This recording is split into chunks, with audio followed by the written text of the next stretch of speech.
Good afternoon and welcome to live coverage of Averett softball here on the Averett Sports Network. I'm Drew Wilson. I'll be joined by Chris Richmond today for the broadcast between Virginia Wesleyan and Averett University. Obviously, rain through the area this morning has delayed the start. We were originally scheduled for a 1:30 p.m. start here, local time, but obviously rain this morning pushed everything back. And I'll tell you what, it is almost a miracle that we were able to get this game in today. The field, if you would have seen it maybe around 11 a.m. this morning, you would have said there's no way we were going to play. Just downpour came out of nowhere. And I tell you what, this Cougars roster worked their tails off to get this field going, and Virginia Wesleyan showed up. Give a shout out to their coaching staff. They came out, helped out with it as well. Had some parents jump in with some rakes, and really kind of a total team effort to get this field ready. And obviously the sun came out and has helped quite a bit as well. They were able to get these games in for today's matchup. We're hoping to start probably we're somewhere around 2:45ish, but wanted to come on air and let everybody know what time we were going to get going here for game one. We sort of a rolling start here whenever we're kind of ready here. So we will get going when that time comes. But until then, thanks for tuning in to today's broadcast. We'll be back with the first pitch and more on today's game here in just a little bit.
And welcome to live coverage of Averett softball here on the Averett Sports Network. I'm Drew Wilson, joined by Chris Richmond for today's matchup between the 6th-ranked Virginia Wesleyan Marlins and your Cougars of Averett.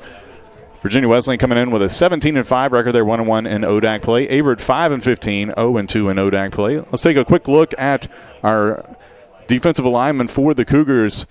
Your outfield, Hannah Jones in left, Kaylee Gates in center, Hannah Zabik and right. Your infield, Hill, Rodriguez, Lee, Luckenbaugh. Sullivan gets the start pitching, and Nelson behind the plate today for the Cougars as we are ready to roll here at Cougar Field. About right on time. We were hoping for a 2:45 start, and it's 2:45 on the clock. So Sullivan getting the start today for the Cougars, who wear their white jerseys, navy blue pants, and the first pitch is a strike. This is Sarah Prosser up to bat here. Batting .382 on the season, 76 at-bats, seen a lot of pitches this year, has 29 hits and 21 runs. So a valuable weapon for Virginia Wesleyan on the base path. That one fouled out of play. So the count is 0-2 here.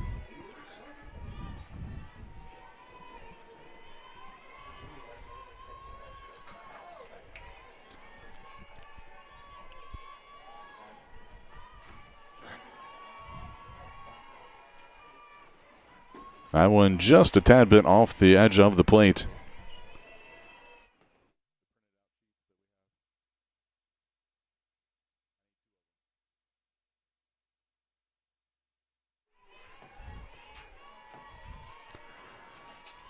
One-two pitch. That one fouled off over to the third base side. Count remains 1-2. For Virginia Wesleyan, you got Prosser leading off. Allison Pollock will bat second, and Piotrowski batting third here for the Marlins. And this one hit up the middle. Rodriguez fields it. Long throw over in time for the out. So one away here for the Cougars.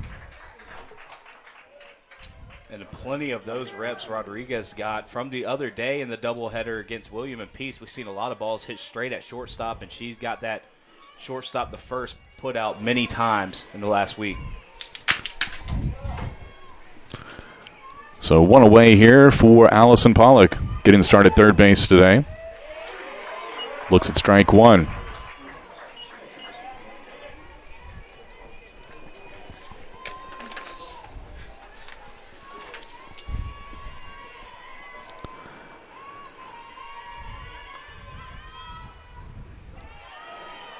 That one rolls in, so 1-1 to count here.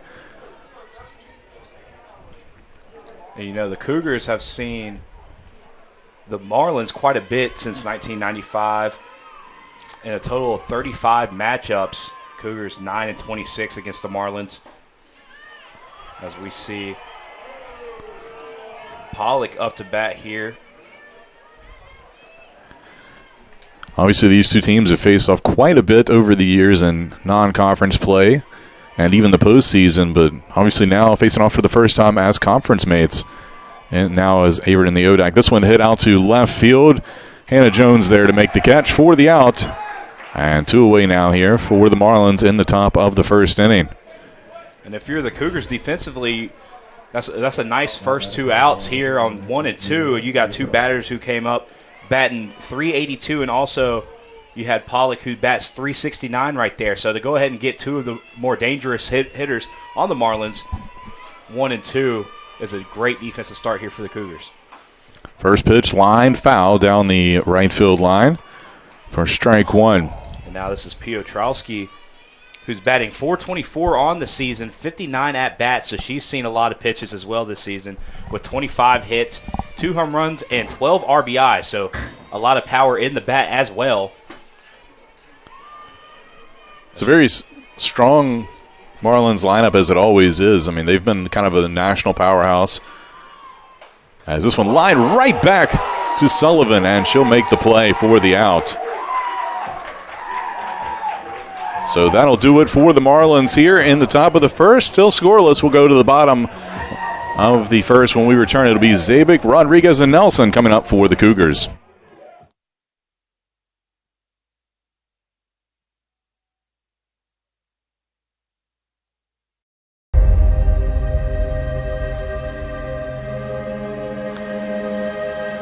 For more than 40 years, Averett University's athletics programs have competed in the USA South.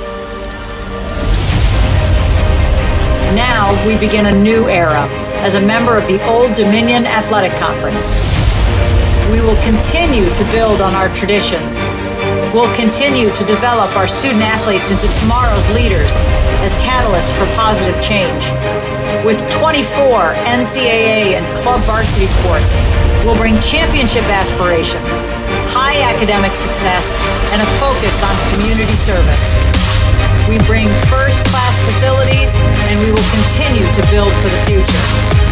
We'll renew old rivalries and create new ones in the ODAC. We'll do it as one team, one family, one Averett.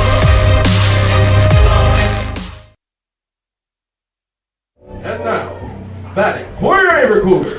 And welcome back. We go to the bottom of the first inning. Hannah Zabik will lead it off here for the Cougars.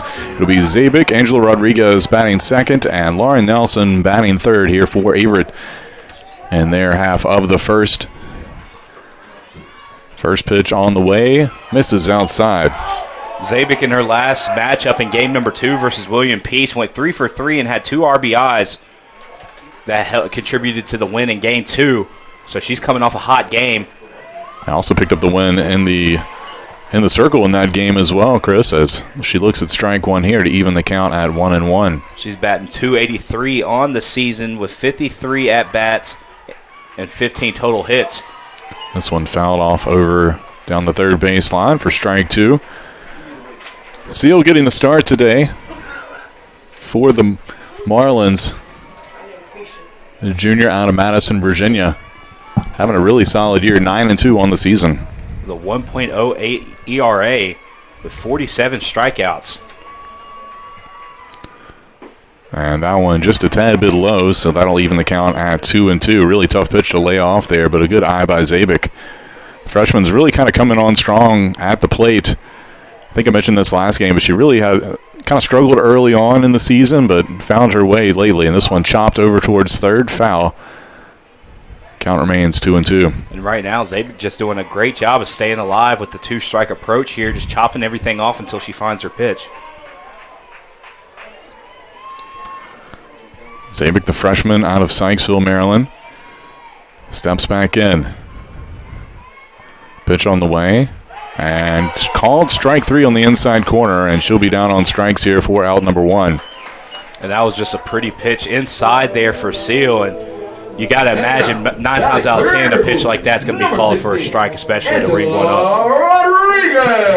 48th strikeout on the year for Seal so far in just over 71 innings. So that'll bring up Angela Rodriguez here for the Cougars. Rodriguez batting .322 on the season through 59 at-bats, has 19 hits and 14 RBIs.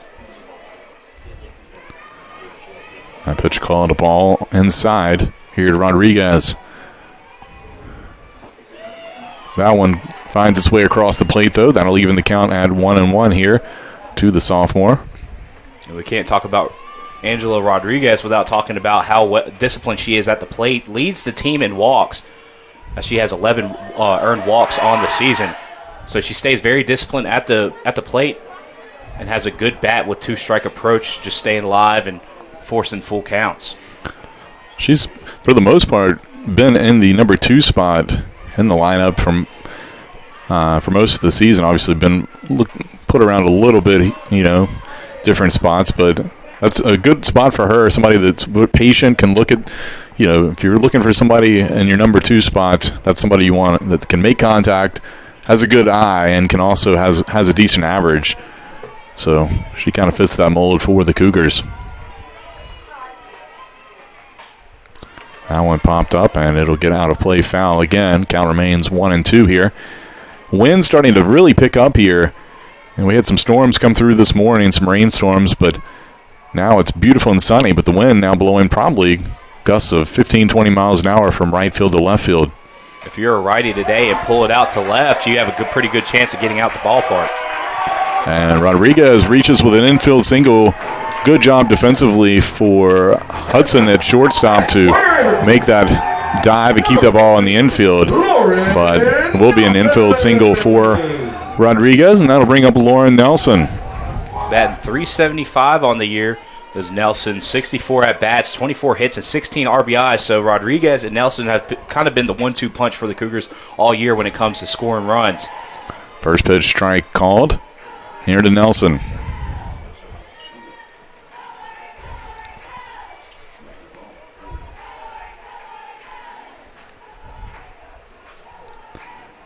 That one rolls in. Good job back there behind the plate by Knight to keep that ball in front of her.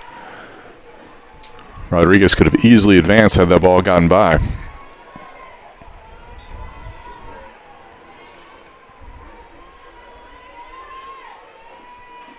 And that one, Nelson just got a piece of, fouled it off. Count is now 1-2. And Rodriguez on the base path is 5 for 5 for stolen bases. So definitely a danger out there to advance to scoring position at second, especially with one out. You're a little bit open to what you can do on the base path. And that ball hit off of Knight, so they're going to give her a moment. Looks like she's going to be okay. Just talking with head coach Brandon Elliott in his 16th season with the Marlins. Led Virginia Wesleyan to a couple national championships.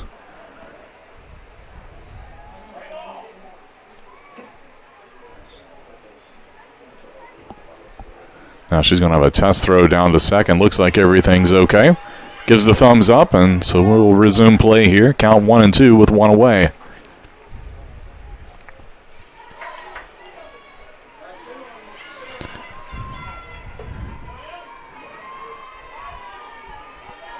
These two teams met last time Averett made the postseason.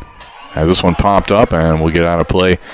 Averett won the USA South Championship back in 2017, and the regional they went to was at Randolph-Macon. They had to face off against Randolph-Macon and Virginia Wesleyan in that one. Two current, now conference teams in the ODAC. And that one roped foul, but Nelson putting the bat on the ball there. You know, that's about where you want to send it. If she could have barreled that up a little bit better and got that one up in the air, it could have carried out towards the left field foul pole. Just a tad bit out in front of it. So the count remains 1-2 here to Nelson. That pitch a little bit outside, makes the count 2-2. Wind really ripping towards left field. Tell you, if anybody hits a ball in the center, it might end up in left, Chris, the way that wind is blowing. You got to stay alive out in the outfield today. And this little pop-up, and it's going to be a double play as I think the wind just kind of caught that ball and just it died right there into the glove of the third baseman, Pollock, who had ranged over towards short. And so that'll be it for the Cougars here in the bottom of the first, still scoreless. We'll be back with the second inning here on the Averett Sports Network.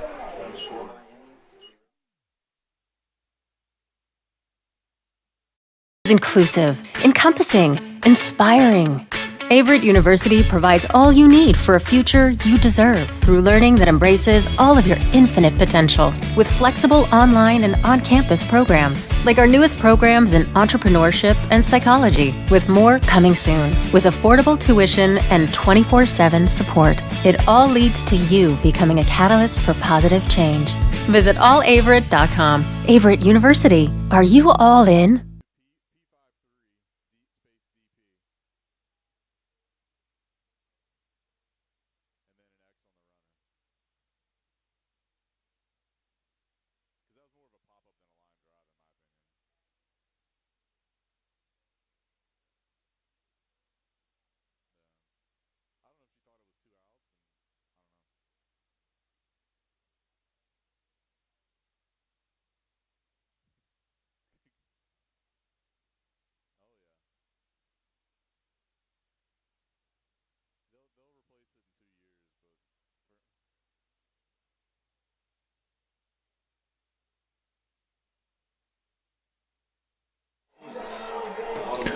And welcome back. We go to the top of the second inning, still scoreless here in game one of our doubleheader between Virginia Wesleyan and Averett. It'll be the DH Autumn Booth leading things off here for the Marlins. Ranked number 6 in the National Fast Pitch Coaches Association poll. Booth batting .310 on the season with 29 at-bats and 9 total hits. I pitch a ball low from Sullivan.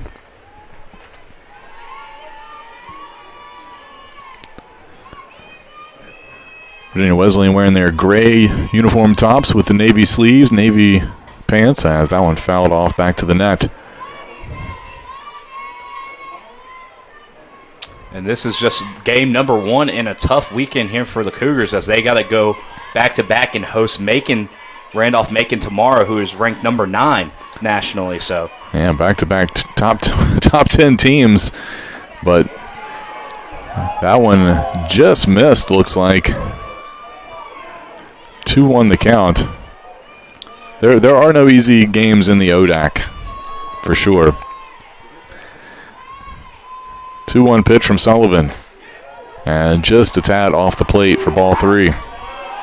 And Averett knows how tough of a weekend it is, so why not come out and support the team, trying to look for the upset as the football team is here watching the softball team play today. If you hear a little chatter, that's where it's coming from. We got a whole row of football players right in front of the press box here, and they're getting loud, especially after that first inning play by Sullivan that got popped right back to her. Yeah, nice defensive play. That'll get the whole crowd going there. Full count. This one lined up the middle, and it'll be a base hit. Gates has trouble with it initially, but corrals it. So a single first hit of the day for the Marlins, and they have a runner aboard here to lead things off here in the top of the second inning.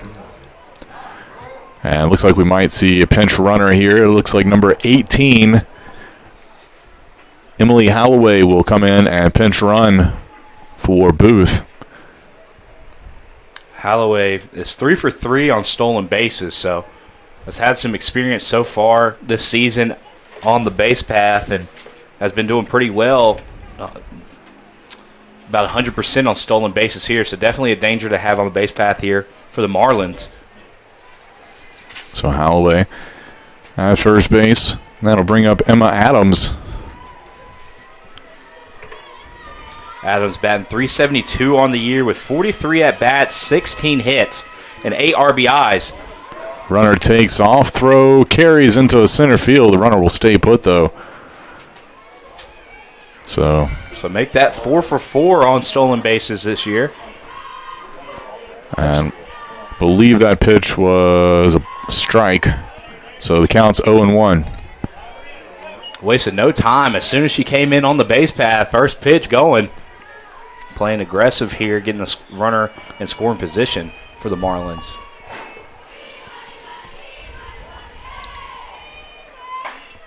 This one hit out to deep left center field. Back, off the warning track. That'll score a run, and that'll be an RBI double as the first run comes home for the Marlins. They take the lead here as Adams drives in the first run of the day.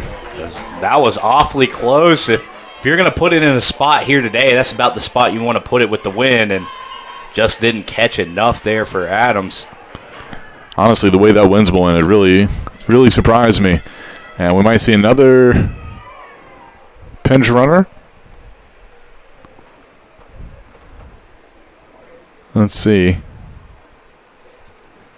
haven't seen anybody come out of the dugout yet.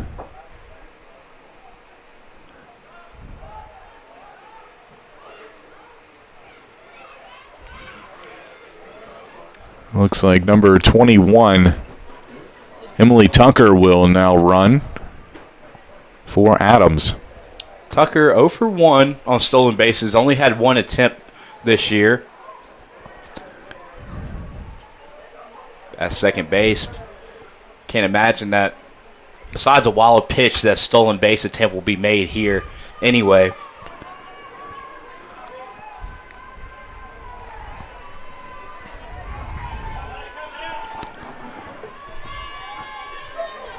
And now Hudson batting .200 on the year with 60 at-bats. This one popped up over towards short. Salem Hill able to corral it for the Cougars. A little miscommunication there, but she was able to hang on to it. The gentle collision with Rodriguez at short. So one away, and that'll bring up the catcher, Knight. And if you're the Cougars, that's pretty much perfect scenario there. You get it out, and you keep that runner there at second, so no damage done. Knight up to bat, batting .250 on the year on 38 at-bats, has 10 hits, and also 5 RBIs, so knows how to bat a runner in when in scoring position.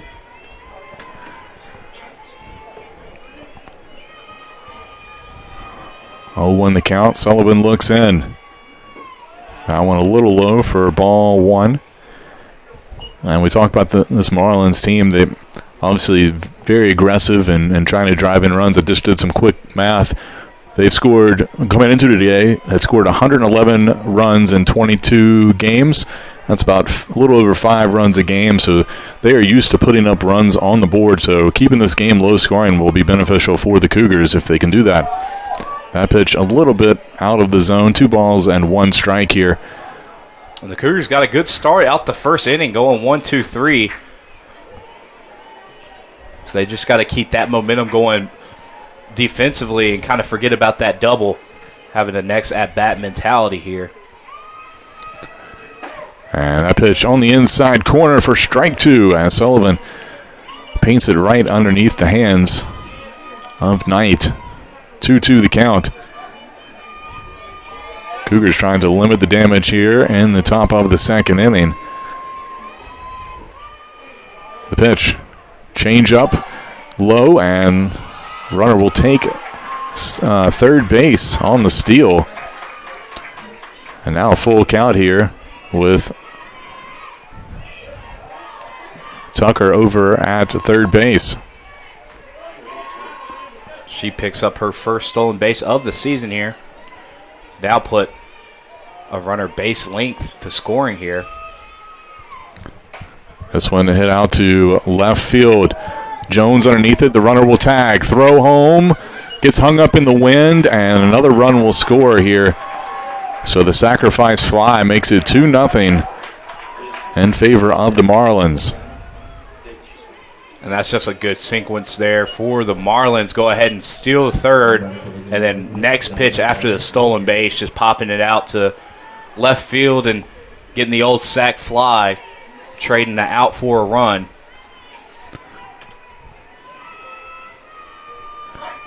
That'll bring up Anderson. First pitch hit down the left field line, but it'll drop in foul by about a foot. And that's one thing to talk about as well. Is we've been talking about hitting going to left field, but throws in to left field can be a little wonky, especially going in to home plate, as that one got hung up in the air for quite a while. Yeah, you got to almost throw it on a line, and even then it's still going to catch that wind. Count 0-1 here to Brooke Anderson, playing left field today for the Marlins here in Game 1. Pitch from Sullivan, just got a piece of it, fouls it back to the net. 0-2 now, here the count. Anderson batting .263 on the year, 38 at-bats.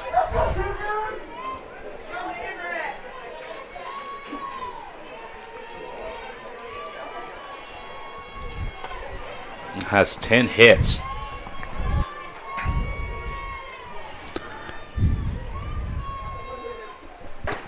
That pitch a little bit outside. 1-2 now.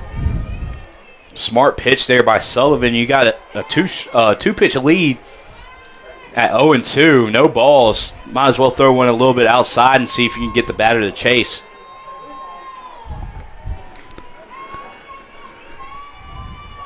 Sullivan looks in. Pitch on the way. This one fouled out of play to the right side. Count remains 1-2.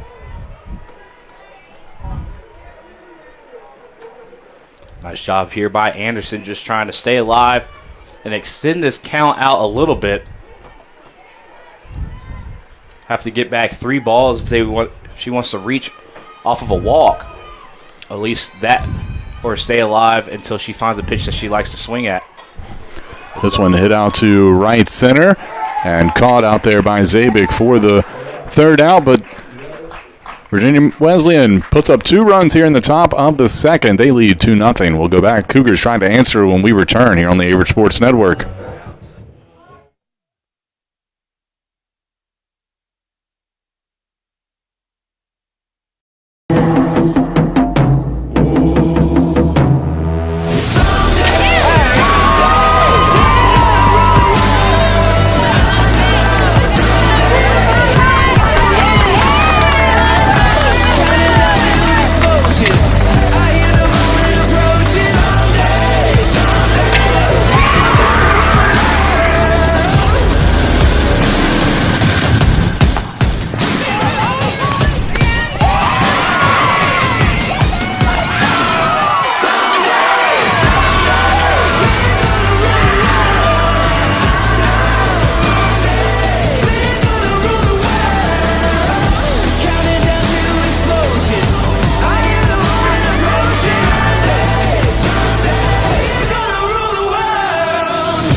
Welcome back. 2-0 the score here as we go to the bottom of the second inning. Salem Hill will lead it off for Averett, looking to get something going here, try to get a couple of those runs back.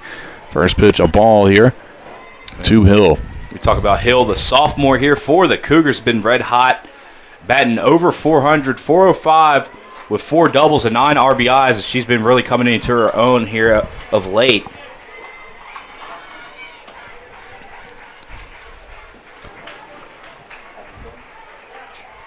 It'll be Hill, then Taylor Sullivan, Mackenzie Luckenbaugh do a third as Hill swings through that one. 2-1 the count.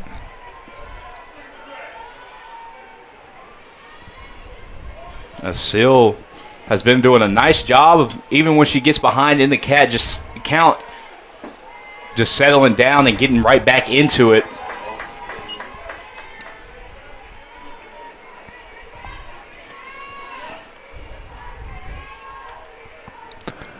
Pitch on the way, and it'll be a leadoff walk here for Salem Hill. Good eye.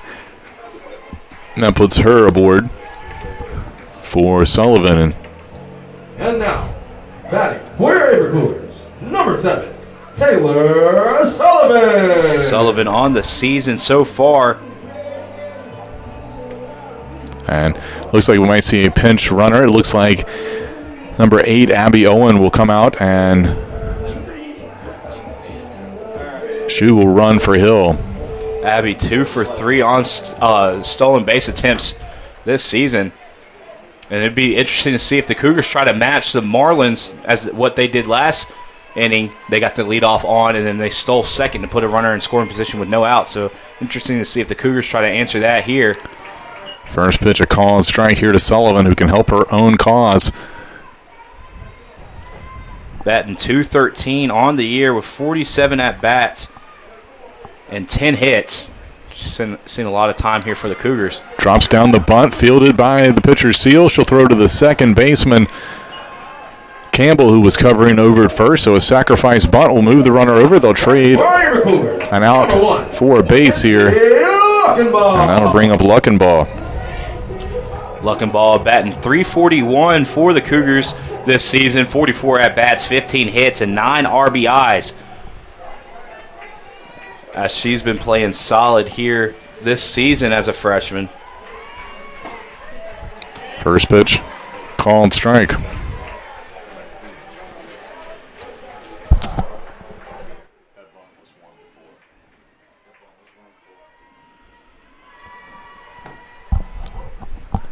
A 1 pitch. Luckenbaugh swings through that one. Can't catch up to it on the outside corner. Makes the count 0-2. Luckenbaugh, a freshman out of Shelby, North Carolina. Attended Crest High School. That one in the dirt, and the runner will take off. So Owen over to third base on the ball in the dirt.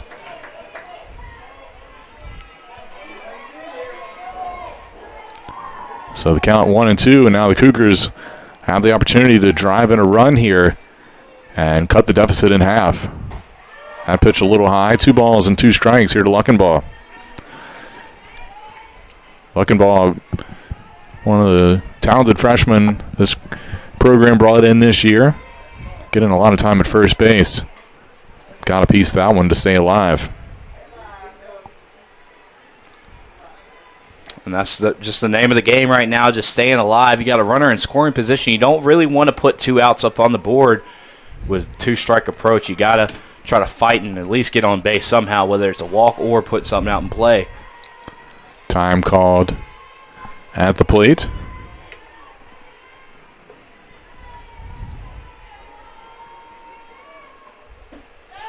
And a little check swing, and they're going to say strike 3. Now, batting. So 2 away. Number 15, Carson Lee. Now you got Carson Lee, the senior out of Roxborough, North Carolina. Lee batting .211 on the year, 57 at-bats and 12 hits. Swings through that one for strike 1. One of the few seniors in this Cougar starting lineup.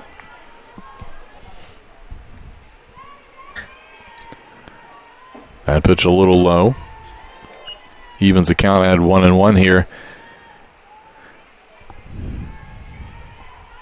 Cougars could use a clutch hit here with 2 outs to bring in this run at third.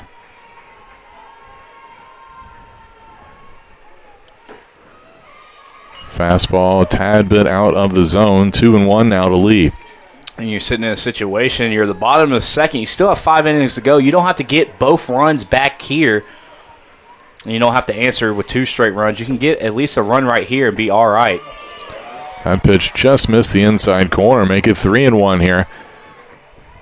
Lee patiently waiting here. A good pitch.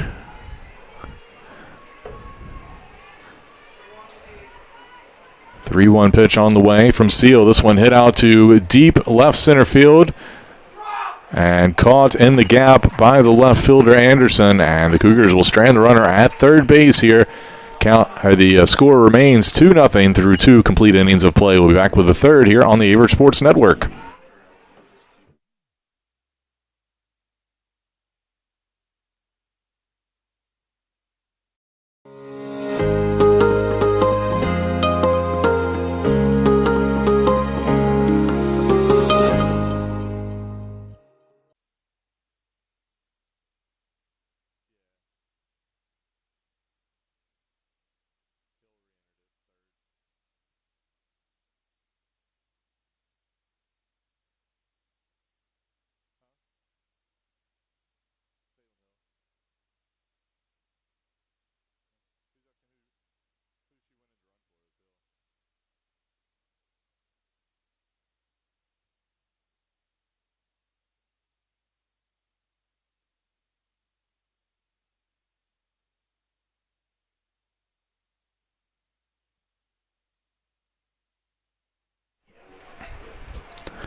Welcome back. We go to the top of the third inning. I'm Drew Wilson, joined by Chris Richmond here on the Averett Sports Network.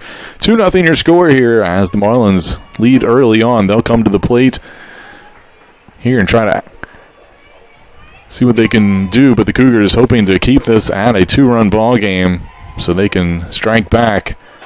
First pitch misses low and away for ball 1. This is Lacey Campbell batting in the number 9 spot for the Marlins.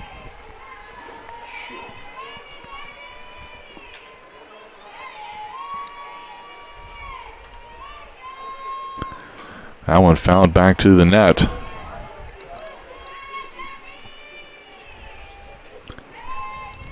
Talked about it during innings. The Marlins just have been doing a great job at least putting the ball out in play. You know, most coaches talk about it as long as you're at least putting it out in play and giving it a chance to do something, you can allow mistakes to be made. Bunt shown. Hill will field it. And the throw not in time over at first base. It'll be an infield bunt single. Puts a runner aboard here. Third hit of the day for the Marlins. And that'll bring back the top of the lineup with Sarah Prosser. who was 0 for 1 today.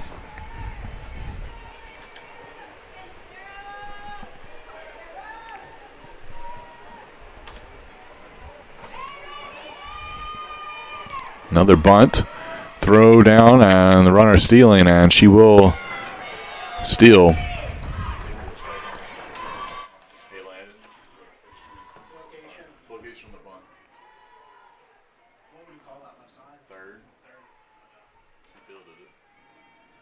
Pitch was a called strike, so 0-1 the count here. Now the runner in scoring position. Prosser showing bunt again. Lays off of it, pitch a little bit outside. And Campbell coming into this one was 10-10 on stolen base attempts. So not a shocker that she went and left on that one to make it 11-11. Now you have a runner on second with dangerous speed in scoring position. Prosser tries to slap that one over toward the left side, but foul up against the Averett dugout safety net.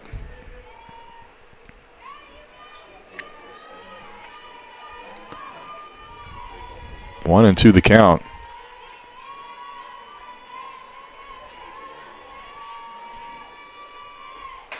This one hit over to shortstop. Rodriguez will just have a fielder's choice. Try to pump fake and catch Campbell leaning to take off to third, but smart base running stays put, and the fielder's choice will now put two aboard. And that was a good heads up. You don't get it out there, but at least you keep the runner at second. Rodriguez could have tried to make a throw there, but she's seen at the point where the runner was. There wasn't really much of a play to be made there. So she took the smart choice of just pumping and keep the runner at second to minimize the damage there. So that'll bring up Allison Pollock. And that pitch a little bit inside for ball one. Pollock batting in the number 2 spot. See if maybe a bunt is on here. Try to move the runners over. Still nobody out in the inning. Do you give up Pollock here and try to move both runners into scoring position? We'll see. Looks like she's swinging away there, but lays off that pitch outside. 2 balls and no strikes. You know, you got Pollock here now with 19 RBIs on the season. Very dangerous hitter in these situations. No outs, 2 runners on, so pretty smart for Sullivan to not give her anything easy here, make her chase. That one fouled out of play over the press box.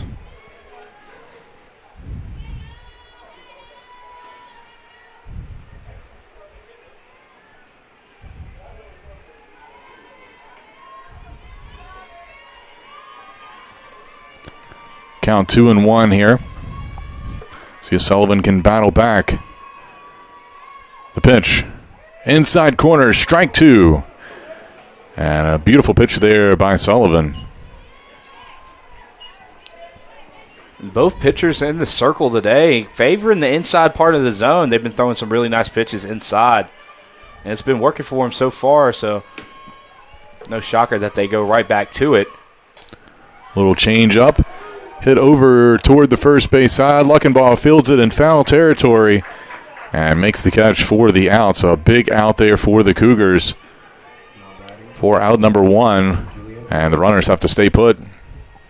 And Campbell over there on second base, teasing a little bit, faking like she was about to run the third, but ends up staying put. And the Cougars get another out, keeping the runners on first and second. Or, excuse me, first out, keeping runners first and second. That pitch a little bit high for ball 1.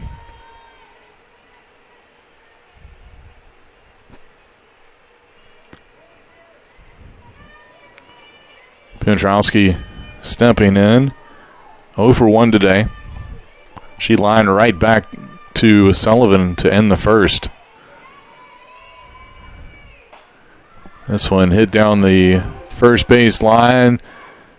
Luckenbaugh up against the fence, tried to make a sliding catch, but it drops in for a foul ball. Probably for the best, Chris, as that would have been a tough play. The runner at second could have easily tagged and gone to third.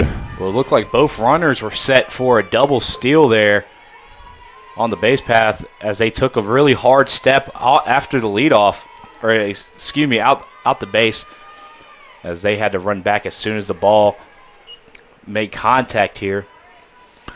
That one a little low. 2-1 the count here to Piotrowski.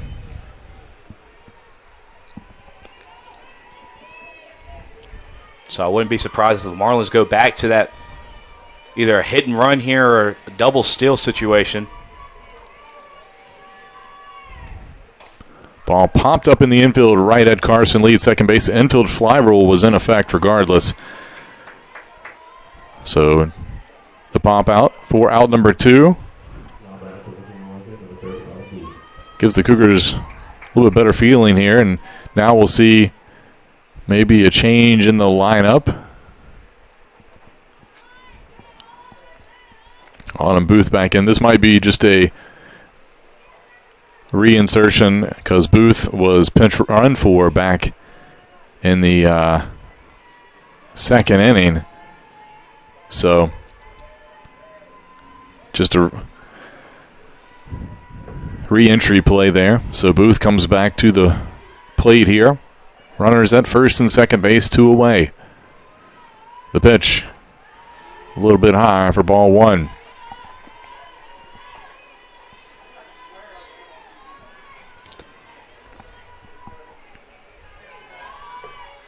So far everything working out for the Cougars after giving up that the fielder's choice there to get 2 runners on, as they were able to force 2 pop-ups there and get 2 easy outs without any runners advancing.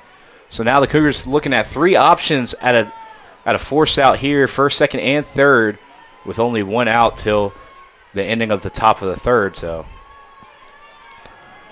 1-1 pitch from Sullivan. Called strike 2.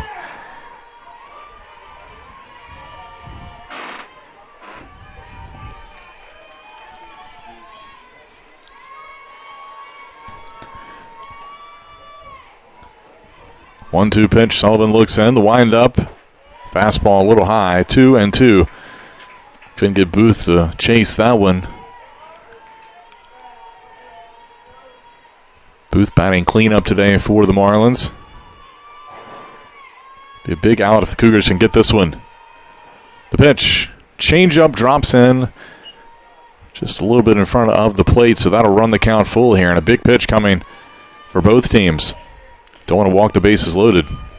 And Sullivan here, who was ahead of the count, giving Booth a lot of different pitches to look at. This one popped up into shallow center field. And a great play out there by Kaylee Gates. And that'll be it. The Cougars able to get out of the jam here in the top of the third and keep it a 2-run game. We'll be back. Cougars coming to the plate when we return.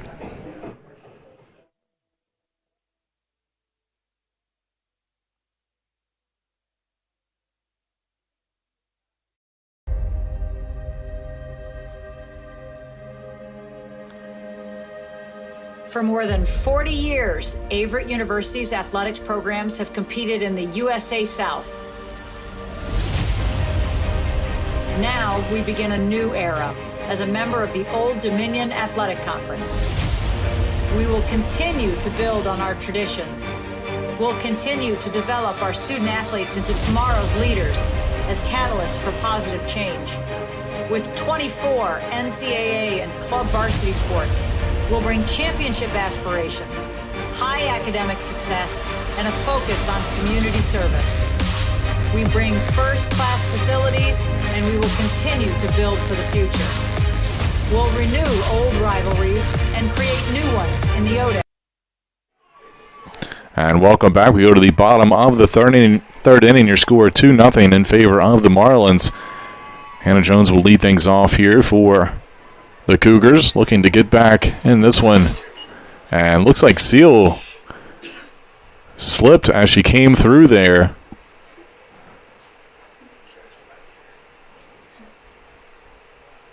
Looking to walk it off.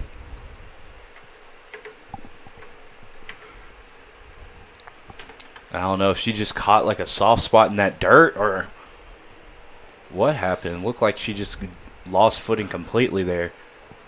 And it's hard to tell. Maybe her foot got stuck, but getting looked at. She is standing on her own power, so that's always a positive. It looks like it's that left ankle. I think she's going to give it a go here. Maybe give a couple practice throws.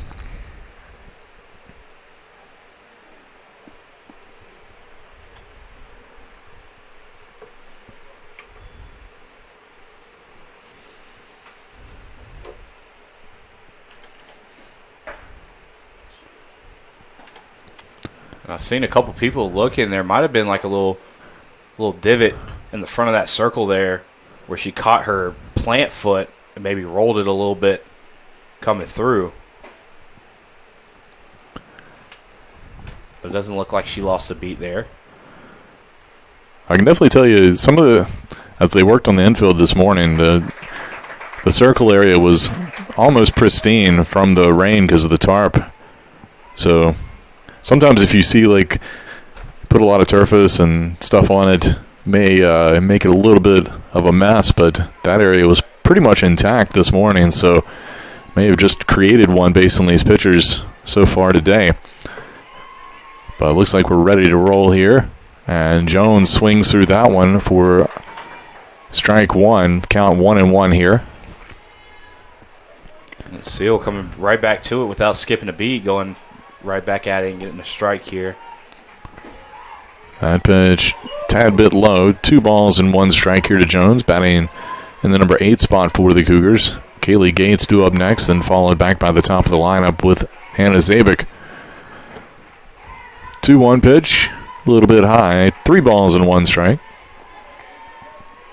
And this can be big for the Cougars if they get the lead off here at the bottom of the lineup at the number 9 hole. And it will be a leadoff walk here as Jones reaches. And now batting for our Averett Cougars, number 9, Kaylee. That'll bring up Kaylee Jones, another one of the strong freshman class members. She'll come in here as the number 9 hitter. See what the Cougars elect to do here. She'll drop down the bunt. It'll roll foul, though. This is Gates batting .288 on the season. 66 at-bats, 19 total hits. This Gates was over 300 for most of the year. He's had a slow couple of weeks here, but has been playing phenomenal out in center field.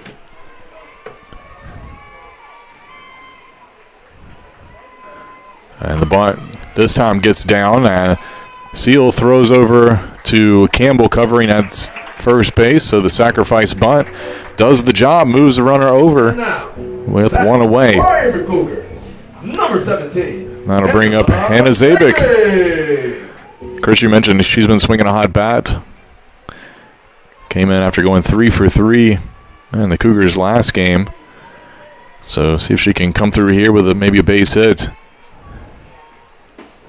And I don't know if it was planned, though, for the Marlins, but I see a little bit of movement down there in the bullpen. I don't know if it was planned or because Seal got a little shaken up on that one pitch. But that one fouled off of Zabik in the box, so will be a foul ball.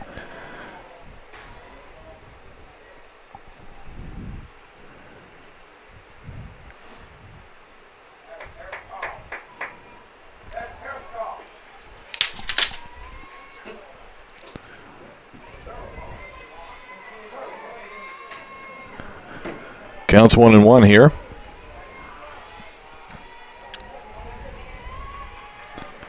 Seal, pitch, drop down for a bunt. Another sacrifice bunt will move a runner over to third. Trading out, so 2 outs. And we'll see how that pays off, Chris. Number 16. If they can maybe drive in this run. And the Cougars just trying to chip away here at the 2-0 deficit. If you can get 1 back, I think that's a huge thing It's a lot easier to get one later than try to get two later. Yeah, the Cougars taking a simple approach here. 2 back-to-back bunts, giving up 2 outs. But now they have a runner on third, and that's why it's always important to get that leadoff runner on, because it opens up so many different situations for it. And now the Cougars just taking a simple approach here. We're going to chip away at it, get at least 1 run here. Now I want to call and strike here to Angela Rodriguez at the plate. Rodriguez came into today batting .322 on the season, so obviously one of the better averages on this Cougar roster. Lays off that pitch high, 2-1 the count. You know, it worked out perfect for the Cougars as they give up 2 outs there, have a runner on third, and now you have your 1 and 2 when it comes to RBIs. Rodriguez with 14 and Nelson with 16. This ball hit out to shortstop, kind of dies in the air, and it'll be caught. So the 2 sack bunts don't pay off for the Cougars here. So score still Virginia Wesleyan 2, Averett nothing through 3 innings of play. We'll be back with the 4th here on the Averett Sports Network.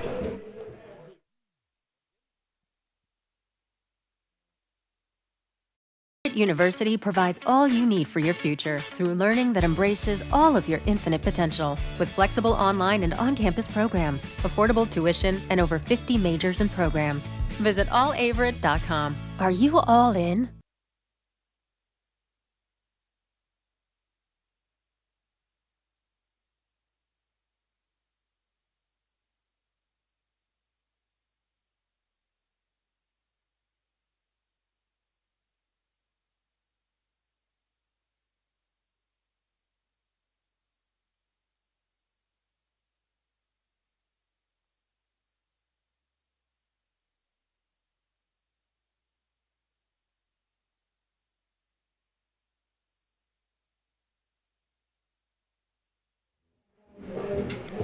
Welcome back. We go to the top of the 4th inning. Virginia Wesleyan holding a 2-0 lead here over Averett in Game 1 of our doubleheader today between the Marlins and Cougars.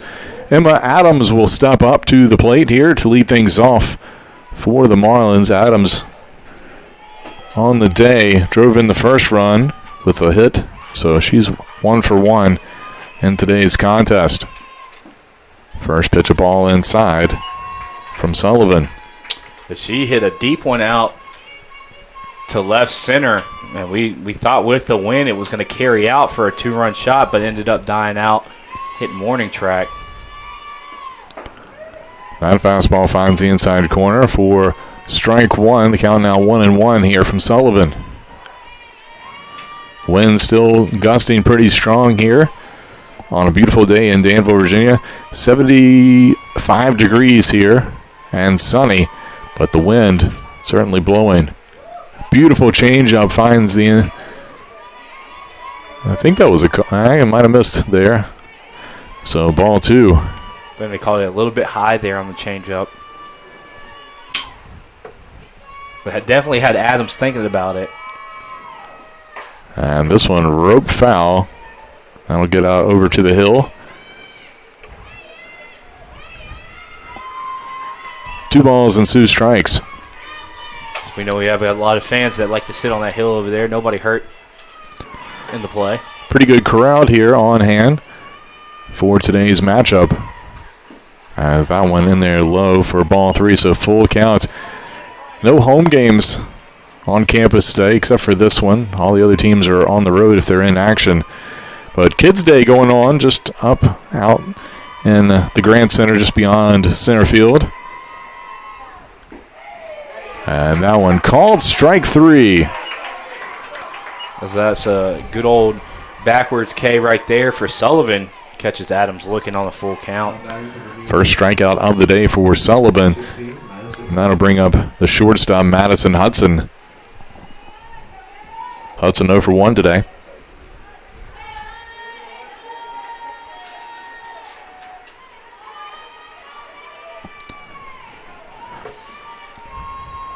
First pitch, a called strike right down the middle.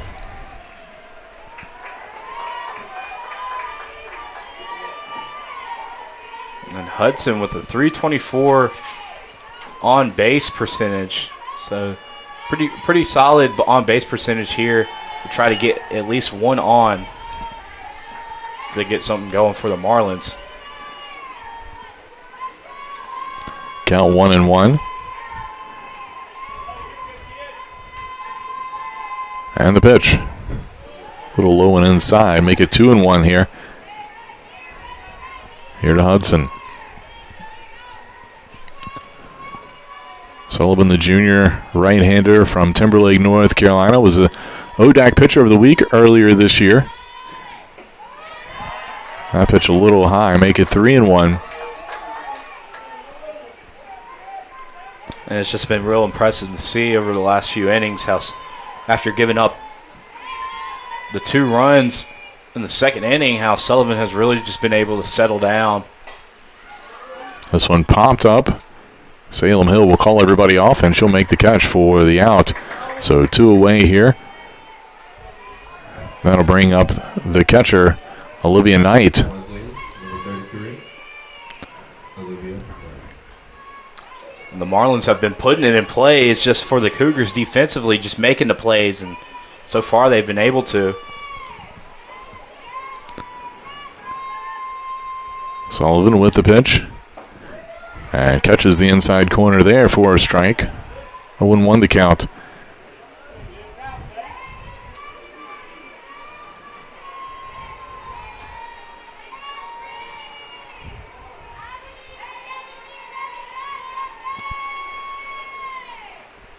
And that one rolls in there for a ball.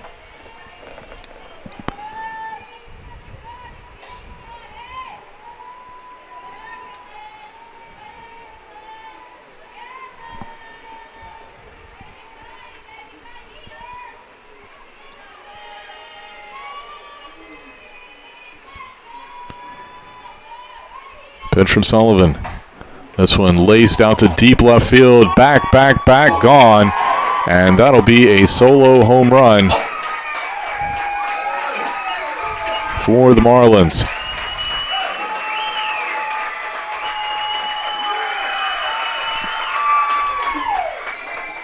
That'll be Knight's first home run of the season.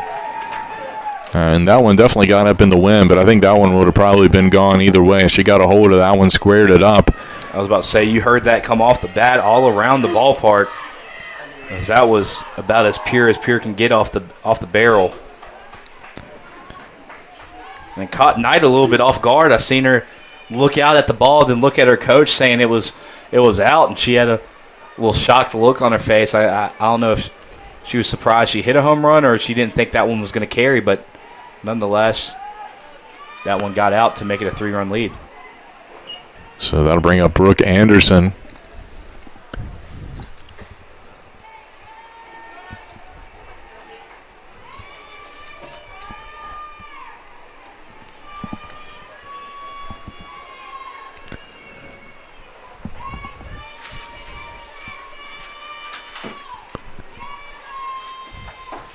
That pitch inside, make it 0-2. Yeah, you talk about Knight being her first home run. That's her first home run of her collegiate career, the freshman. So got a hold of that one. That'll be a special memory for her. And Anderson, senior outfielder out of Blacksburg, Virginia. Played her high school softball at Blacksburg High School. This ball hit up the middle. That'll get underneath a diving Carson Lee and roll almost to the warning track. And that'll be a double through the right side. As this inning continues, the Marlins putting together a little 2-out rally here.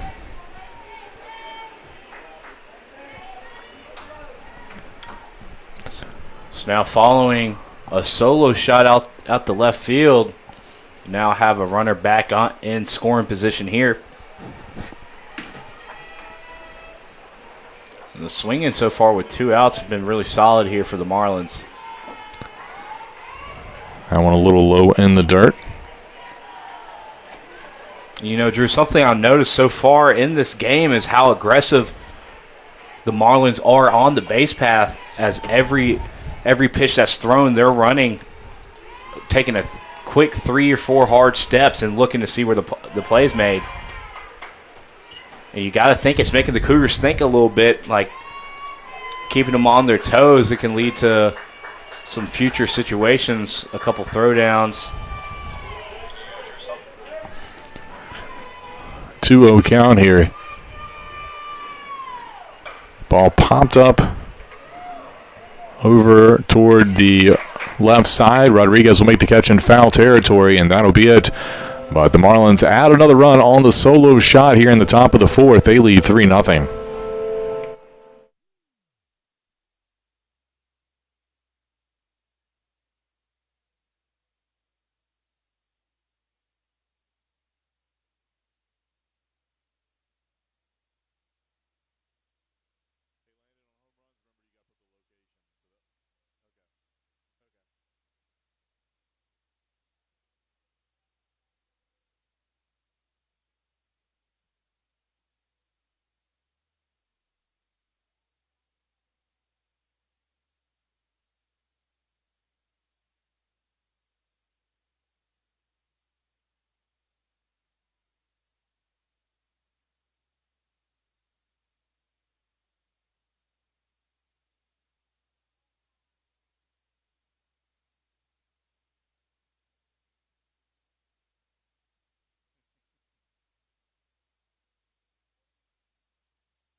And welcome back. We go to the bottom of the fourth inning here. Number 6, Virginia Wesleyan with a 3-0 lead on Averett here in game 1 of our doubleheader. Lauren Nelson will lead things off for Averett as they look to try to get some runs back. Trailing by 3. This one hit out to deep left field. Back, and gone! Lauren Nelson with a home run. Just what the Cougars needed. Nelson crushes that one, her second home run of the year, and make it 3-1. As that was almost identical to the sound we heard just in the top of the inning from the other side. And their solo shot, that sounded about the same. So you kind of knew with that sound and the way that ball looked that it was going to catch enough distance. So make it 3-1 here. Cougars answer back. Now back within 2, and that'll bring up Salem Hill. Bad pitch a little bit outside. You know, you got 2 players so far who have pulled it and caught that wind stream out to left field, and you got to think that it's going to try to inspire some people to try to go out to left field. A little grounder over to third for the 5-3 put out by Pollock, so one away now. That'll bring up Taylor Sullivan.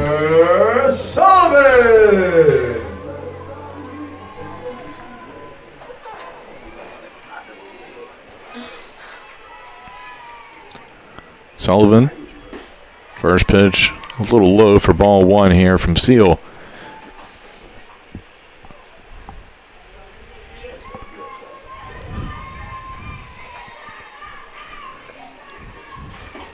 That one a little low as well. Make it 2-0.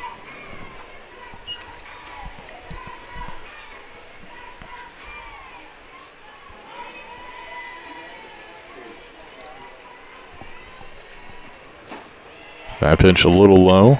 So 3-0 count.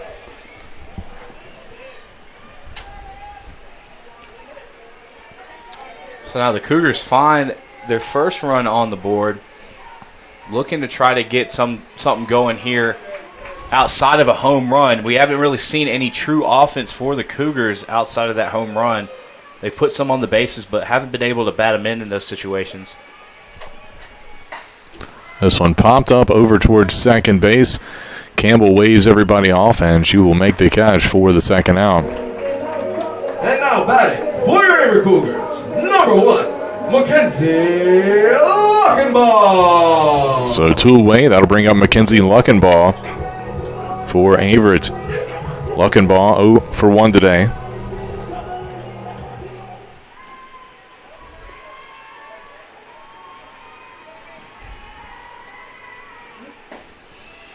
That one a little low. Ball 1.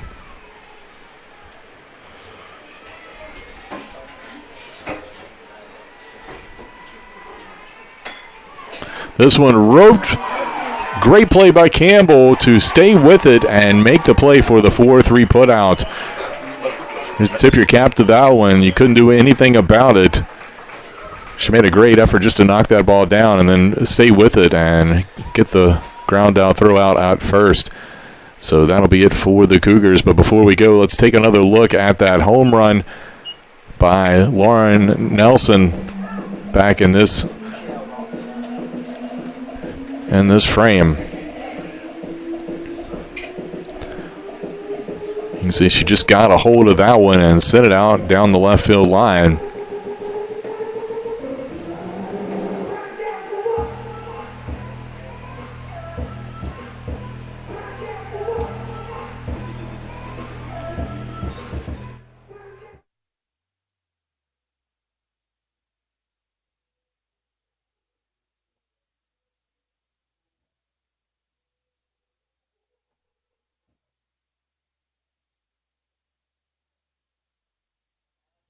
Because those trees are blocking it. Plus that pole is a lot smaller than the... I went up to it the other day and just did this, and it was like...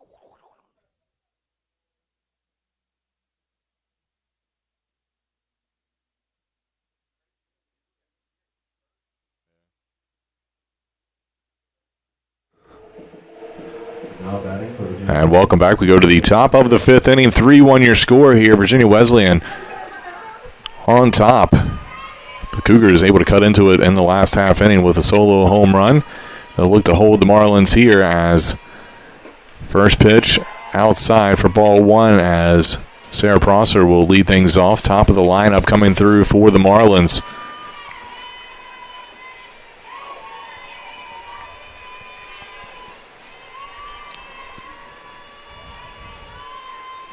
Sullivan with the pitch. Line drive. That'll drop in for a single. And a sixth hit for the day for Virginia Wesleyan. That's a great opening hit there. Just putting it out the center field. No shot of anybody in the infield making a play on that one and getting a for sure runner to lead things off here with no outs. So the Cougars will look to work around that. We'll see what the Marlins try to do. Maybe they try to move the runner over, or if they let Pollock hit away. She does hit away. This ball hit out to the gap. That's going to go over, and another home run. And the wind got a hold of that one. As we've seen her sink down a little bit in her stance there to get under that one, and she did, but. So make it 5-1 on that two-run shot.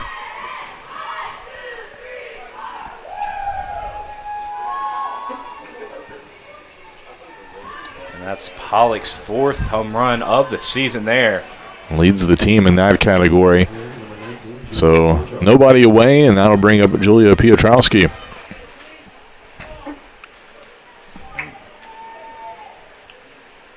And we've seen 3 home runs in 3 consecutive half innings here.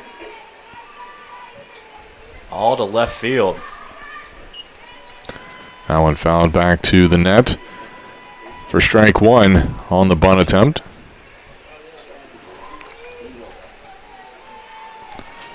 And we're starting to see the dirt kick up a little bit in the infield here. And between the sun and the wind today, it's really dried out this field quite a bit from this morning. We talked a lot about that earlier. And that one, I believe, is going to be called a strike. I think the ump said it hit the bottom of the bat there on the knob. Seen them do the gesture at the bottom of the bat, so 2 strikes here. Yeah, 0-2 here. Pitch misses just a tad bit outside. 1-2 now.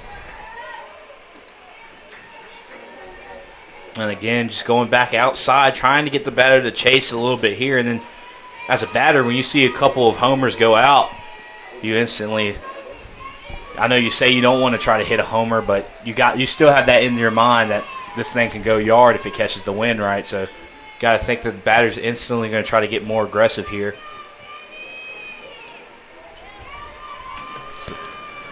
2-2 the count here to Piotrowski. Still nobody out in this frame. This one fouled out of play. Count remains 2-2. Piotrowski doing a great job of just staying alive here. Has a .478 on base percentage, and now the normal everyday starters leads them in on base percentage. So does a nice job, whether it's reaching by walks or reaching by hits. This one hit out to deep right field. Zabik back and makes the catch for the first out. So one away. That'll bring up Autumn Booth, the DP.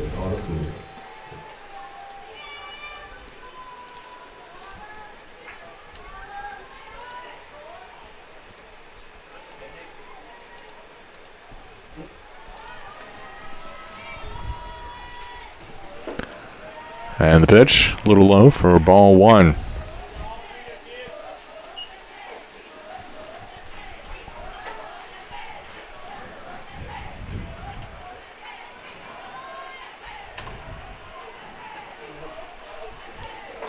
This one got away from Sullivan, misses a little high for ball two.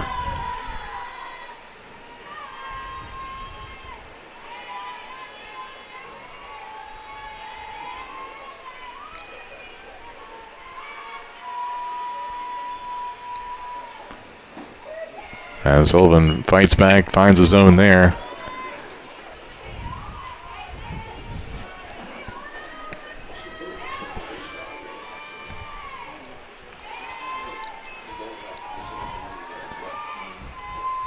The pitch. This one popped up and will get out of play to the right side. 2-2 the count.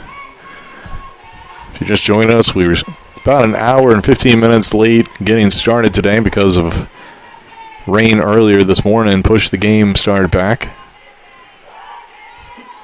But the field looks great now as we are in the fifth inning. Glad we were able to get this one in.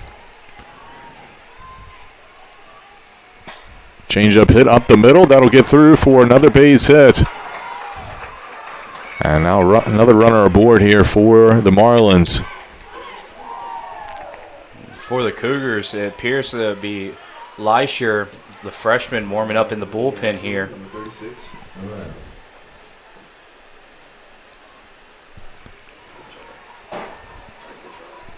And it looks like we're going to see a pinch runner. I believe it's number 4.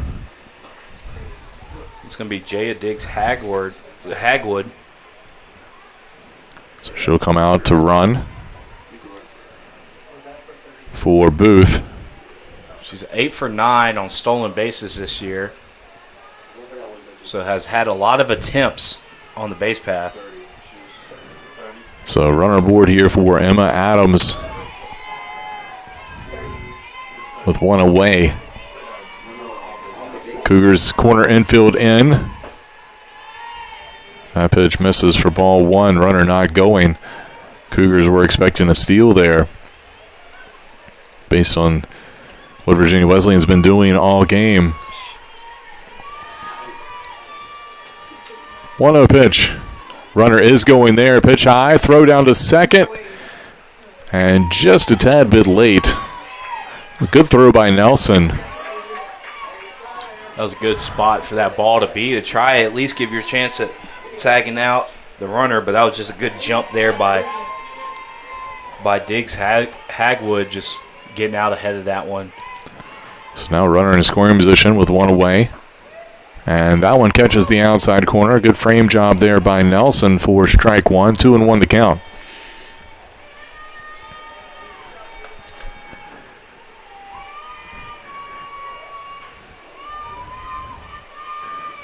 This one hit down the left field line, but hooks foul, thankfully, as it escapes the park. 2-2 now.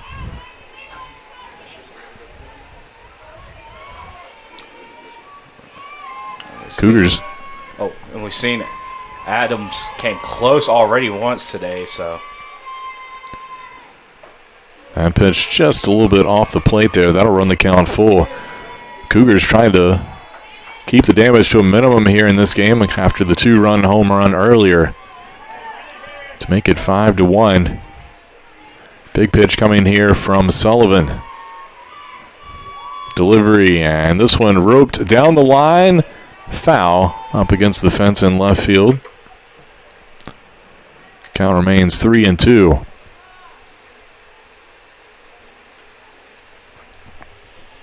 It looked like Adams had to get a little bit under that one to stay alive there with a full count.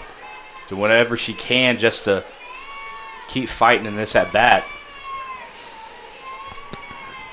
Payoff pitch coming here from Sullivan. This one popped up over, and it'll get out of play to the right side.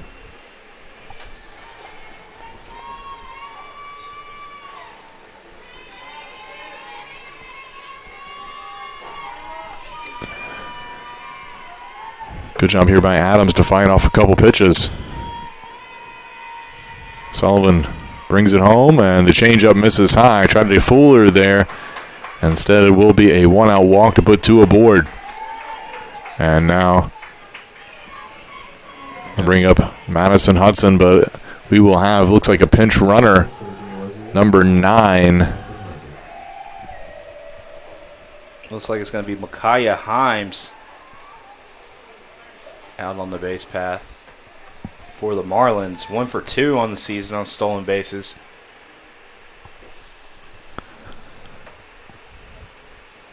Coach Elliott not scared to go to his bench here.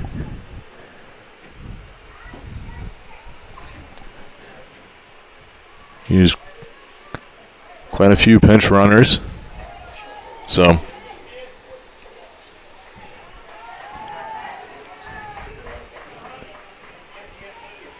Hudson now steps in, 2 runners aboard, 1 away.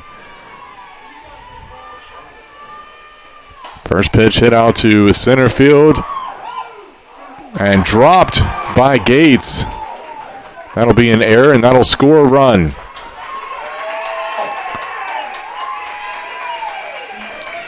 It looked like maybe Gates was thinking 1 step ahead there, trying to get the throw in to prevent it. And that's why you got to take it 1 step at a time to get the out first. No, she wouldn't have scored otherwise.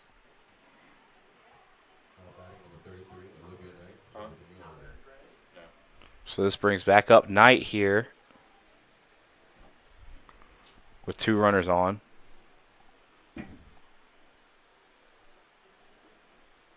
It looks like we're going to have another pinch runner. This time it's going to be number 2 for the Marlins. It's going to be Haley Hawkins coming in to run the base path here for the Marlins. 0 for 1 on stolen bases this year. So runners on first and second. Cougars trying to get out of this inning.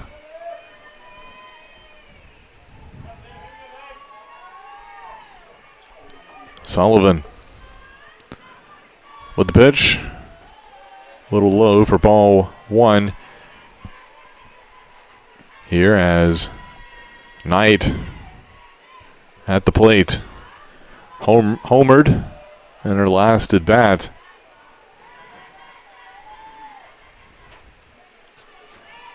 So Cougars got to be careful with that. This one hit down the left side. And looks like a collision with the fence there, but everybody okay.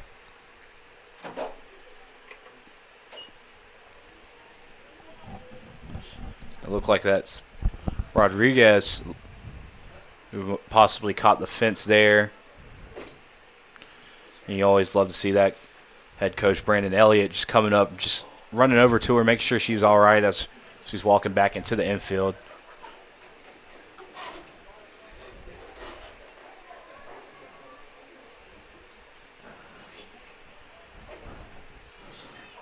So the count 1-1 here.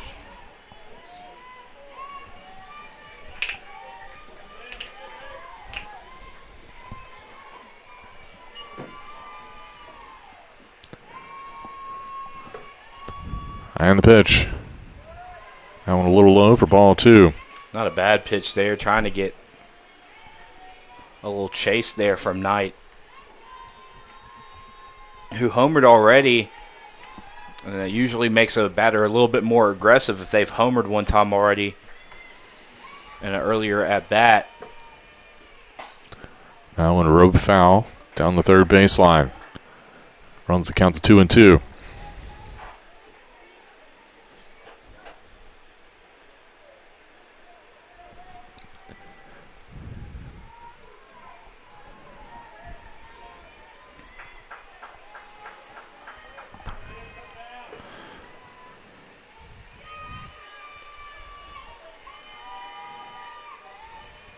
Pitch from Sullivan. Just off the corner. Full count, much to the dismay of the Cougar faithful in the crowd. You might have heard that big sigh through the windows of the press box. Group sigh there, as that was a nice pitch by Sullivan. Just followed a little bit outside the zone. Full count. This one, a little check swing and fouled down the right side.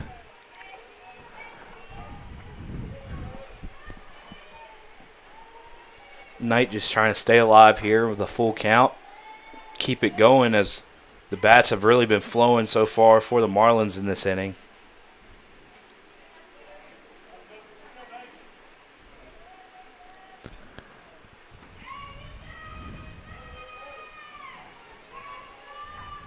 So they'll do it again. Payoff pitch coming from Sullivan.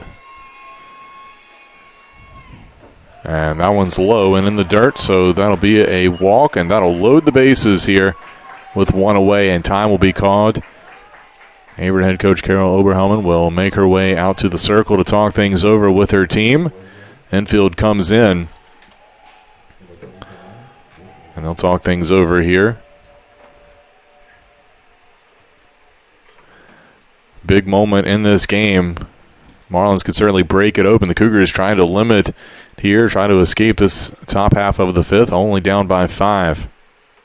And up to this point, until the 4th inning, the Cougars have been doing a nice job of just minimizing the damage. They gave up 2 runs in the second, but the Marlins been putting it in play, but the Cougars have been making the plays they need. But ever since the home run earlier in the 4th, it's really just been opening up for the Marlins, as they have continued to be aggressive and just put the ball in the right spots here to tack on 3 more runs, with a chance to tack on more here with only 1 out and bases loaded.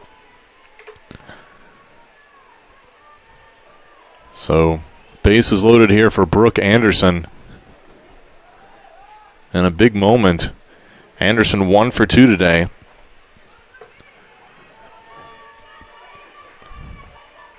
Still only 1 out. Defense in on the corners. That one chopped foul for strike 1. And if you're Averett, got your corners in to try to come home with the ball. Middle infield playing about normal depth. Make sure you don't let a ball get through, because that probably scores 2. So you want to stop that. 0-1 pitch coming from Sullivan. And a little check swing called strike. And I had a lot of intent with that ball. Sullivan really threw that one to go ahead and get second strike of this at bat.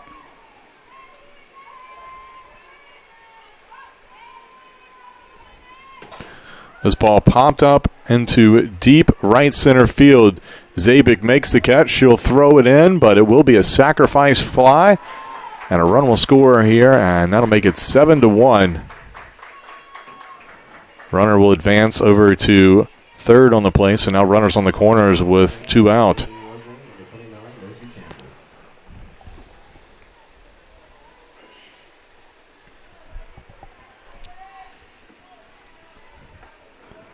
So 4 runs across this inning for the Marlins. Makes it 7-1. Lacey Campbell now steps up. Runner takes off. She'll get down to second on the play. Pitch was a ball, I believe.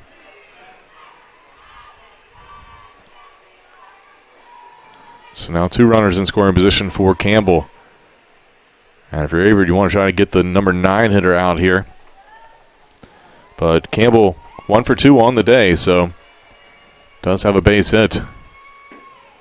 That one a little bit outside for ball 2. And Campbell also second on the team third on the team in terms of on-base percentage. So she's doing a good job this year, at least putting the ball in play, either that or using a good eye to get on base.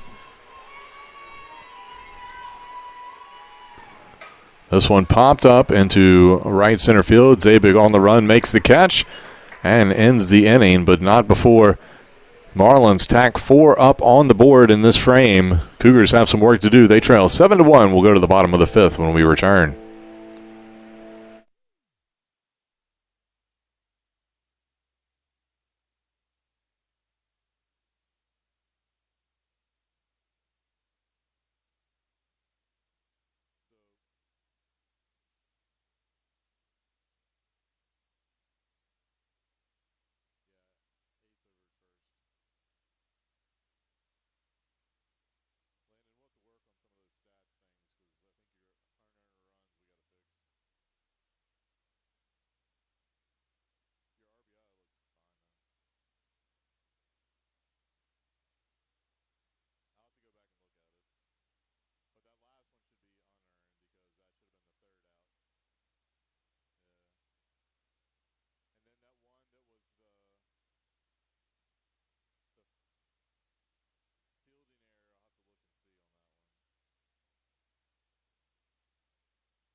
And 4.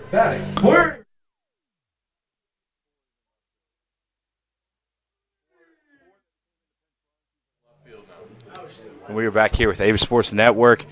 At the bottom of the 5th, Carson Lee up to hit now for the Cougars. And a couple of changes here for the Marlins. A couple players stayed in defensively. We'll get you up to date on those as soon as we get a second here. It looks like Diggs Hagwood's in left field. Center or right field? She's one of the outfielders. I can't tell. I can't tell either. What are you trying to get? 25. Because 4 went to left, so that'll be 7, 8.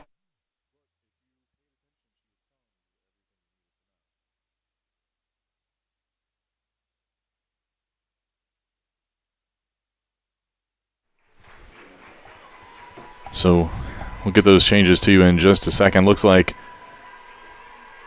Hawkins is playing short. This one hit down the left field line by Carson Lee. She's round first and into second base with a double here to lead things off for the Cougars. Only their 3rd hit of the day. 25's in right. And now, batting for your Averett Cougars, number 20, Hannah Jones.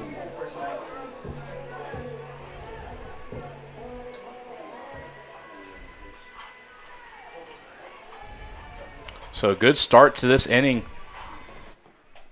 for the Cougars as Carson Lee opens up the gate, sending one down the left field line and getting a double to get the bats going here for the Cougars. This brings up now Hannah Jones batting in the 8th spot here. She was able to reach off of a walk in their first at bat. This bunt gets down. It looks like Jones was close to getting there in time, but they're going to be calling her out at first. She does the job of getting the base runner over to third. The Cougar faithful not too keen on that call, but it was awfully close. I think they did get the throw there in time, though.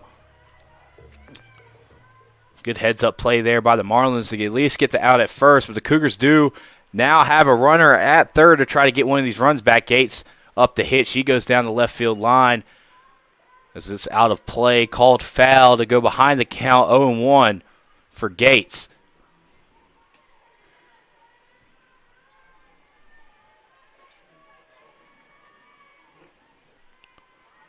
So now Gates has a chance to bat a runner in here. That was a good pitch. Going to be called strike right down the pipe there. Gates wasn't a big fan of the pitch. She lays off of it to go 1-1.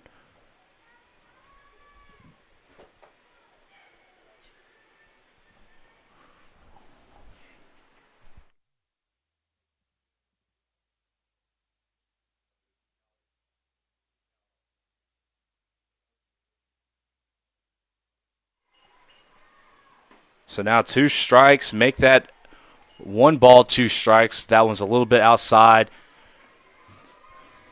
Nice pitch by Seal, just trying to get Gates to chase a little bit there. As this pitch is going to be fouled off. Gates just trying to stay alive. It's going to be out of play. Count still 1-2. Gates trying to keep this thing rolling for the Cougars. As the Marlins coming off a big top of the 5th, putting up 4 runs. The Cougars got to answer back now as they are running out of time here in the innings. Down 6 runs. Perfect time to start now. Gates still staying alive. 1-2 here. Seal with the pitch. It's going to be outside. Swing and a miss by Gates, and that's going to be 2 retired here for the Cougars, bringing up Zabik up to hit now with the runner on third. Number 17, Hannah Zabik. After a pretty good battle between Gates and the pitcher, Seal was able to win that one and get the strikeout there. First pitch, swing and a miss right down the pipe there as Zabik falls behind 0-1.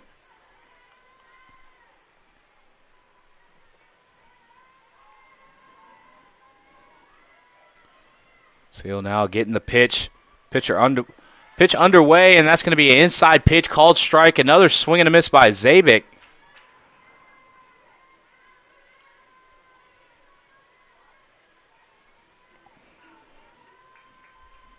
Those 2 outs, a runner on third. Definitely don't want to leave one on, as that one's going to be high up into the shoulder of Zabik, and she's going to reach off of a HBP, old hit by pitch, to put runners on the corners here. And now for the Cougars, they got runners on the corners with Angela Rodriguez coming back up to the plate here for the Cougars. With 2 outs, the Cougars looking for at least a run here to narrow down the lead and get some momentum going. Little outside pitch there from Seal. Gets called in the zone to make it a strike. 0-1 for Rodriguez, as that one's going to be a swing popped up out of play to make it 0-2.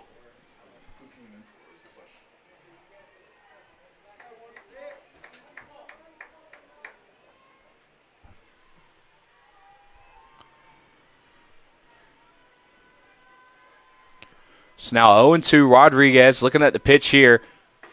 Outside pitch, trying to keep the runners honest on the corner with the outside pitch there. Have a pitch to give, so why not go outside? Hopefully, if you're the Marlins, you want Rodriguez to reach at it, but Rodriguez, a disciplined batter in the box, lays off that one. As she puts this one out into play over the shortstop head, and that will score 1. So Rodriguez, off of a RBI single, advances a runner to second and also bats in the runner from third to bring the lead back down to 5 here for the Marlins and get a little bit of momentum going here for the Cougars. So now this brings up Nelson, who had a solo shot at the bottom of the 4th in her last at-bat.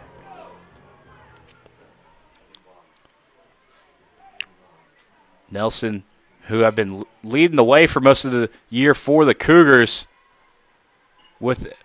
at the plate with the bat in hand, as she was able to put up the first run here for the Cougars. She's trying to keep things going, as that one's going to be hit up in the air, and trying to stretch for it was number 8, Haley Sadler, over there at first base. and just ran out of real estate. The ball went outside, out of play. She couldn't make a play on it, so that's just going to be a long strike here for Nelson to make it 1-1.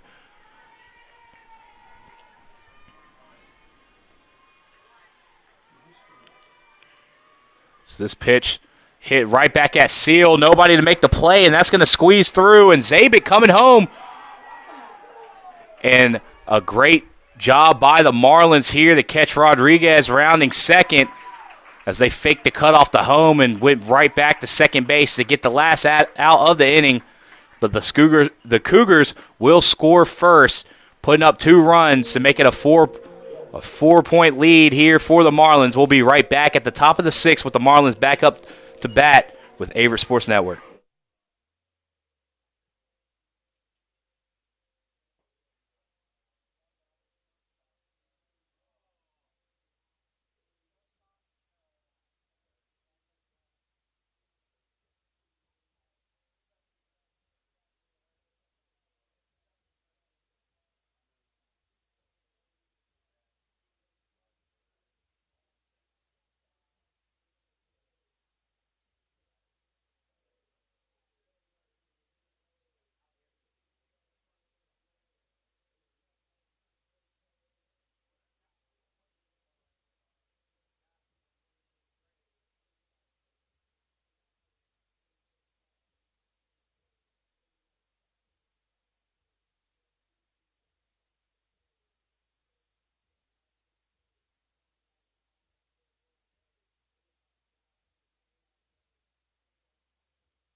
Single 31.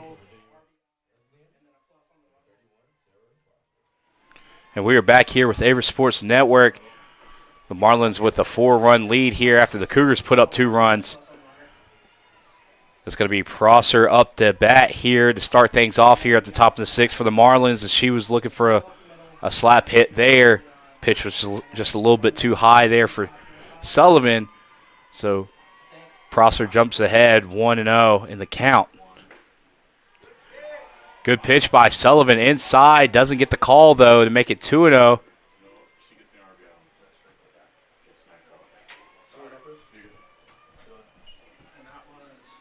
So now 2-0. Prosser ahead of the count here. As Sullivan's able to settle down here and get right back into the count to make it now 2-1. Getting a strike there on Prosser. Prosser running up for the slap hit all 3 pitches here. Looking for it again as that was a good pitch. It looked like it was in the zone but called a little bit low to now make it 3-1. As Sullivan has to go back and try to get a strike here to force a full count.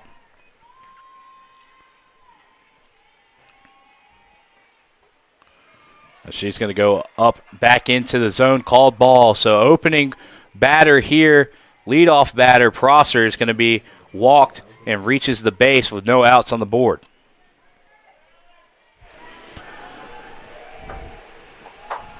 So one on board here, nobody away for the Marlins. Got their leadoff person again on the base pass. Runner takes off, and she's down there safe with a stolen base. She was pitch was a strike. Sorry, Chris. She's 14 for 14 on stolen bases this season. She keeps up the 100% stolen base percentage. This one roped foul, out of play to the right side, so no balls and 2 strikes. Here to Pollock. And it was one of the stats that jumped out to me before the game. The Marlins 74 of 79 coming into this one on the base pass with stolen bases. They've only not gotten an extra base 5 times out of 79, which is a crazy statistic, just gaining extra bags within the games, and it kind of doesn't kind of directly contributes with the amount of runs that they score per game that you were talking about earlier. Yeah, absolutely. If you can get your players on, and then if you're aggressive on the base pass and do it smart like they have been doing, and you're successful at it, it certainly can generate and kind of boost that offense. So that pitch a little low, and the runner will take off for third. So 1-2 the count. We talk about a lot. There's so many different ways you can generate offense, and aggressive base running is certainly a key way to do that. Doesn't always have to be a home run. As this one hit out to Rodriguez, she'll go to first for the putout, but it will score another run here. So on the RBI ground out. So does the job. Now 8-3 in favor of the Marlins. It looked like Rodriguez looked at Prosser first, but Prosser kind of knew that ball wasn't going at home, that the Cougars needed an out here. So that'll bring up Piotrowski. Was in the outfield, moved into the DP spot. Looks at strike one, so not in the field currently defensively, but still in the batting order for the Marlins.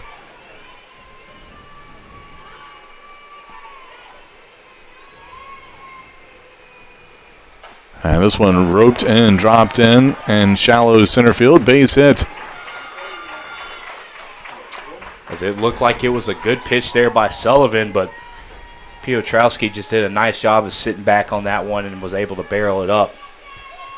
So that'll bring up Diggs Hagwood, who came in as a pinch runner and stayed in to play left field, batting .333 on the year. She sees her first at-bat of the matchup here. Runner takes off again and safe.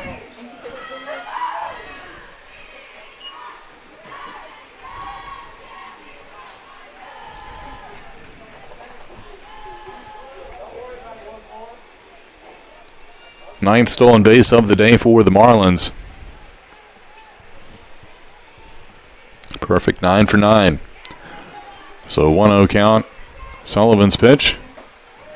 Finds the inside corner for strike one. That was a good pitch by Sullivan, just going back inside the zone and getting a strike there to get back into the count.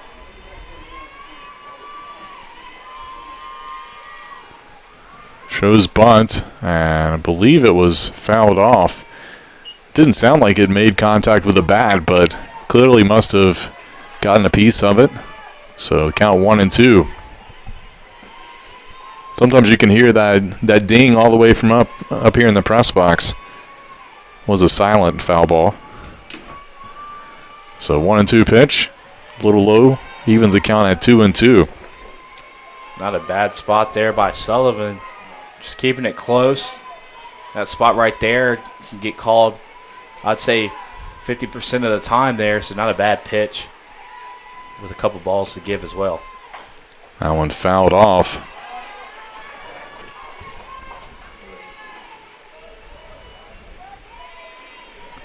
Hoping to still get 2 games in here today as part of the doubleheader. Obviously no lights here at Cougar Field, so darkness could play a factor in game 2. This one popped up out into shallow right center field. It's going to drop in for a base hit. And a single will put runners on the corners here. 10th hit of the day for the Marlins. As that hit looked like it was just perfectly centered between that triangle between second, right field, and center, as there was 3 heads to the ball and just none of them could get to it. It hit right in between all of them. That'll bring up Haley Sadler, who came in. He's playing first base. And the runner takes off again. Rodriguez comes over and cuts off the throw, so it's another stolen base on the pitch.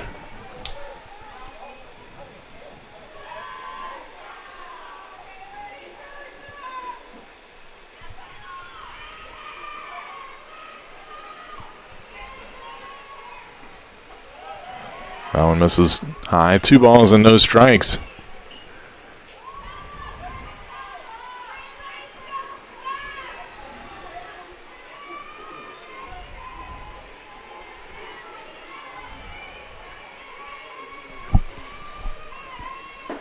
That one low and inside, make it 3-0. So now Sullivan in a dangerous spot, as is with two runners in scoring position, and now behind the count 3-0. Could have the potential of the Marlins being in a bases loaded situation. And make it a walk here. That'll put everybody aboard, and now we'll see Averett head coach Carol Oberhelman make her way out to the circle. Talk things over. Not sure if a change will be coming or not, but obviously bases loaded, one away. And one of the other things, Chris, the Cougars have to worry about if they want to try to get back in this game is, one, you can't allow any more runs just because you can't afford to give them up. You're in late in the innings here. But also, too, now with Marlins with a 5-run advantage, if they get 3 more on the board, you start talking about that 8-run rule. And that would only give the Cougars 1 at-bat to try to get back in this one. So I'll talk things over here. Looks like Sullivan's going to stay in. Now back to the number 2, Haley Hawkins. That'll bring up number 2, Haley Hawkins. Hawkins yet to record a hit this year. He came into play shortstop. So gets her first opportunity. First pitch from Sullivan. A little low for ball 1. Nowhere to put her here. He's only had 2 at-bats, so. Hawkins, a sophomore out of Manassas, Virginia. Prime opportunity here. This one popped up in the infield. Infield fly rule in effect. Caught by Carson Lee at second base for the second out. And you got to feel if the Cougars could get out of this one with only giving up 1 run, they got to feel like that's a huge win, Chris. You know, especially like you mentioned earlier with the 8-run rule and creeping up with a bases loaded situation with 2 outs to give. You gotta be grateful if you get out of this with only 1 run scored. And Sullivan fires in a strike there to Knight, who, dangerous hitter for the Marlins, has a home run today. He's driven in 2 runs.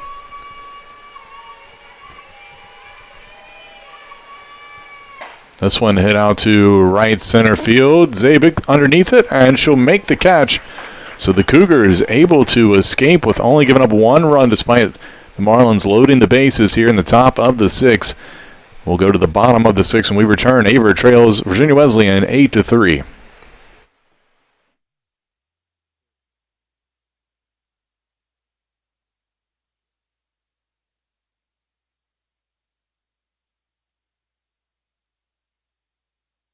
Averett University provides all you need for your future through learning that embraces all of your infinite potential. With flexible online and on-campus programs, affordable tuition, and over 50 majors and programs.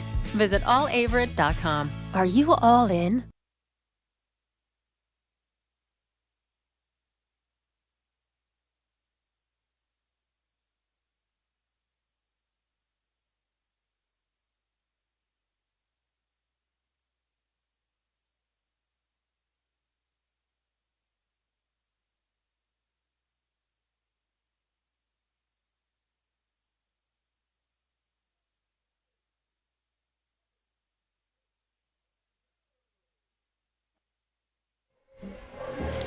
And welcome back. We go to the bottom of the 6th inning. Cougars trail the number 6 team in the country, the Virginia Wesleyan Marlins, 8-3 here in Game 1 of our doubleheader today. Salem Hill will lead off the inning for Averett as they trail by 5.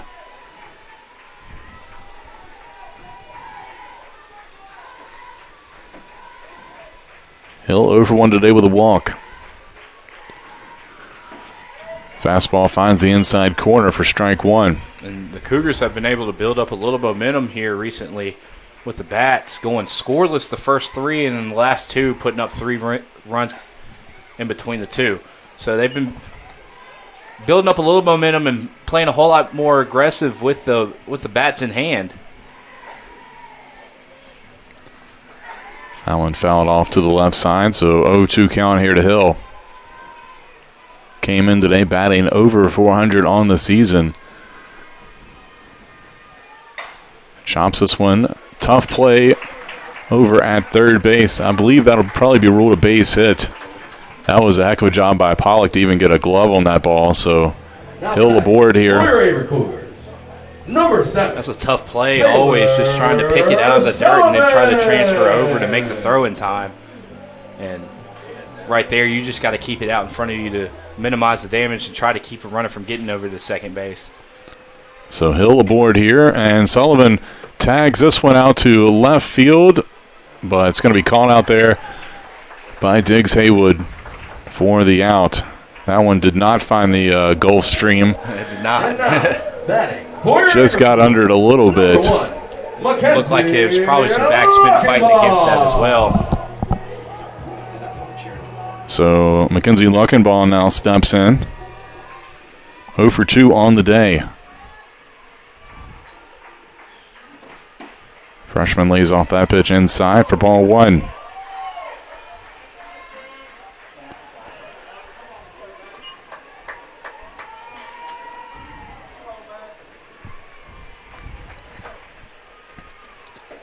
That one a little low as well. Make it 2-0 here.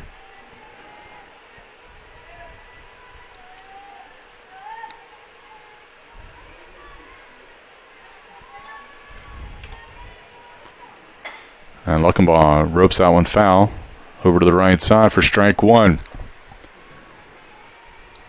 So the Cougars at least swinging it. You know, if you're down 5 innings inching away, you at least want to swing it and try to put something out into play, and that's what they're doing. That pitch a little bit outside, make it 3-1, and now Luckenbaugh will have the opportunity to make her choice here. Wait for her pitch. Good hitters count here, 3-1. Likes that one, but hits it out to shallow right field. Caught by the second baseman, who was out there. That was Campbell's making the play for the out. So it looked like that one was trouble as she had to adjust a couple times in the air looking at it. Maybe it was the backspin, maybe it was a little bit of that wind to come into play as well. But had to basket catch it essentially down at her knees, looked like. So 2 away here for Carson Lee, who smacked a double down the left field line in her last at bat. Certainly would be another good option here if she could do that again. Count quickly 1-1 to her. Preferably in this situation down the right field line, give Hill a little bit of time to get over there to third, but this one hit out to left field, but caught by Diggs Haywood, and that'll be it. The Cougars will strand a leadoff runner here in the bottom of the 6th inning. They still trail 8-3. We'll go to the 7th when we return.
Welcome back. We go to the top of the 7th inning here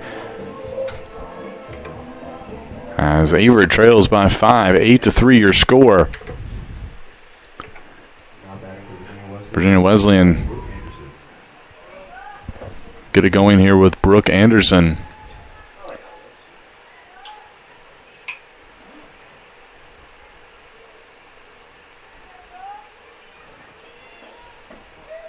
That one in there for a strike.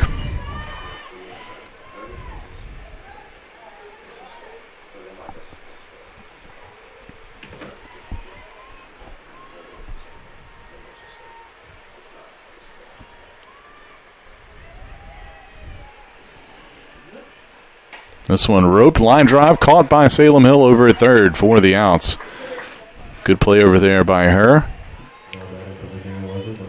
So the Cougars were able to dodge that 8-run rule effect, but wasn't able to do anything with it in the last inning, not being able to put up a lot of runs. So they left themselves with a lot of food left on the plate here to try to bring this one in. So they got to go very quickly here, not giving up any more bonus runs, so they at least have a chance of stringing some hits together in the 7th. Absolutely, 5 runs not out of the question. Obviously, you have to do it against a good team like Virginia Wesleyan, but certainly possible for Averett as Lazy Campbell looks at ball 1 there, make it ball 2 as that one misses low and away on the pitch from Sullivan. And, we've already seen some balls travel outside the park today as well, so that's always in question, in the possibilities as well.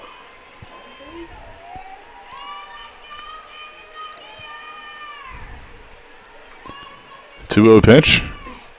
Low. 3 balls and no strikes now to Campbell. Top of the order coming up here for the Marlins after Campbell.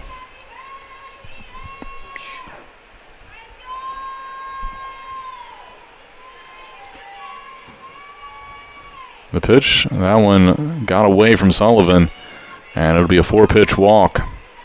Yeah, that looked like it just slipped out the hands a little bit on the release, and you see her instantly go down and reach down for that dirt and try to get a little bit of grip back. So that'll bring up Sarah Prosser here. Prosser 1 for 3 today with 2 runs scored and a couple stolen bases. And the runner takes off. And just a tad bit late there, it will be another steal for the Marlins.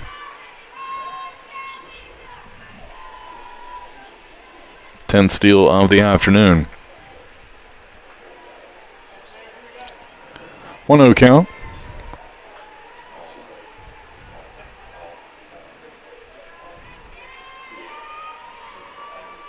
Bunt in effect.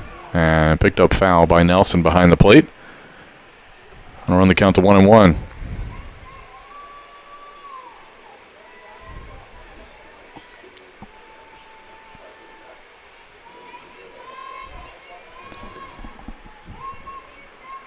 Persian quarter to 5 here. Been going for about 2 hours. Pretty standard time for a softball game. That one misses low. 2 balls and 1 strike, but we talked about it here earlier. They're going to roll if they want to try to get game 2 in. No lights here at Cougar Field. But you don't have to play the full 7. You can technically, as long as you get to about the 5th, the game could be called due to darkness and be an official game as that one misses 3 balls and 1 strike. But we're getting way ahead of ourselves with that one. We still got to get out of this one first. And we've seen a couple of long innings in this one as well. So 3-1 pitch and another walk here. That puts 2 aboard. So the Cougars were able to get a quick out there on the first at bat, and a line drive hit to third. But now back-to-back batters able to reach. I'm going to bring up Allison Pollock. Pollock 1 for 4 with 3 RBIs today. She smacked one of the home runs in this one. Little check swing held up there for ball 1.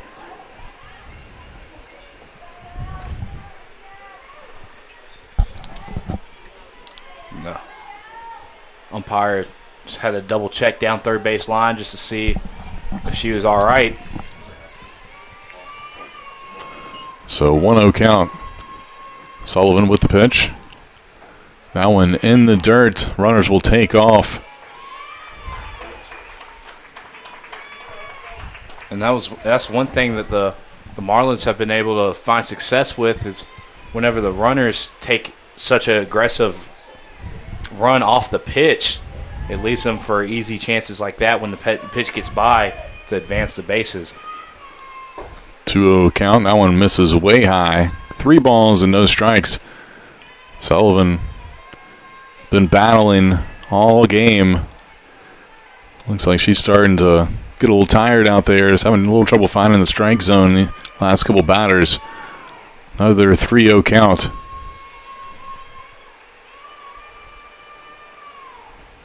This one hit down the right field line. Caught. Zabik's throw coming home, and will be a sacrifice fly as all the runners move up. That'll make it 9-3. So Zabik goes and gets the second out, but not before the Marlins were able to get one right there. So Piotrowski now coming to the plate. Runner at third base, 2 away. Score now 9-3. And the pitch. This one fouled off out of play to the right side for strike 1.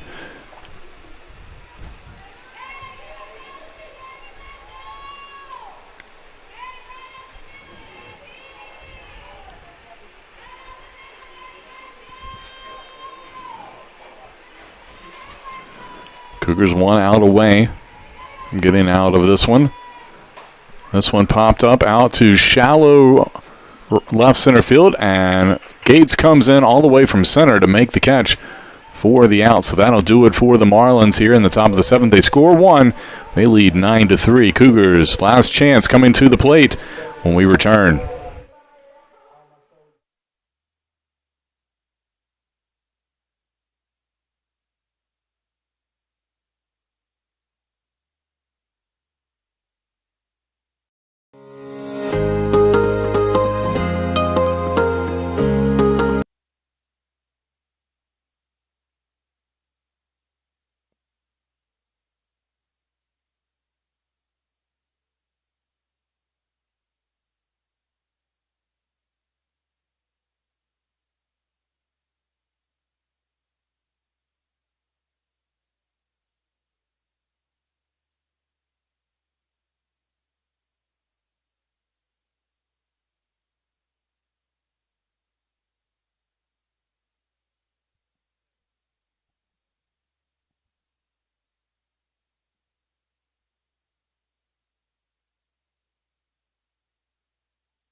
And welcome back. New pitcher in the circle for the Marlins. Number 20, Hannah. Piotrowski has now come in to trying to finish off this game.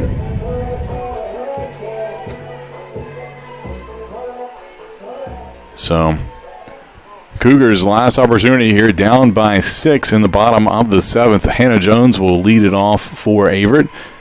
It'll be Jones, Gates, then back to the top of the lineup as that pitch got away from Piotrowski. Looked like she stepped wrong there. Second time we've seen a Marlins pitcher lose their footing. Doesn't look like there's a huge divot there, but just caught her cleat in the dirt a little bit wrong. 1 ball, no strikes. That pitch a little high. 2 balls and no strikes here.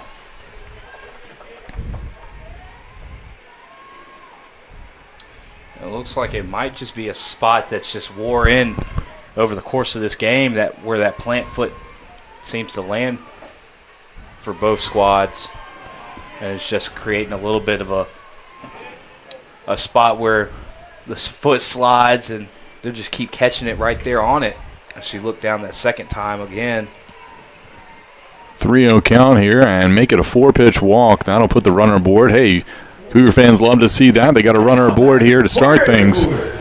And the first step to a comeback is getting a runner aboard here. Take it one batter at a time. This will be Kaylee Gates coming to the plate for Averett. 0 for 1 today.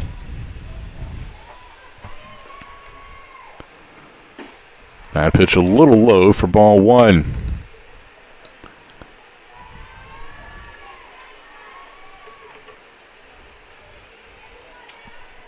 So now we see the center fielder and the shortstop playing way over. Gates drops the bunt down. Pitcher fields it, throws over to the second baseman Campbell covering at first. So the sac bunt will move the runner over. And now, batting. But does lead to an out. Hannah Zabik. That'll bring up Hannah Zabik.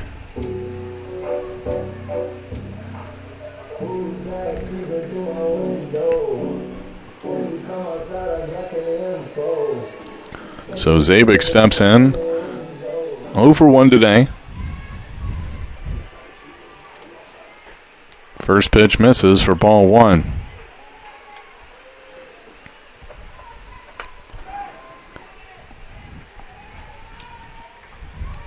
So Piotrowski so far in this one is missing a little bit on the outside part of the box. So that one goes low as well. This could mean good things for the Cougars if Piotrowski is just struggling to find the strike zone here in this one. If the Cougars just stay patient and give themselves opportunities. That one called strike, got away. The runner takes off and safe underneath the tag.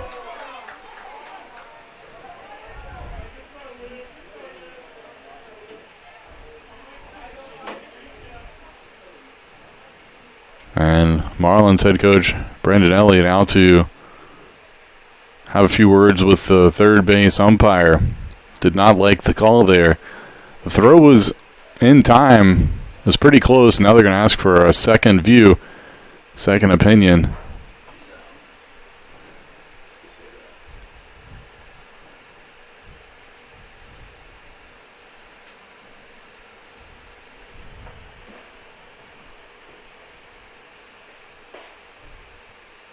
And they signal safe, so the play stands as called. Certainly looked like she got underneath the tag with the hand. It was close, I will give them that. But from our vantage point, she did look safe. Count 2-1 here. And even if it was at the same time, usually the tie goes to the runner, so I think that was the correct call there. That pitch a little low and inside, make it 3-1. Here to Zabik. As the Cougars in the heart of their lineup coming up.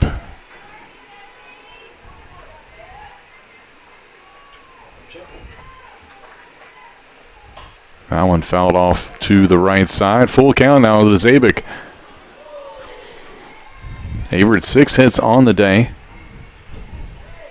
including 2 each by Rodriguez and Nelson, who are the next 2 batters up. And if it's anybody who knows how to hit runs in, it's them two. This one dribbled up the middle. Campbell will throw over to first in time, but it will drive home a run on the ground out, so make it 9-4. But 2 away here for the Cougars, and they're going to need a little bit of luck here. 9-4 your score, down by 5. But Angela Rodriguez will try to make things continue and happen here with 2 away. That one misses high for ball 1. We'll have to, once this game is over, we'll let you know what they're going to do as far as game 2. Maybe standard 30 minutes in between, or they may try to go a little quicker. We'll keep you in the loop as that one finds the strike zone there. 1-1 the count here to Rodriguez.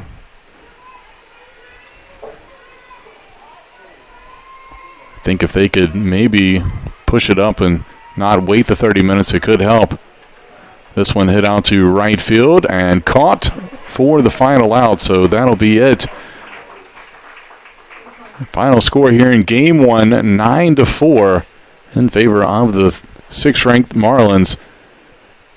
So that'll be it for Game 1. Marlins get 9 runs on 10 hits, no errors. Averett 4 runs on 6 hits, 1 error.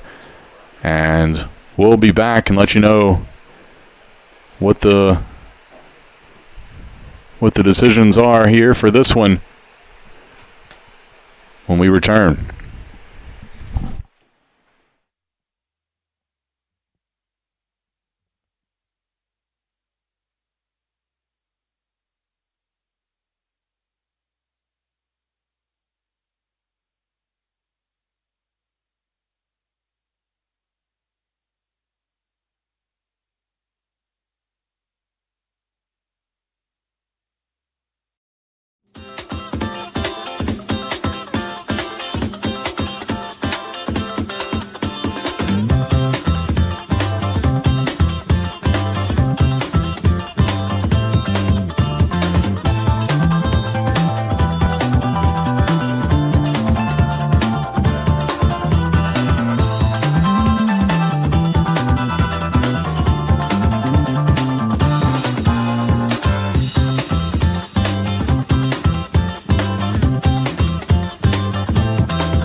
Hello and welcome to Averett Sports Network as we're kicking off game number 2 here.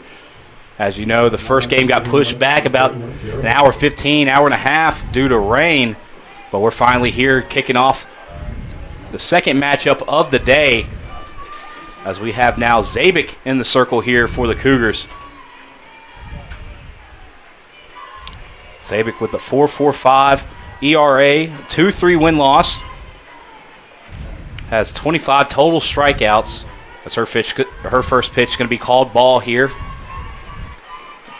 In the box here now for the Marlins, it's going to be number 31. It's going to be Sarah Prosser. Prosser went 2 for 3 in the first matchup. So this one's poked down left field line and falls out of play to be called a long strike here for Prosser to make it 1-1.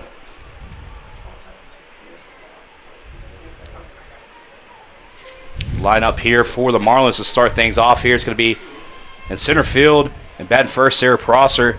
Third baseman, Allison Pollock at second.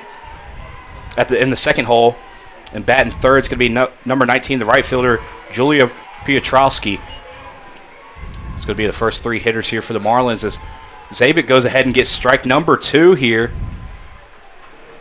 in the first at bat.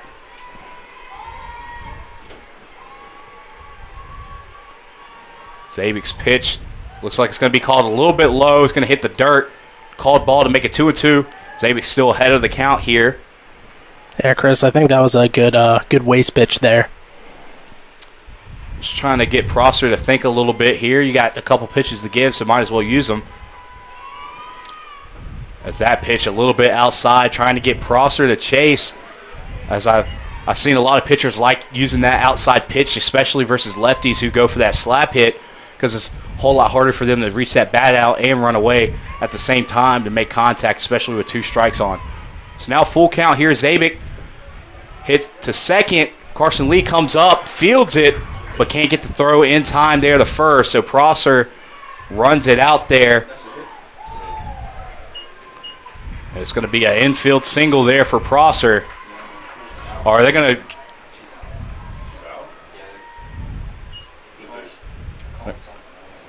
They're going to change the call there and call her out. Didn't see what was called.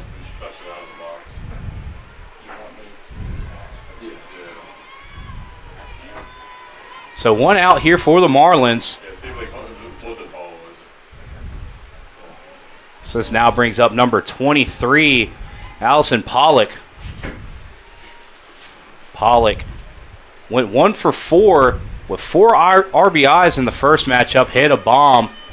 A 2-run shot there in the last matchup as she hits one straight to third. Hill throws it over, and that's going to be in time from third to first to get the second out of the inning. So the Cougars so far go 1-2. With now Piotrowski coming up to hit as she went 1 for 5 in the last matchup. No RBIs or no runs scored. She ended up coming late into that game in the circle as well and closed out the game. As this one's going to be hit short and rolls foul, touched out of play. So that's going to be a strike there for Piotrowski.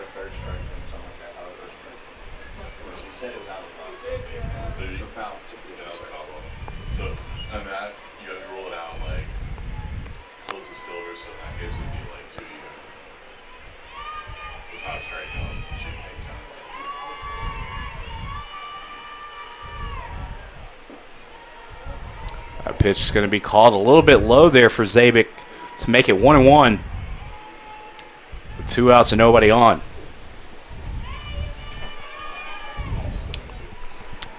We'll have to see how Zabik does today. She did pretty well against Peace, getting them that win to split that doubleheader in their last outing.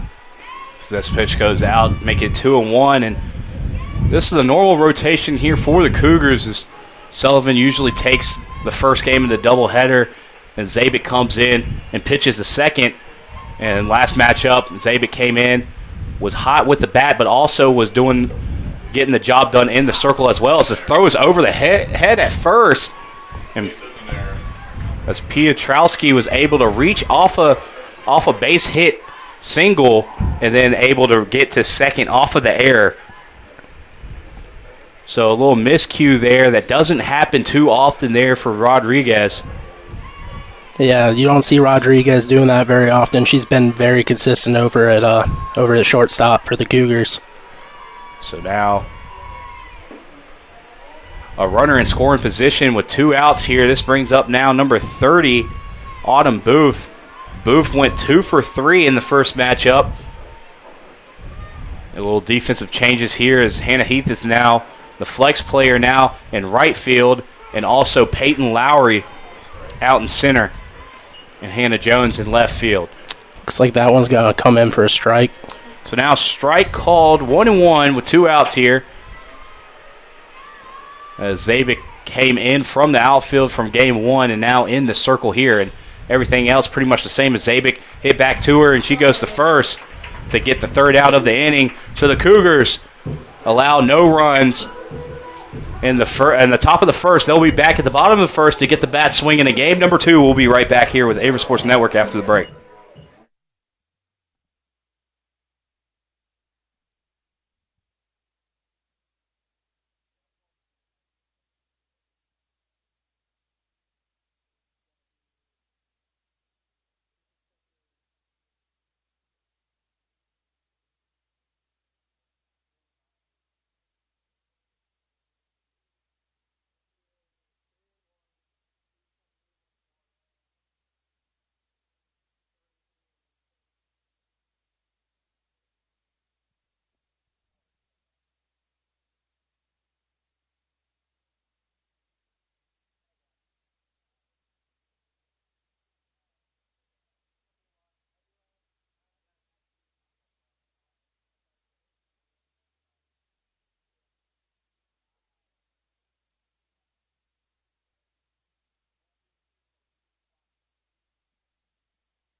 And now, We are back here at the bottom. We are back with Averett Sports Network. My name is Chris Richmond. Alongside me is Landon Hendricks. So we're bringing you the bottom of the first here to kick things off in game number 2 with the Cougars with the bats. This is going to be Zabik up to hit. So the Marlins are going to have Lauren Bible up in the circle this game. She has a 2.31 ERA, and she is 3-1 off of 33.1 innings pitched. So she throws a nice pitch for her first pitch of the game to get in for a strike to take her ahead of the count 0-1. As Zabik comes into this one, pokes this one up, and that's going to be caught by Bible outside of the circle to go ahead and get out number 1. For your Averett Cougars, number 16. Zabik, who wasn't able to find a hit, went 0 for 2 in the first game and still not being able to find a hit with that one. This brings up now Rodriguez. Rodriguez, who went 2 for 4 in the first matchup and also batting in a RBI. yeah, last game she really came through for the Cougars, getting some offense when they had some struggles early. But we'll see how she does today. In game 2. Game 1 going 2 for 4, like you said. That's pretty significant right there, batting .500. So first pitch there, not a bad pitch, but called ball, make it 1-0. Second pitch here inside. Rodriguez holds off of it, and that's going to be called ball number 2 to get ahead of the count here for Rodriguez, 2-0. And we talked about someone who's been walked 11 times, leads the teams in earned walks. She's disciplined at the plate, and she just watches 3 close pitches there. I think so many people get caught up with batting average, but you got to look at that on-base percentage sometimes, and being able to take those balls is a huge part in getting some offense together for the Cougars. That one was a good spot there for Bible, able to go back and get a strike there to bring the count 3-1. Trying to battle back into this one, has 1 out, nobody on, was able to retire the first batter. As they're going to call that one another strike, so 2 back-to-back good pitches there for Bible, able to battle back and force a full count here for Rodriguez. She's got to swing at anything close here. Looks like she might go outside here. That one's a little high. Rodriguez gets a piece of it, hits it straight up in the air, out of play, stays alive. Yeah, let's see if she can battle this full count right here and get a hit, or even a walk would be great right now. And that one's fouled away as well. So it looks like Bible is going to pitch straight at Rodriguez, not going to try to go around her and try to get her to chase. She's gonna force Rodriguez to try to put something in play here. And Rodriguez so far batting 2 off, staying alive in this one. Now the pitch count out to seven pitches for this at bat. Now 8. It's Rodriguez staying alive here. Yeah, Rodriguez is really making her work for this out.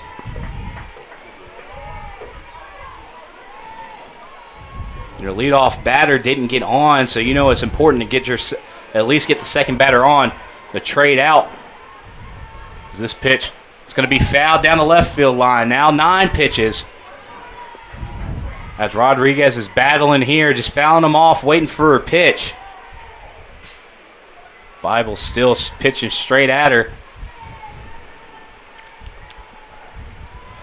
Bible's not afraid to hit that strike zone for sure.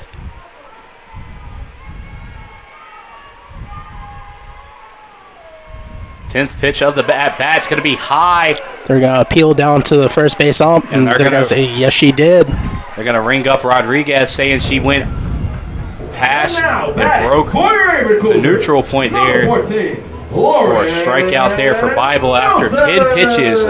Tough battle between Bible and Rodriguez to go ahead and get the second out. 1 and 2 down for the Cougars, bringing up Nelson, who had a solo home run in the first game to try to get things going for the Cougars after 3 scoreless innings, as that one was a called ball to make it 1-0. Nelson, who went 2 for 3, and as I mentioned, had that solo shot, also had another RBI to go along with it. So 2 RBIs for Nelson, if she's able to lay down a hit there and get a single to get things going for the Cougars with the bats here. Yeah, once again, she's producing here. Like you were mentioning, her home run last game, that gave the Cougars some life. And it came at a point where the Cougars were able to put runners on the bases but couldn't keep the bats going long enough to score anything. And Nelson was literally the first batter up in the inning, and first pitch took a yard. As Hill's going to put this one out to second. She can't get a hold of that one. And it looked like that was Campbell out at second base. Coming across, was able to keep it in front, but couldn't field it cleanly. So Hill's going to reach to put 2 runners on with 2 outs and give the Cougars some life to try to get a score here first in the first inning of play. Given an error on that?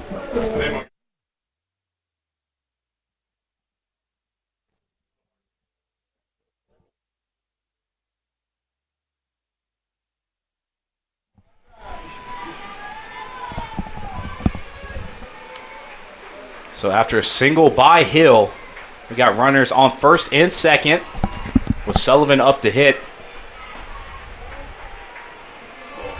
As that's going to be a called ball here for Bible to start things off 1-0. Sullivan, who pitched the entirety of the first game, went 0 for 2 in the batter's box. Still looking for her first hit of the day here. And it'd be a perfect time for the Cougars if she finds it here with 2 runners on.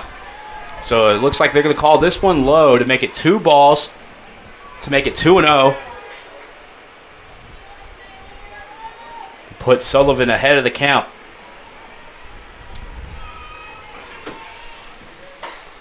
That one's going to be hit going down the right field line and stretching over and making the play.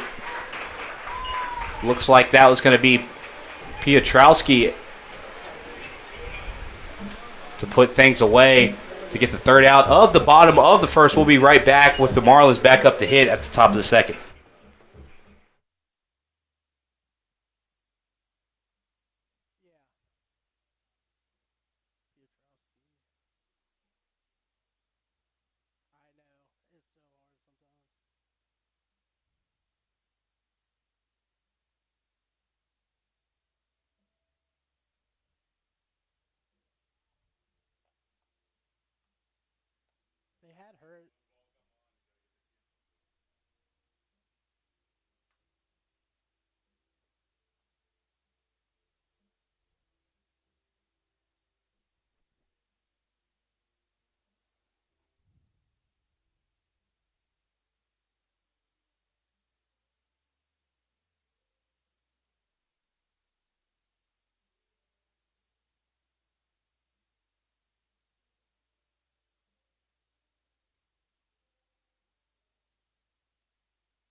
And we are back here with Averett Sports Network at the top of the second. Both sides went scoreless in the first, so the game's still 0-0 with the Marlins back up at the plate. It's going to be number 36 for the Marlins. Number 36, Emma Adams, who had a solid first game swinging the bat. She went 1 for 2 with 1 RBI with a double that hit the warning track, was very close to going out. As she watches 2 pitches go by to make it 2-0. The Cougars were able to get out 1-2-3 in the first inning. So that was a good pitch by Zabit. Called ball. A little bit too high. So to make it 3-0, that was a good eye by Adams to stay off of that one.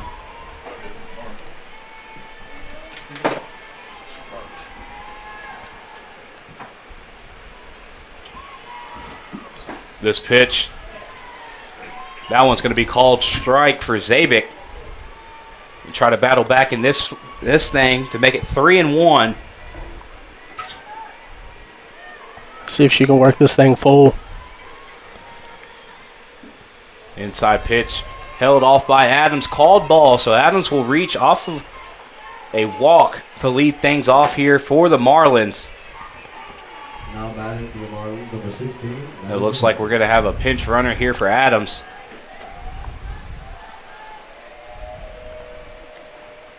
Looks like it's going to be number 18 there for the Marlins. Number 18. It's going to be Emily Holloway.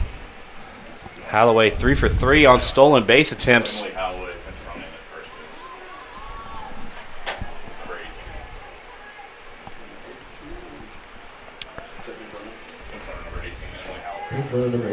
As you saw, Chris, in Game 1, they really want to utilize those base runners, pulling in those pinch runners, try and put them in scoring position quick.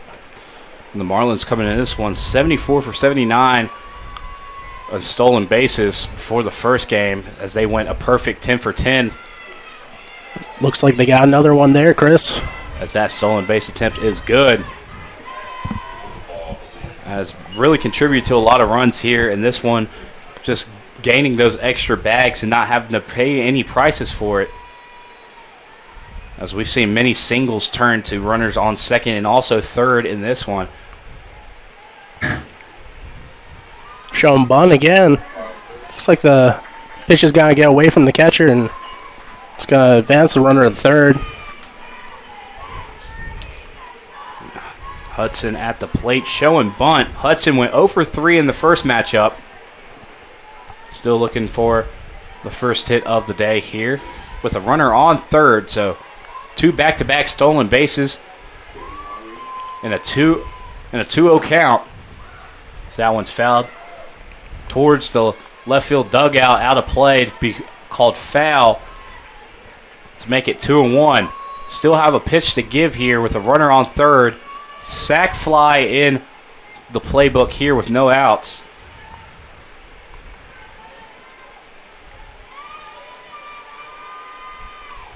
That one hits straight up in the air but stays in the infield.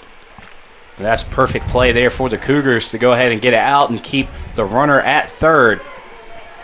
So the Marlins do get a pop out, but it's not to the spot that they want to go ahead and retire the first batter of the top of the second.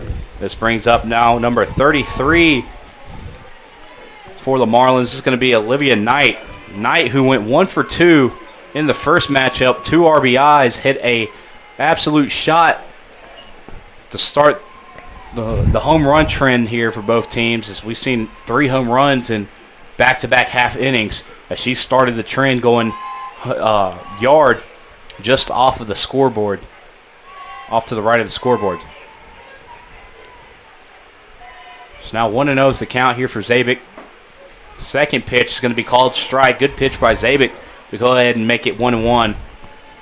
So far, Zabik's been doing a good job switching up her pitches, changing speeds, and hitting her spots. So let's see how she continues to progress.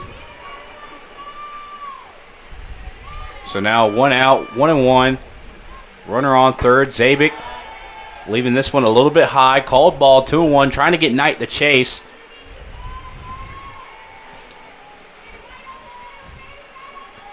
Just trying to feel out how aggressive Knight's going to be after getting her first career home run in the first matchup here.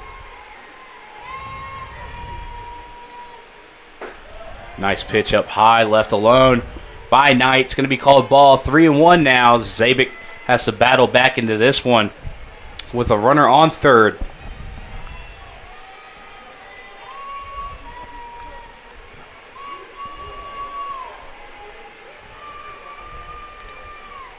This pitch outside, left alone by Knight, and she's going to reach off of a walk to put runners on the corners here for the Marlins. With 1 out. Now batting for the Marlins, number 25, Brooke Anderson. And with this aggressive base running by the Marlins, you got to imagine that they're probably going to send Knight over there at first. Yeah, I could definitely see them sending her, Chris. I mean, with that base open, might as well come and get it.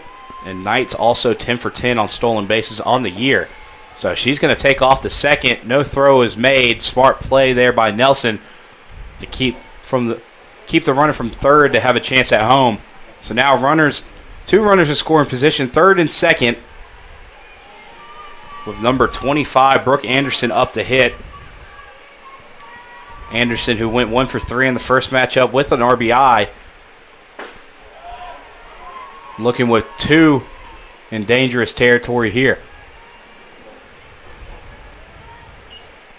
So now 2 pitches, 2 balls to make it 2-0 with only 1 out. Sac fly still in play here. So that one's going to be hit straight at Hill. Hill goes home as the ball comes out of the glove.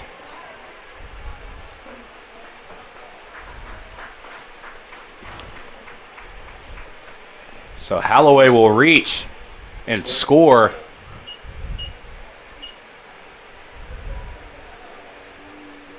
So now runner on second, runner on third with 1 on the board.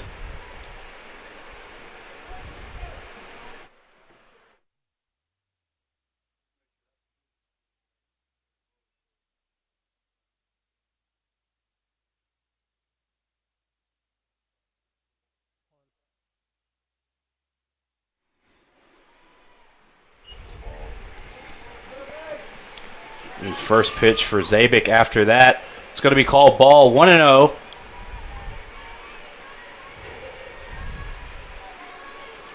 It's going to be Campbell up to hit now, 1 for 3 in the last matchup. So that one's going to be hit out of play, out just outside the first base, to make it a strike here to make it 1-1. So after a fielder's choice and then an error by the Cougars, they find themselves still 2 in scoring position with 1 that already scored. So that pitch, good pitch by Zabik, able to go ahead and get the second strike to get her ahead of the count, 1-2. Yeah, if Zabik can get a strikeout here, that would be huge, because right now with 1 out, like you said earlier, that sac fly is definitely a possibility right now. Anything hit to the deep outfield. Looks like that's going to be left alone and left outside to make it 2-2 here for Campbell. Campbell had no RBIs but did score a run, so played a part into putting up some runs on the board in the last matchup. As that ball's going to be left high there for Zabik to now make the count full. 3-2 here, 1 out for Campbell, and with an opportunity to get on base and make bases loaded and make things really stressful on this Cougar defense. This pitch here, it's going to be hit to second. Carson Lee coming back and making the easy play at first. Does that look like that was Anderson that was tempting Luckenbaugh a little bit there at first? Drew the throw over the third, but she's able to get back in time. So that will be an RBI for Campbell. As she's able to bat in the runner from third. So the Marlins trade an out for a score there. As that bunt's going to go into the back of the net for a strike one here for Zabik. This is now Prosser back up to hit here for the Marlins with 2 outs, runner on third. So now sac fly out of territory. So if it's going to be hit, it's got to be base hit in order to score one. Marlins take a 2-0 lead here. As that pitch is left alone, and it's going to be called ball to make it 1-1.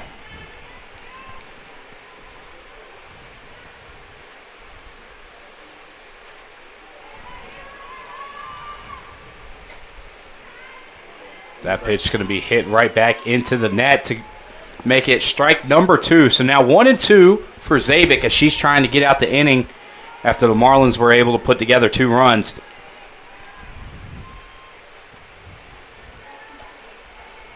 Which will be huge for Zabik with a runner on third. And it looks like this one.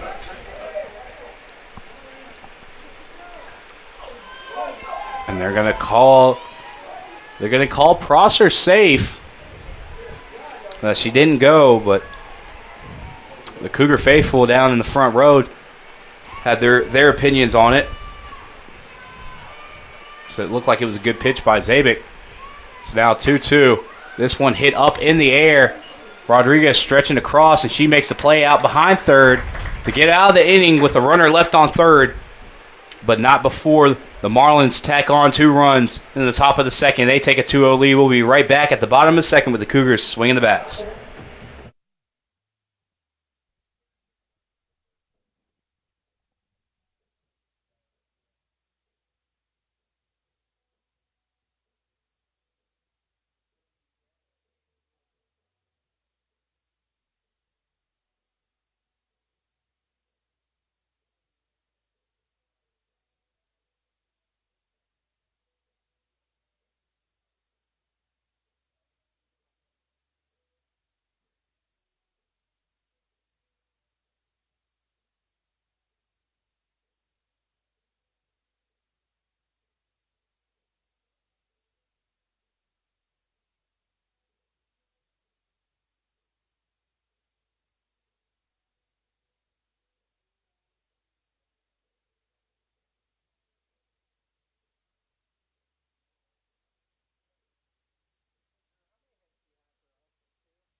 Carson Lee.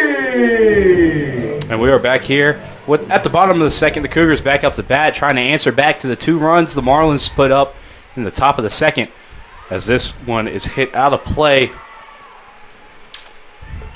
on the right side of the field to make it a long strike there for Carson Lee. Lee, who went 1 for 3 and was credited for a run in the first matchup, trying to keep things going. She had a big double at the end of that matchup, trying to pull in a little bit of a comeback. As she lays off that one, it's going to be called ball to make it 1-1.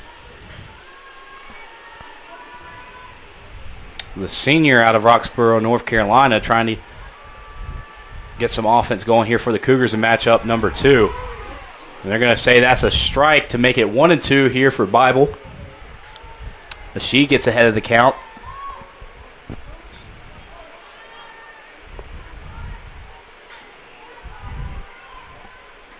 This pitch is going to be high and outside. Called ball, left alone by Lee to make it now 2-2.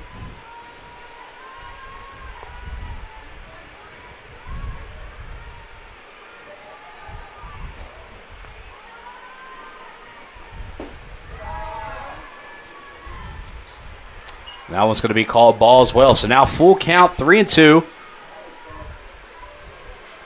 Now Lee has to battle at the plate. She battled all the way back here.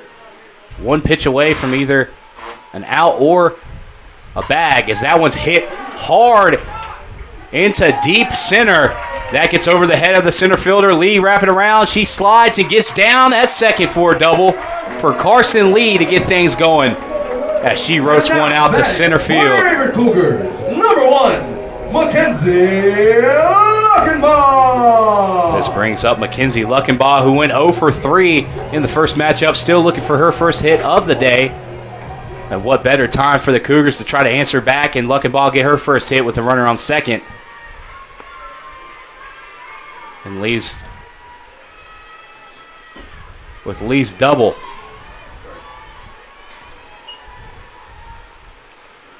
So now 0-1. Is Bible able to settle back down after giving up a double, going back at it and getting a strike with the first pitch of the next at-bat. That one hit by Luckenbaugh, but it goes out of play towards the right dugout safety net.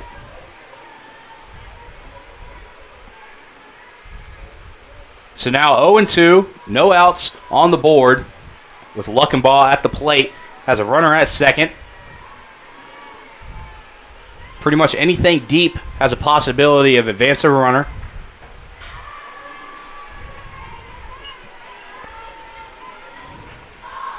So that one's going to be high and left alone by Luckenbaugh to make it 1-2.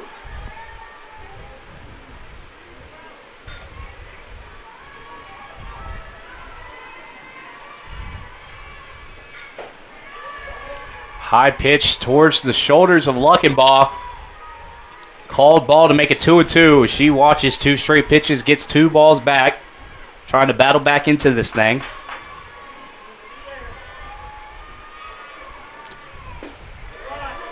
That pitch low and outside of the zone. Called ball, now full count. Luckenbaugh able to battle all the way back into this thing. With the runner on second, trying to keep things going and build a little bit of momentum here for the Cougars. As this pitch going to be hit right back at Bible. She's going to go straight to first to get the easy out. And Lee will advance to third. So now runner on third. Luckenbaugh able to advance the runner. And now batting for your Averett Cougars, number 25, Peyton Lowry. This brings up now Peyton Lowry, who's now playing center field here, switching out for Gates, who started the first matchup. Lowry coming into this one, batting 111 on the year, only 9 at-bats and 1 hit. She has a runner in scoring position at third with 1 out. Sack fly still into play here. Try to get at least an out or a run back for the Cougars after giving up 2 in the second inning. First pitch outside, called ball, 1-0.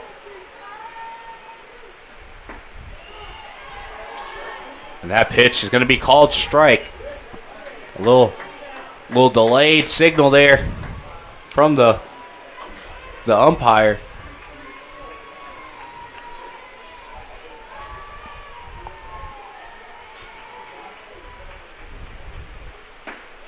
A swing and a miss by Lowry is going to make it 2 strikes, 1-2 here for Bible.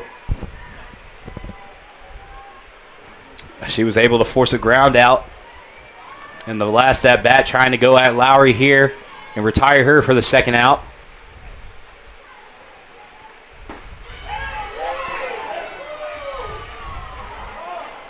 It's that ball left outside. Lowry elects to leave it alone, and good call by Lowry as that's called ball, 2-2 here. That's a great pitch, though. Personally, that would be a hard one for me to lay off of. Those outside pitches are tempting, especially with 2 strikes. You're trying to protect the plate. As you see, Lowry tried to reach out for that one. Similar spot there for Bible, but Lowry able to hold off and battle all the way back in. Full count here, 3-2. Runner on third. Lowry able to protect the plate to extend it out. That one's hit out to short. She goes to first. Runner at first out, but Lee is safe at third. So Lowry able to get the job done and score a run back here for the Cougars. The Cougars trading out for a run. Good payoff there for the Cougars. Bringing up now Hannah Jones. And now batting. With nobody on and 2 outs. Number 20. I don't know about you, Chris, but I'd take him out for a run any day. Absolutely.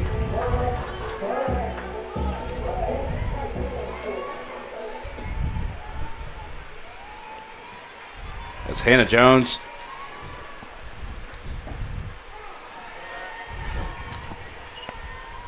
Was responsible for one of the runs in the first matchup, getting around the bases for the Cougars. As her first pitch is called strike. That one outside left alone, but called. Looks like I seen a motion from the umpire to call for a strike. He got a little bit of dirt in the eyes there, so kind of pulled away when he did the signal. So now 0-2 for Jones, as that pitch is left low and in the dirt to make it 1-2.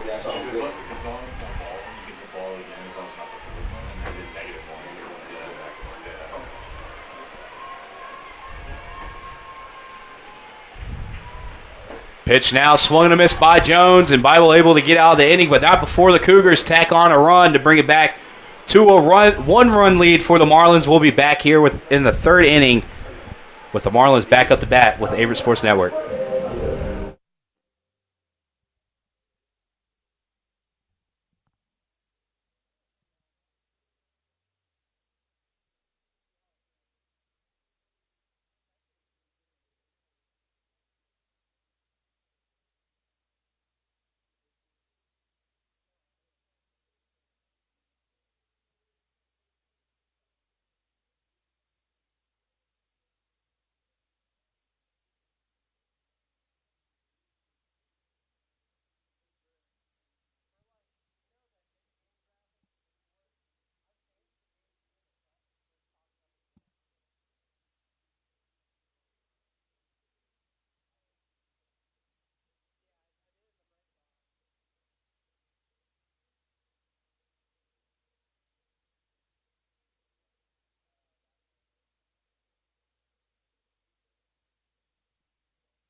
And we are back here with the Averett Sports Network. Pollock up to hit here for the Marlins, trying to continue and roll over some momentum from the top of the second as the Marlins were able to put together 2 hits. And it looks like we're doing decent on time so far. We're at the top of the 3rd at 6 o'clock. 6 o'clock. Oh, that one got hit to right center. She's got to get down for at least a double. She's got to try and go 3. She's got to get in there. Throw gets away from the third baseman on the catch. But the runner's going to remain on third. And Pollock wasting no time. As you'll see, usually a little bit of hesitation rounding second just to see where the ball is. But Pollock, without any hesitation going to third, I think that was a big changer between a triple and a throw out at third. So she's able to get there for the triple for the Marlins to get things started. And it's always a great thing if your leadoff batter gets to third with no outs wasted. As that hit is straight to Lee. Lee comes up, makes the play, and looks straight at Pollock at third. So the Cougars were able to get a run right back, out right back after the triple and keep the runner there at third. So now this is going to be number 30, Booth, back up to hit. The DH.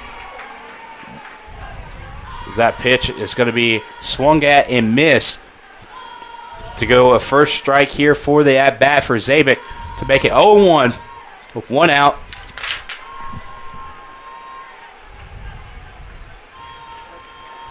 That's another big swing, but I think that caught a piece of the bat there. The foul back into the back net to make it a strike number 2. So now 0-2, Zabik ahead of the count. Got to think there's going to be something either high or outside here, trying to get Booth the chase. Now she's trying to protect the plate here. This one's going to be high, left alone by Booth. Great waist pitch right there. Try to get her swing and miss on something high right there. And usually with a lot of these power hitters, you want to go higher up in the zone. Is hard to lay off of for these power hitters. So that one's going to be outside. So now 2 straight pitches left alone by Booth. She's trying to battle back into the count, 2-2.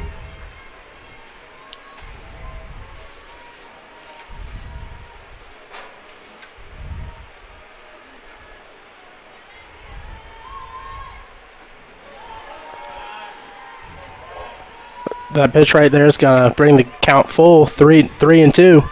It's now full count here for Zabik, as Booth was able to battle all the way back into this one with a runner on third.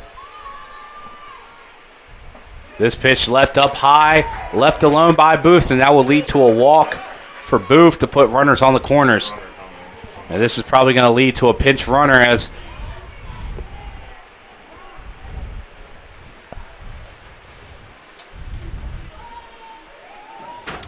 Booth comes off. It's going to be number 9. That's going to be Micaiah Himes coming on to run the bases here for the Marlins. She's 1 for 2 on stolen bases. With Emma Adams up to bat here for the Marlins.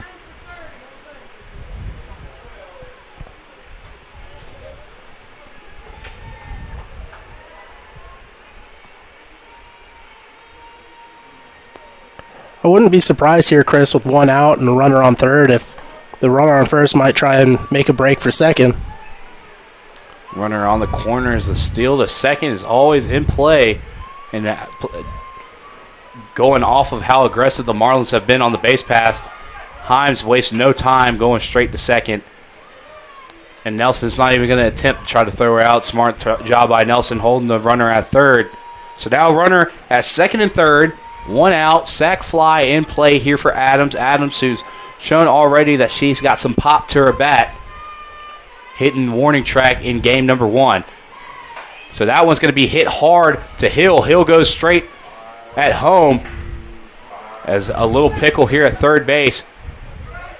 They got the runner going from home out, but Himes able to sneak around and get at third. So the Cougars protect the plate and a run. The Marlins able to get a runner on third. And now Adams on first. This brings up now Hudson here at the plate with 2 outs. Sac fly not in the pitcher. Runner on the corners.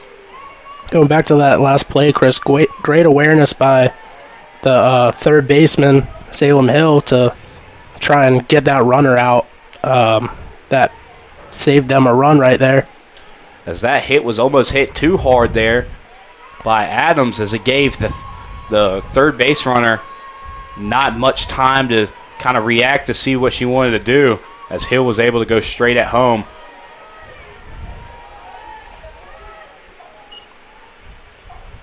So now 2 pitches looked at, going to be called ball, now 2-0.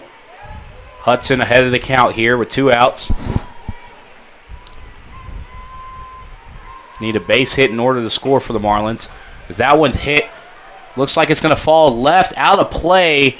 Jones making an effort for it, getting down in the grass, but couldn't get there in time. So that drops, and it's going to be a long strike there for Hudson.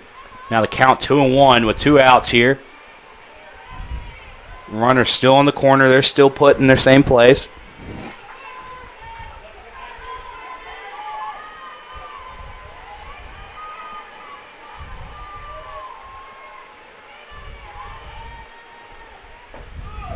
Is that pitch? Not a bad pitch there by Zabik to try to get Hudson to chase a little bit. Called outside.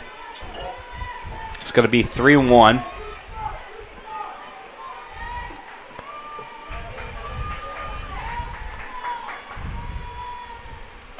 That one hit, and it's going to be called fair. Got past Hill out to left field. Jones able to get to it.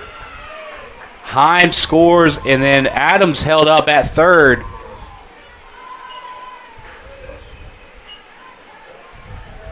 So now 3-1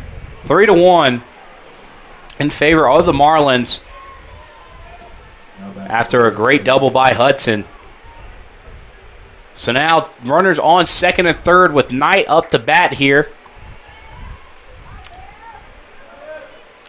Still with 2 outs here. Got to put something in play if she wants something to score.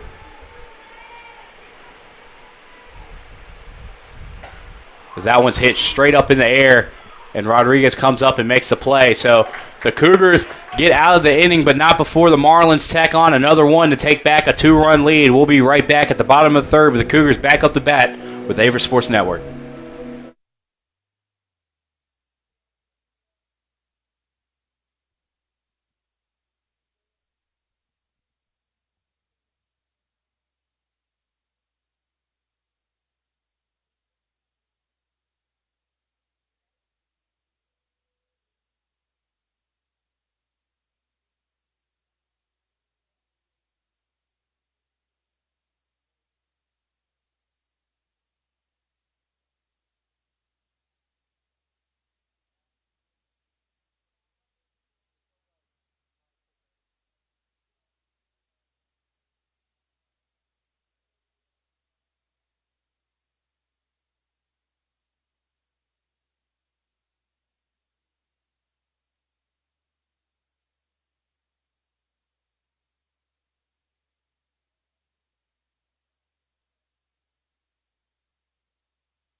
And we are back here with Averett Sports Network. First pitch here for Bible.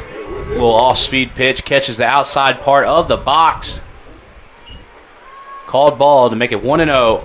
Zabik up to hit here, trying to get things going for the Cougars. And the Cougars, after the Marlins were able to score 2 in the second inning, they were able to answer. They're trying to answer back here as the Marlins were able to get another run to answer back to the Cougars. So a little back and forth here. The Marlins so far with the upper hand. Up now 2 runs. That's going to be a swing and fouled off into the back net to make it 2-1.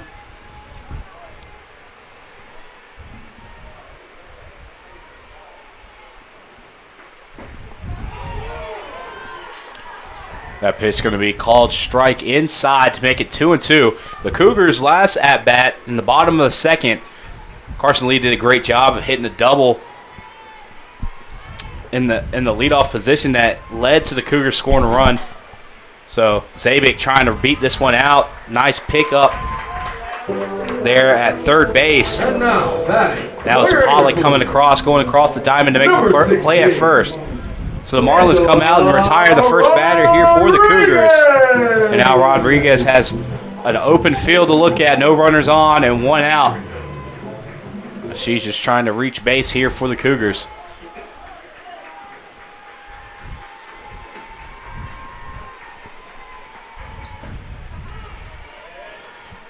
Rodriguez thought about it, laid off of it, but it's called strike 0-1.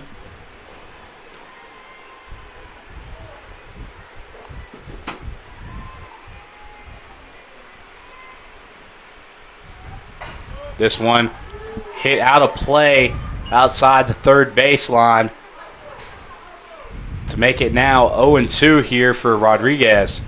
So she's got to battle all the way back here. Either that or put something in play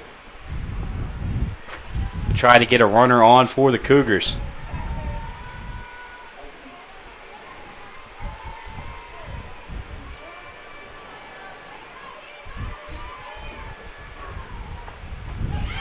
And that's going to be a high fastball there. Swung at and missed by Rodriguez. So that's going to be a strike for Bible to go ahead and get out number 2 of the inning. So this brings up Lauren Nelson, who has nobody on and 2 outs.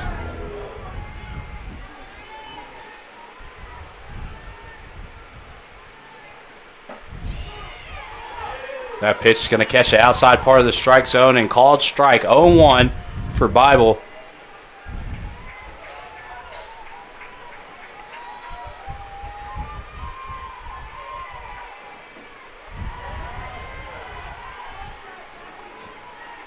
That pitch is going to be left alone and called ball and make it 1-1.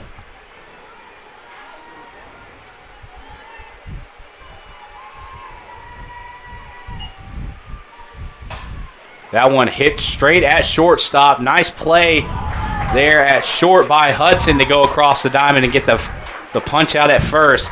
So the Marlins able to go 1, 2, and 3.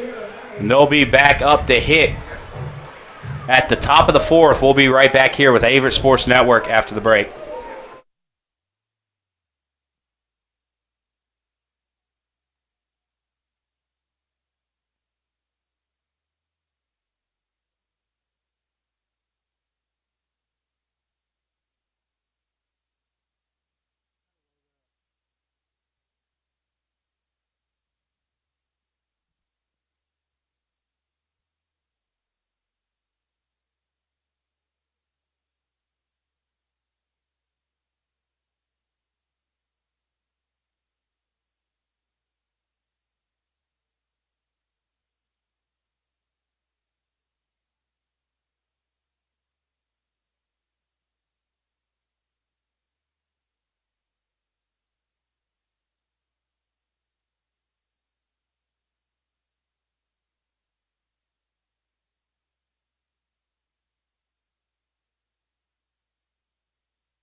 And we are back here with Averett Sports Network in the top of the 4th. My name is Chris Richmond. Alongside me is Landon Hendrickson.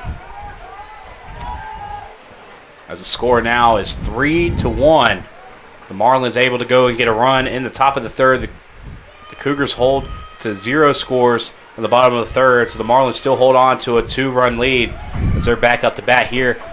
As that one's going to be popped up right outside of first base and caught by Luckenbaugh for the first out. So leadoff batter gone there for the Marlins, thanks to good range by Luckenbaugh.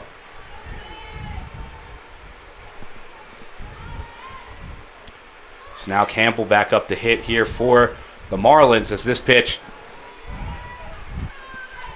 looks like it's going to be called ball here to make it 1-0.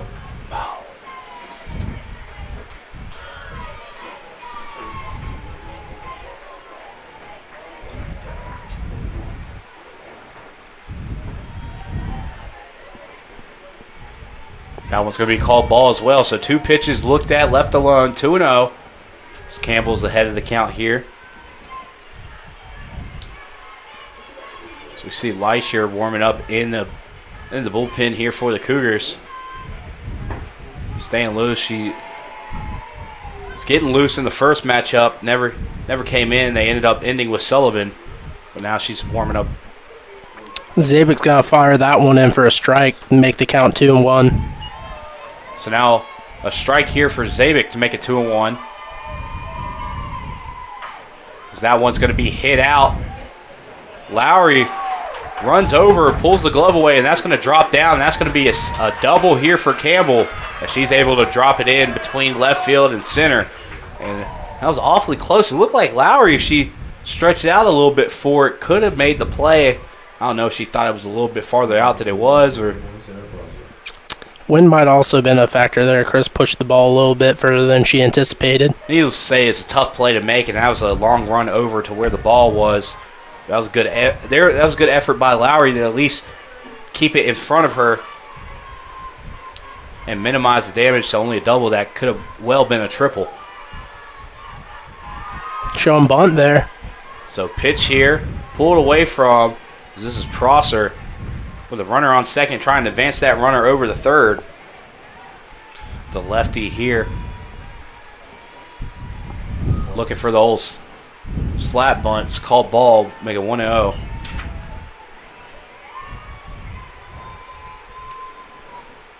This time, slaps this one down to Zabik. Zabik goes to first, throws out Prosser. She's able to advance the runner over the third, so she gets the job done and puts a runner on third, and is thrown out in the process. So both teams got what they wanted.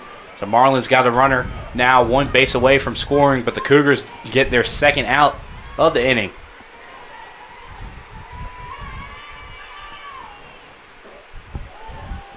That pitch is going to be left alone and called ball to make it 1-0, with Pollock back up to hit here for the Marlins.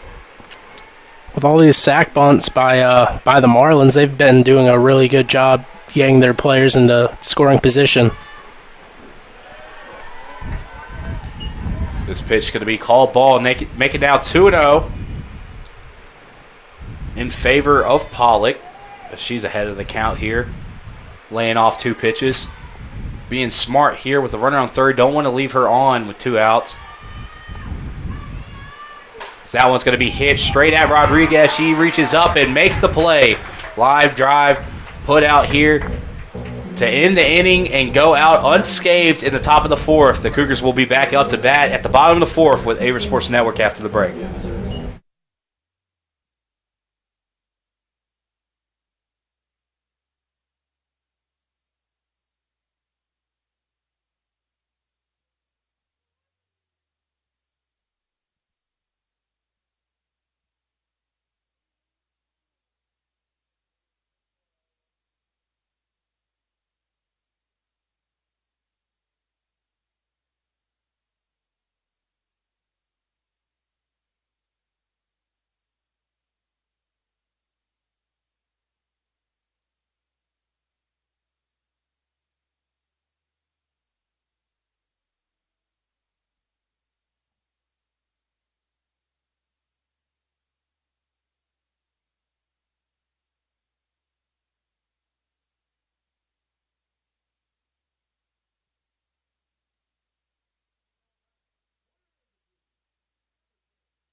So we are back here with Averett Sports Network. Bottom of the 4th, the Cougars back up to bat, holding the Marlins to a scoreless inning, trying to answer back and get back into this thing, down 2 runs. Salem Hill here to kick things off here as the leadoff batter for the Cougars. First pitch, it's going to be hit straight down to third base, gets over the glove of Pollock, and that's going to be Hill reaching first off the first pitch of the bottom of the 4th. And now batting for And this brings up DP Taylor Sullivan coming in, not playing the field in this matchup, just swinging. So that one's going to be an error there on Pollock that gives up the single. That's now Abby Owen coming in, the pinch run here for the Cougars. A normal pinch runner that comes in for the Cougars. She has a lot of speed there on the base path. See if the Cougars can figure out Lauren Bible here. She's done pretty well as of late with 3 innings pitched, 3 hits, 1 earned run, and 3 strikeouts. So an off-balance throw leads to the loose ball there over at first base. So Sullivan puts one out of play, reaches first off of an error, but that will send Owen over the third base. And now the Cougars with runners on the corner. Runners on the corner, no outs. Carson Lee now up to bat, the senior, trying to get some momentum back and get the Cougars back into this one 3-1.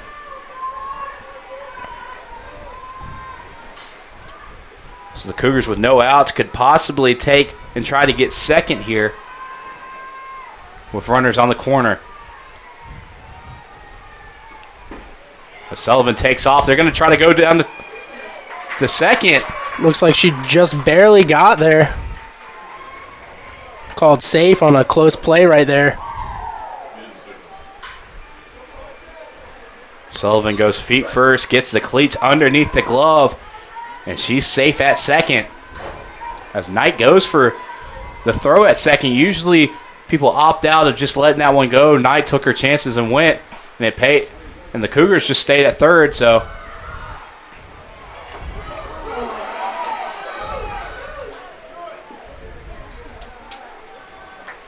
As that was hit straight into the infield, throw was made at the first for the out for Carson Lee.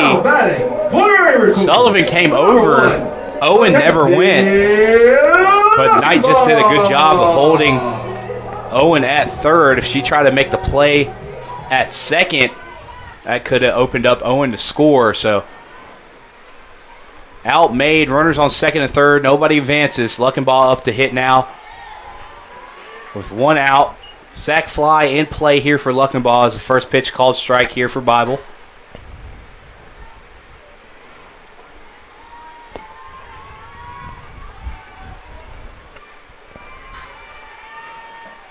This pitch left inside here. No signal made, so it's going to be called ball 1-1. Great pitch by Bible right there, trying to jam Luckenbaugh up. That inside pitch has been called very often here in this one, so no surprise that Bible went straight to it there. Because that one's going to be fouled off by Luckenbaugh. Didn't look like a pitch that she necessarily wanted, but just put a bat on it.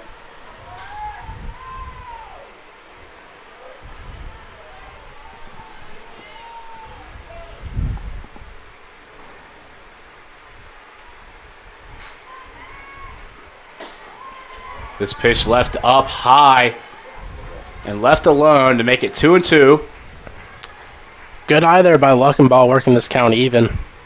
Especially the runners in scoring position here on second and third. So now 2-2. Only 1 out on the board here for the Cougars. 2 runners in scoring position. Bible, the pitch is hit by Luckenbaugh out of play. It's going to be a foul ball. So Luckenbaugh stays alive, just protecting the plate.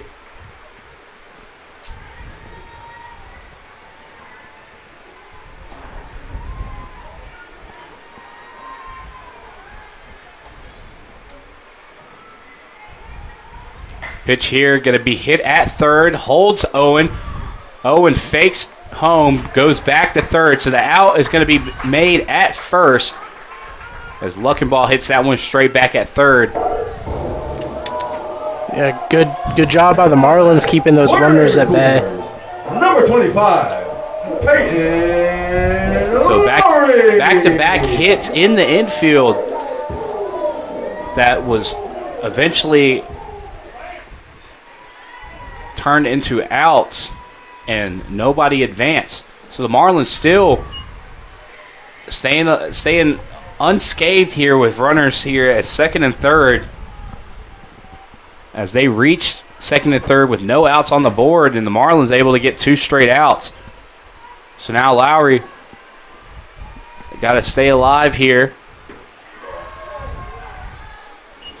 to keep things going here for the Cougars. And this is something that we've seen in the first inning as well. The Cougars didn't, or not the first inning, but the first matchup, the Cougars did a nice job of getting runners on.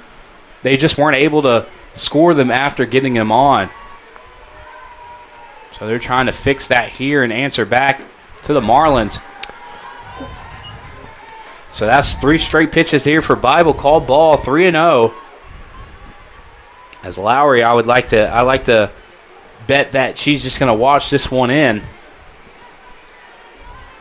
2 outs here. You don't have to swing at it. Take a base if she gives it to you, as that one's right down the pipe. And that's now 3-1. So this opens things up for Lowry. If she doesn't like the pitch that is given, she can take it, run the risk of it being a strike, but still has a strike to give. That one hit right back at Bible. She goes to first, makes the play, and now the Marlins remain unscathed in the last 2 innings. After giving up the first run to the Cougars, they go straight back-to-back scoreless innings. We'll be right back here at the top of the 5th with the Marlins back up to hit with Averett Sports Network.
And we are back here with Averett Sports Network. The Cougars left 2 on in scoring position, which was a tough pill to swallow, especially knowing that those 2 were in scoring position with no outs on the board.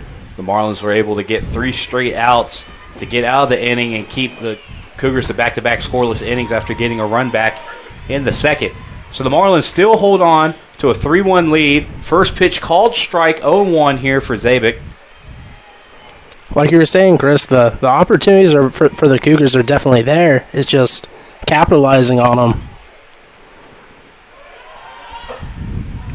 So that pitch is going to be low. Called ball, 1-1 for Zabik.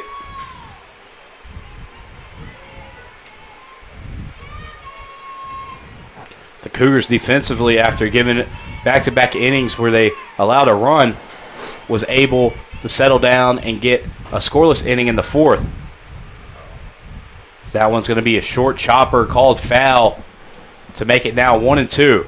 So now 2 strikes here for Zabik. She's ahead of the count.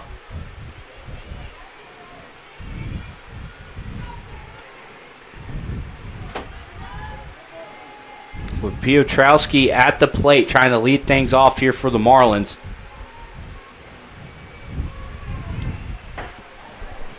This pitch left high and left alone to make it 2-2.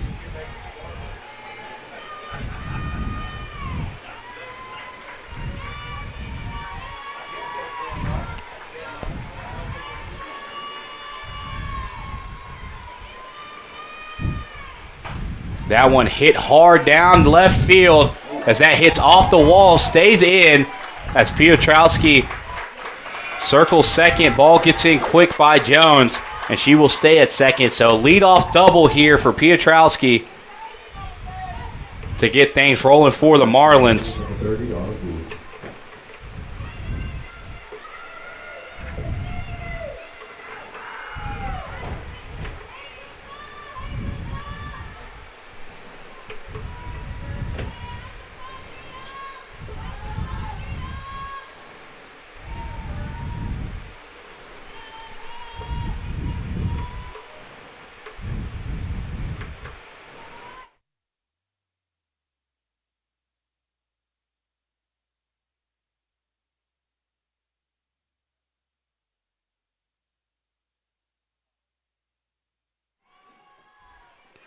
So Booth re-enters as the DH here to swing.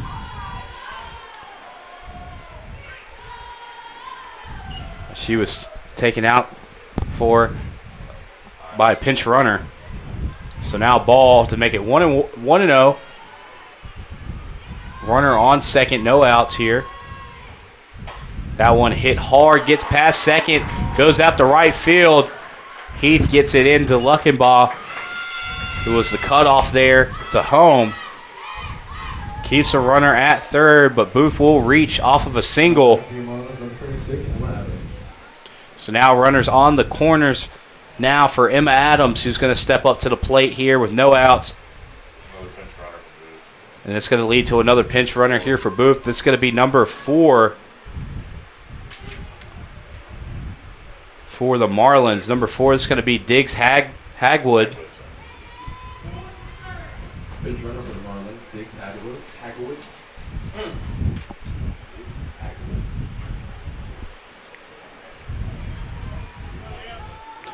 Hagwood, before the first matchup, was 8 for 9 on stolen bases. I believe she had 2 in the last matchup when she came in and rotated in at left field. So she's on the base path now, which is a real dangerous runner. And she's just going to take off and go 2. And she gets there standing. So now runners 2 in scoring position here, no outs. For Emma Adams here at the plate. Whole playbook is open here for the Marlins. For signals, as there's no outs on and 2 on. It's no outs on the board and 2 on the base path.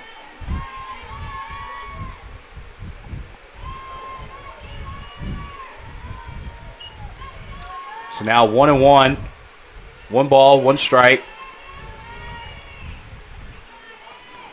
This one's going to be hit. It goes out of play towards the left dugout. That's going to be called strike number 2. So 1-2 here. As Adams falls behind the count.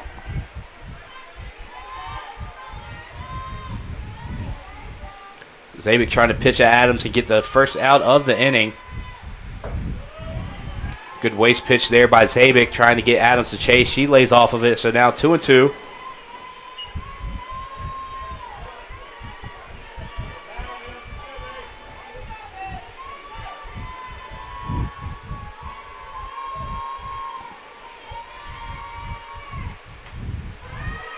Inside pitch, swung at, and chopped back to the back net there. Looked like Adams got jammed up a little bit, but she stays alive at the plate with 2 strikes.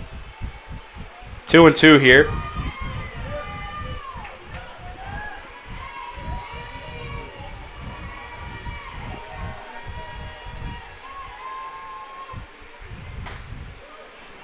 That one hit. Falls foul, so still alive is Adams. She's battling here. Zabik still pitching right at her.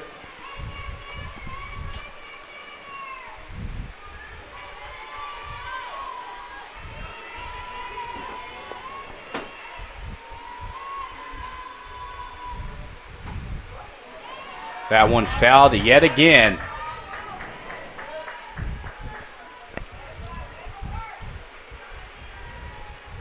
As Adams is making Salem Hill over there at third base work a little bit, as that was 3 fouls straight over towards the third base dugout.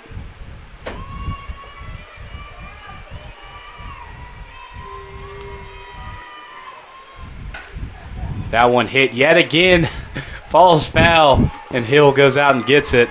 And the touch it foul, as Adams still stays alive.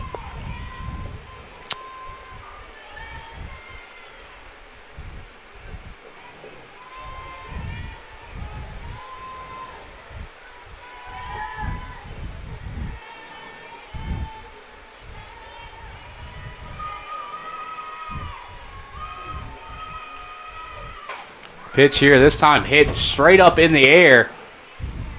Lee drops back, gets it out behind second base and shallow center as she gets the first out of the inning. Runners stay. So the battle between Adams and Zabik pays off in the favor of the Cougar defense as they're able to get it out there.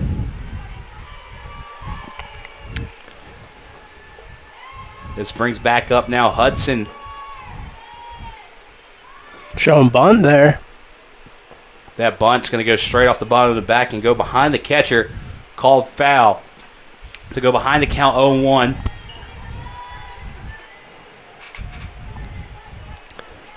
If she shows bunt again, I'm interested to see how this one plays out with that runner on third.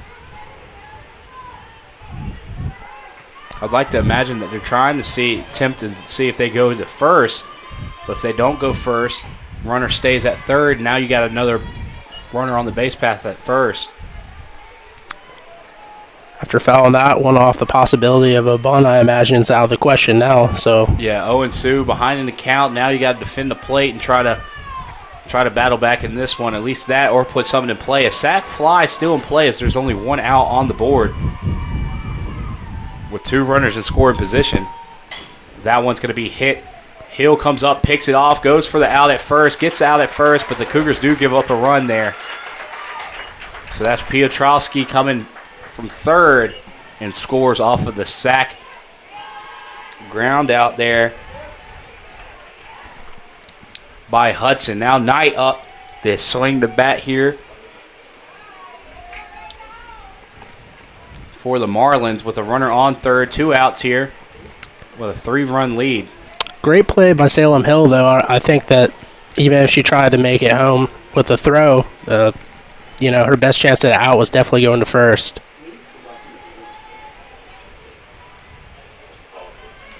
So now first pitch called ball here in favor of Knight. So Knight ahead of the count, 1-0.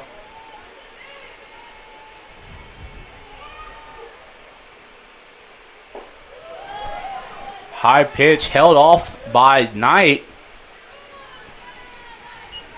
And they're going to call that another ball. So now 2-0 for Knight.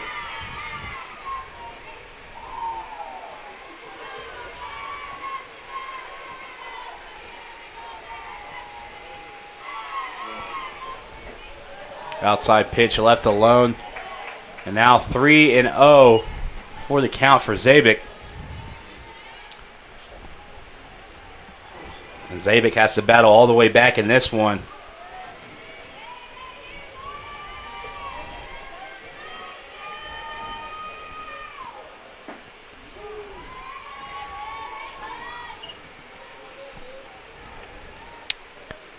Good pitch there to bring the count to 3-1, trying to battle back here.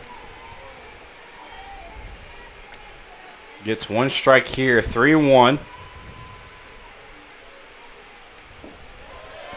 Now one's going to be low, left alone. So Knight will reach off of a walk to put runners here on the corner. This brings up now Anderson.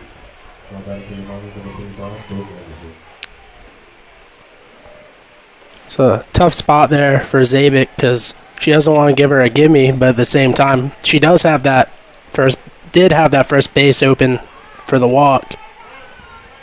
That runner over at third. So now runners on the corner.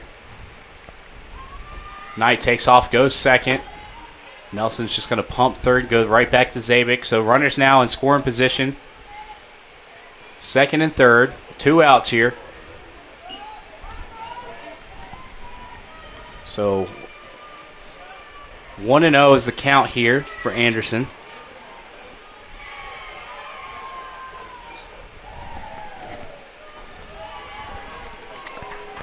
Another called ball there. Gonna make the count 2-0. So 2-0 here, 2 back-to-back balls. 2 runners in scoring position here.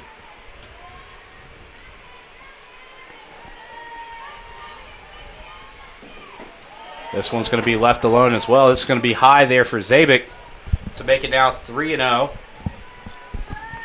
Hill just comes over to Zabik. Tell her that she's all right. Come on. And go straight at her. Battle back into this one. The Cougars 1 out away from getting out the inning.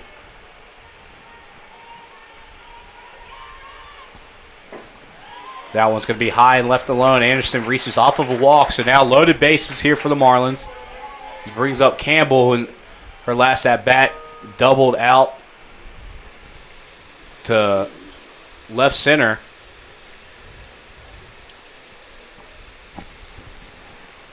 Like Nelson's going to have some words out there with Zabik, try and settle her down a little bit with bases loaded and 2 outs. See if she can get out of this one. So now Zabik in a bit of a jam here. He's got to work out of it. The Cougars so far giving up 1 run in this inning.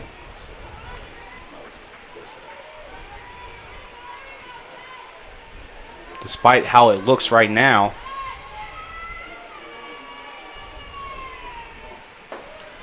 That ball high there for Zabik. Called ball. Now 1-0 is the count.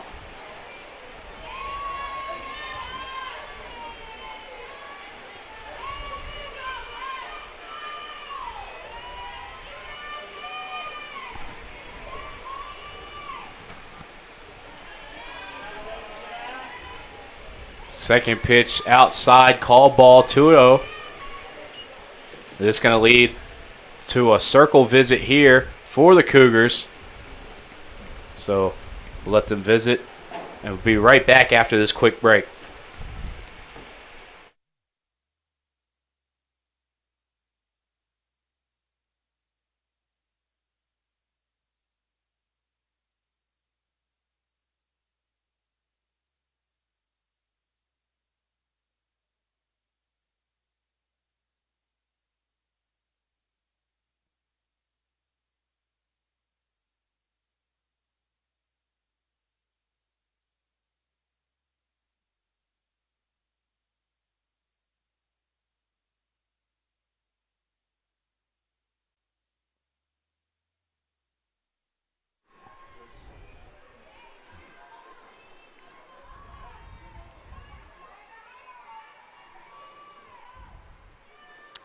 We are back here. That pitch called strike. So after the meeting at the plate, Zabik able to battle back into this one and get a strike here after giving up 2 balls.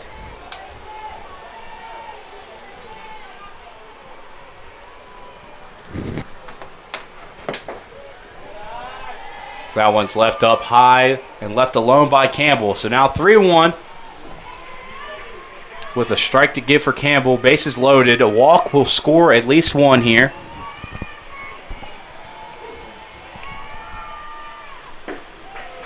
That one's going to be left outside, and that will be a walk, and that will be a score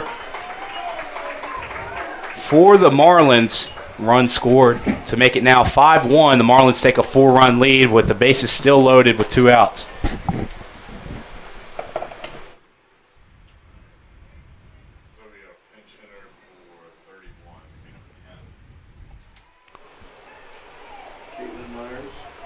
And we're going to have a pinch hitter here for Prosser.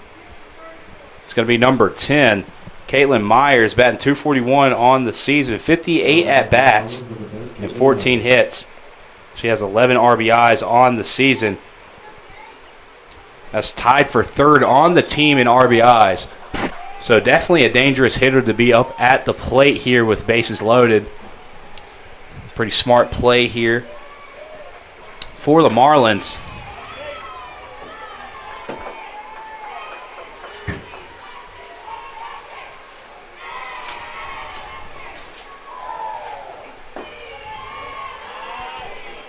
That ball left high. Called ball here for Zabik to make it 1-0.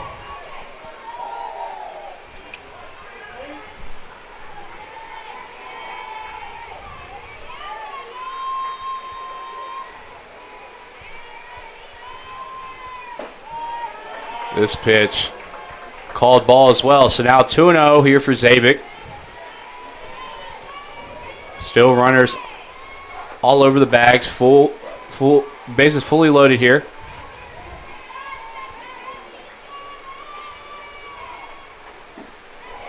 Big swing and a miss there by Myers to get Zabik back into the count, 2-1.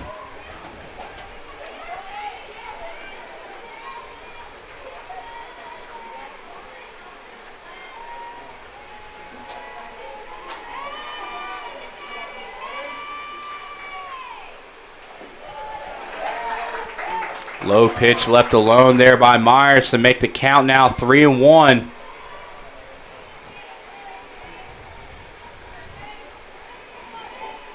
Zabik has to battle all the way back into this one. She goes back and she gets a strike to force full count. Good pitch there by Zabik. To now force Myers to protect the plate here.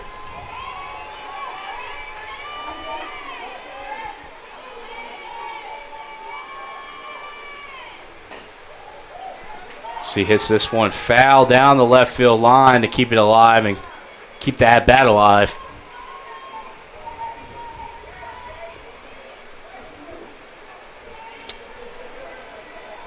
As you can see out on the camera, it's getting a little darker out there. It's 6:46 right now, and with game 2 kind of getting started a little bit late, we gotta see if we can squeeze in all 7 innings of this game.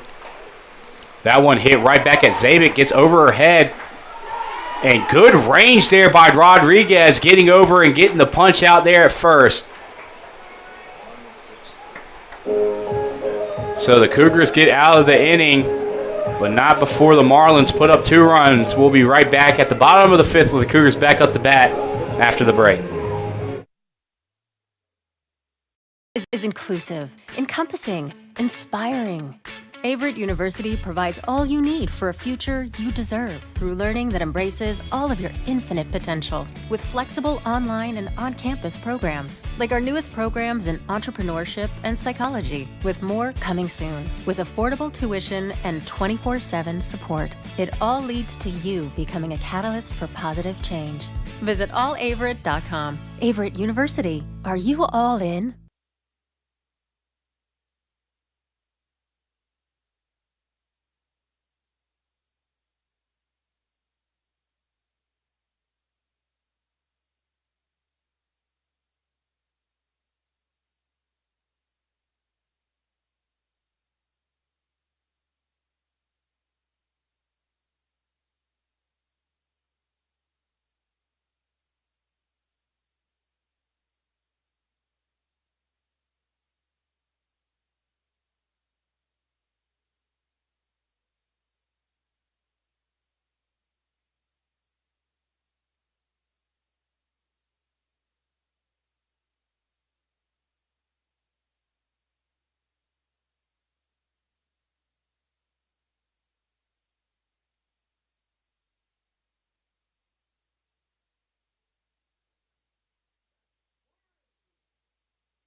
And we are back here with Averett Sports Network.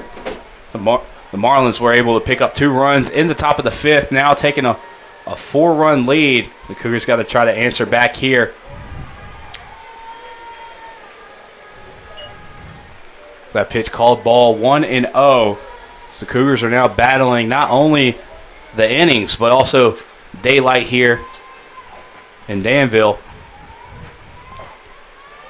As a late start, pushback start here.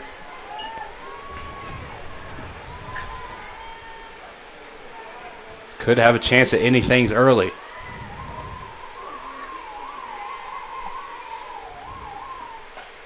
This pitch is going to be fouled back into the back net to make it now 2-1. Spivell able to get the first strike of the at-bat.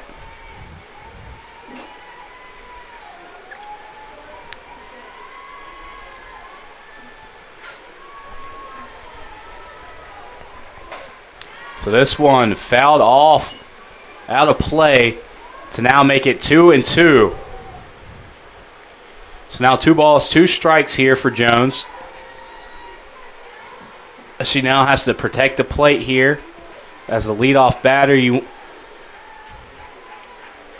very valuable if you reach.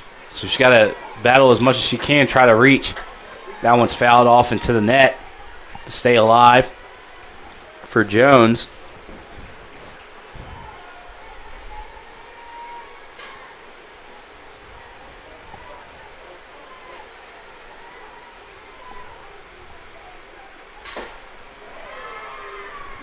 So that pitch is going to be left alone and called ball. So now full count here for Jones.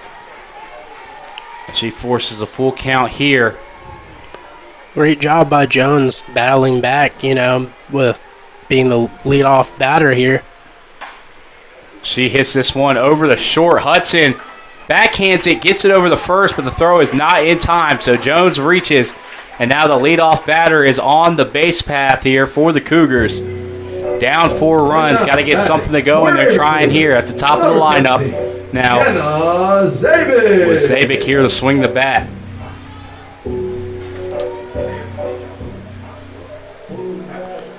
Yeah, great job by the shortstop to try and get to that ball, but the runner, Jones, really put the burners on to get there to first.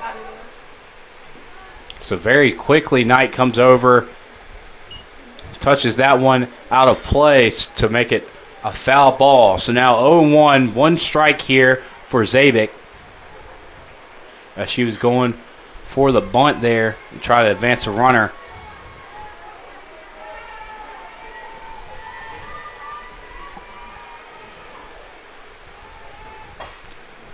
That one fouled off out of play.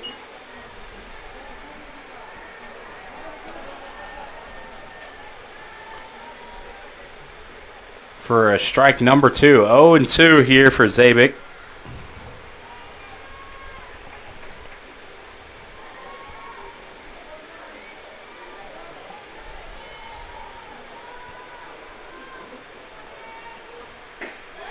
Swing and a miss. High fastball there for Bible to go ahead and retire Zabik. The trade now, the base runner for an out here on the second at bat. So now Rodriguez now back up to hit here for the Cougars with a runner on first, 1 out here.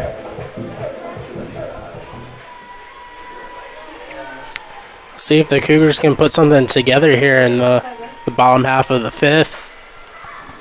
That one fouled up and will drop out of play. Didn't stay in the air long enough for anybody to get there and make a play on it. So that will be a strike here for Rodriguez, 0-1. With a runner on first still.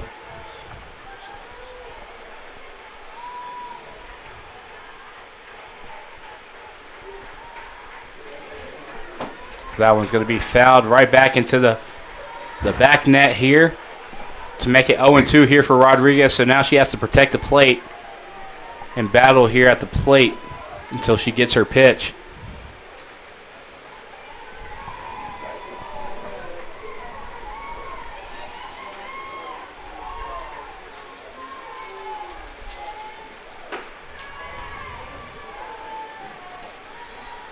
High ball here, called ball, left alone by Rodriguez. Knight keeps Jones honest there at first base.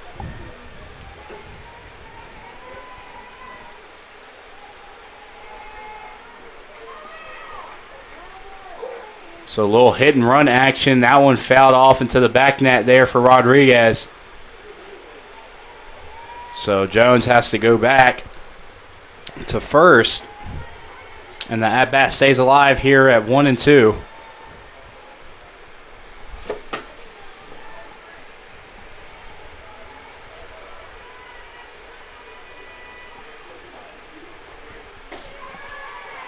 High ball there.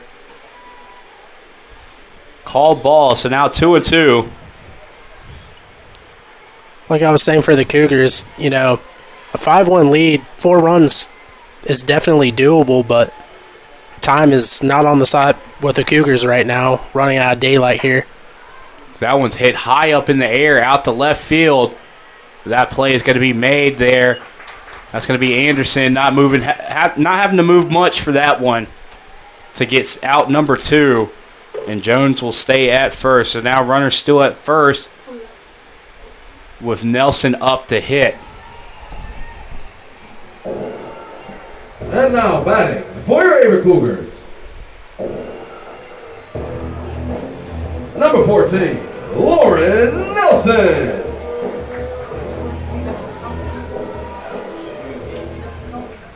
Lauren Nelson up at the plate. That one hit Out to center field. Nobody able to make a play. Now Jones rounding third. She will stay. And Nelson, off of the first pitch, goes right out to shallow center field for a single. Yeah, Nelson wasted no time on that one. Saw something she liked on the first pitch and just let it sling. A lot of people say the first pitch is going to be your best pitch, and Nelson took that first pitch there and put that one out to center field and get a base hit for the Cougars to keep things alive. Looks like the Cougars here might have a pinch runner here for Nelson.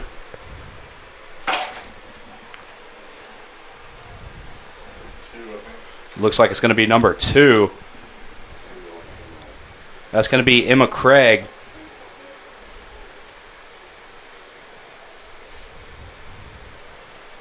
She's going to go out to first base here for the Cougars in place of Nelson, the catcher. So now Salem Hill will go up to the plate here for the Cougars.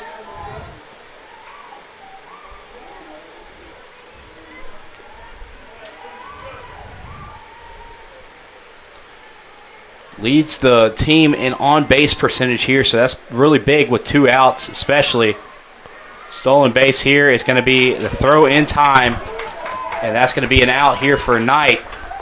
Yeah, great throw by the catcher there.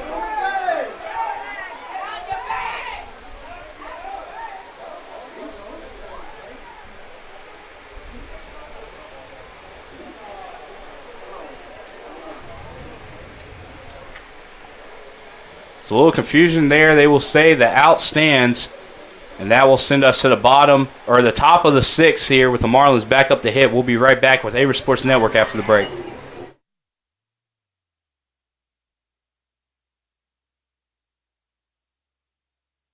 Averett because it was a small school and I was able to continue my academic and collegiate career here. Averett's special to me because it's a home away from home. I'm surrounded by people that I knew from high school, but still a bunch of new people that I've met from all other parts of the world and different parts of the U.S. too. What makes Averett feel like home would definitely be the girls on the soccer team and my coaches. They're my second family. They always have my back.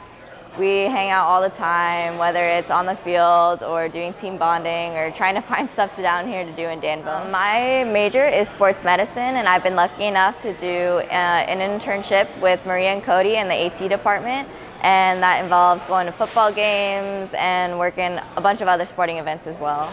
My favorite part about Averett is definitely being able to play my sport here and then going and supporting all the other teams as well. We're all one team, one family, and honestly, it makes missing home a little bit easier.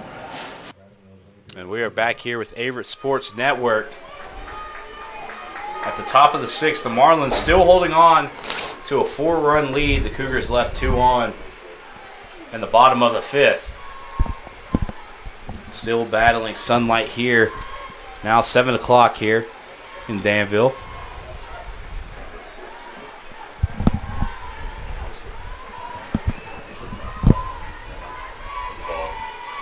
So first pitch called ball here for Zabik.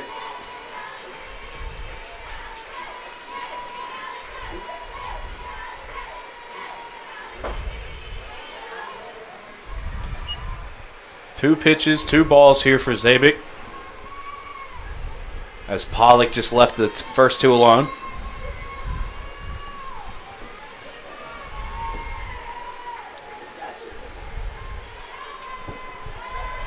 Low pitch, called ball. So now 3 straight pitches left alone. 3-0 here for Pollock, as she is probably just going to take this pitch here.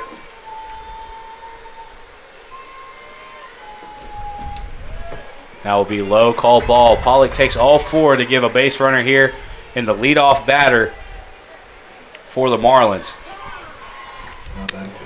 Looks like Carol Olbermann might make a change. Oberhelman, may make a change here. It looks like she will. It's going to be number 5 here, Sarah Leischer. Leischer with an 0-1 record. Zabik going into play the field somewhere, probably taking out Hannah Heath. It was 6 strikeouts. As Zabik's going to come in and take out Hannah Heath in right field. As Leischer warms up, we'll be right back here with Averett Sports Network with the remainder of the game.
We are back here with Averett Sports Network.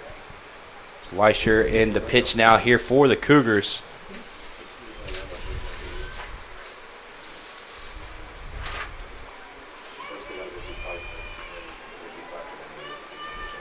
Leisure, the freshman out of Bristow, Virginia, coming in to finish this one out for the Cougars. It's going to be Piotrowski at the plate here. Oh. As a wild pitch gets away, throw down to third.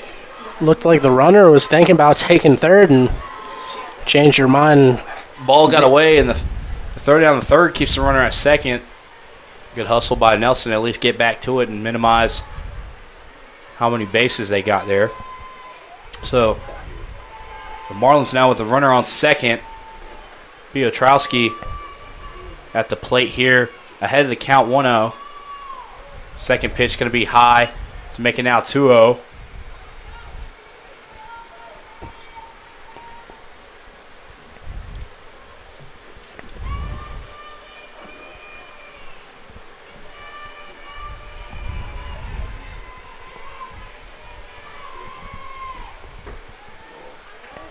Pitch high, call ball. Now 3-0 here for Leisure. She has to battle all the way back here in the count now.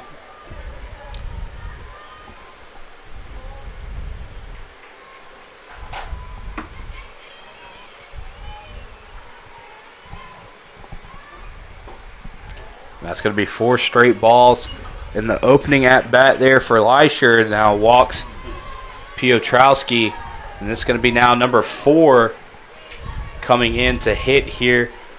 It's going to be Diggs Hagwood coming to hit here for the Marlins. Let's see if Leisure can shake off that first walk here.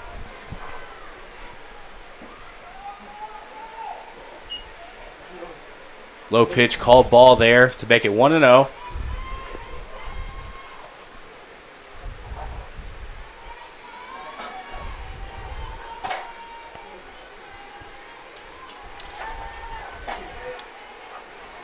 Diggs Hagwood will be hitting in place of Booth. She came in the pinch run and stayed in. She came in the pinch run and just stayed in here.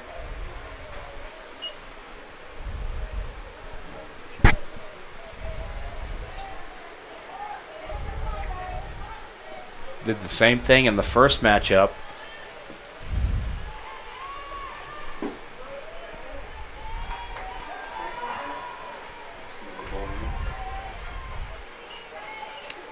So now the count 3-0.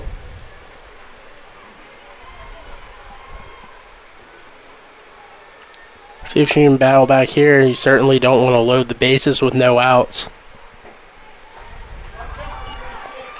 That's going to be another walk there for the Marlins, and they load the bases and no outs on the board with Adams now up to hit.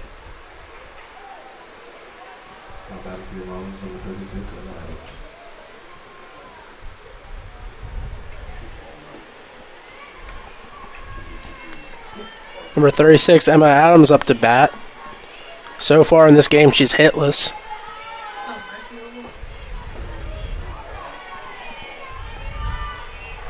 First pitch is going to be called ball there.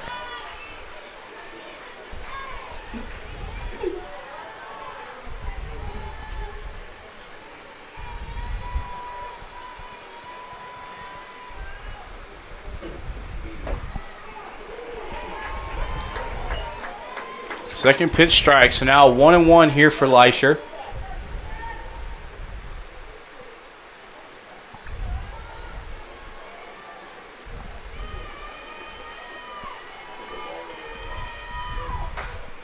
That one's going to be fouled off, out of play.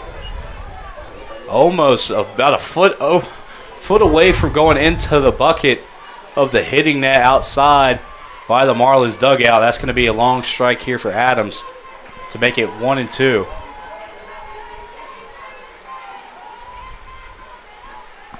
That one's going to be out to the right. Wild pitch will bring a runner home.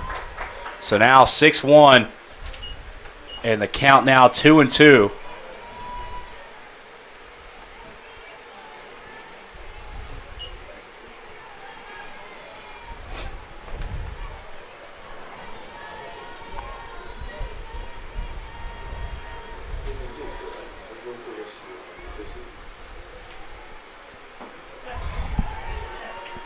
Pitch left outside, called ball. Now full count here for Adams.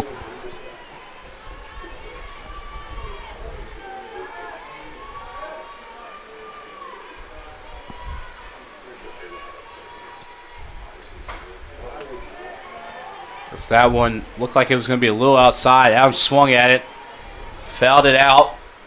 Keep that bat alive. Now still full count here. At runners on second and third. No outs.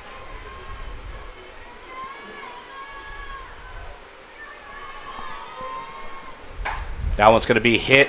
Gets past shortstop. That will score one. Throw to home. It's going to be in time, but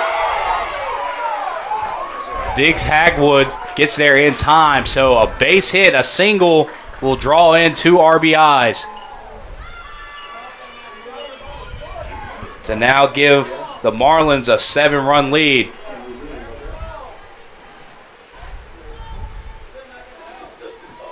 We got a pinch runner for Adams. So pinch runner here for Adams.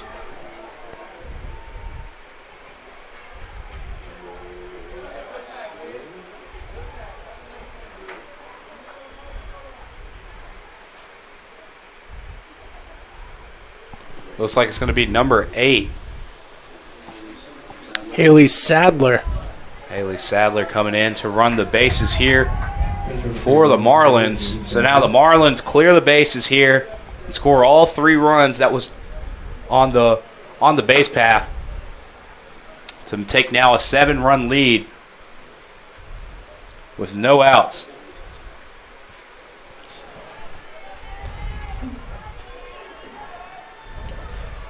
So now the corner's pinching in here in case of a bunt situation, trying to extend the runner.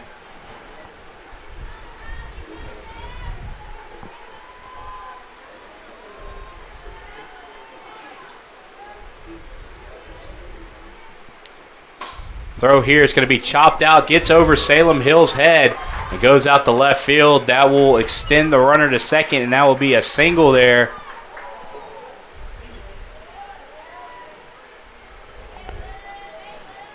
For Hudson. So now runners on first and second. No outs still. Knight at the plate here now for the Marlins. What else we got coming here? So it looks like 33 is going to be pinch hit for 5-0.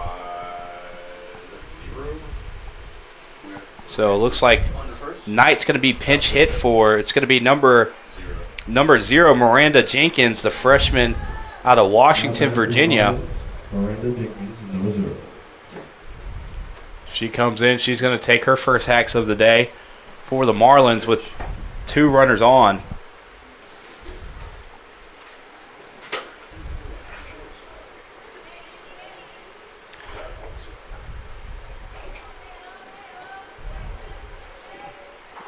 Miranda Jenkins still looking for her first hit. She's had 0 at bats, so seen most of her playing time on the base path. So that one's going to be hit and drops out of play, foul for a long strike here for Jenkins.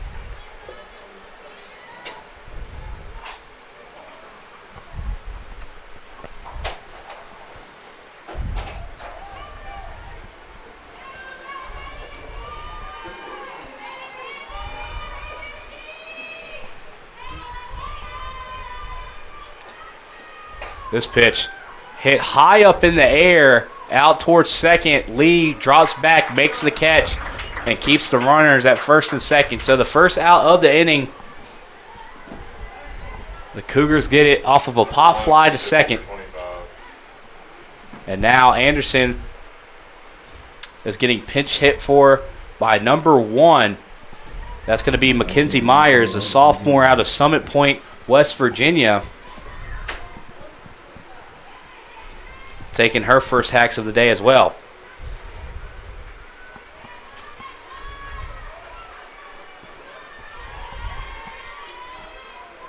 Mackenzie Myers only one at bat on the season. Still looking for her first hit of the season.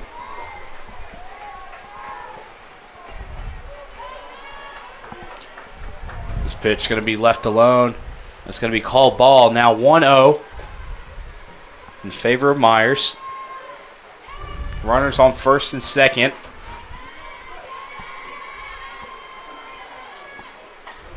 This one's going to be fouled out of play to make it now 1-1 for Myers.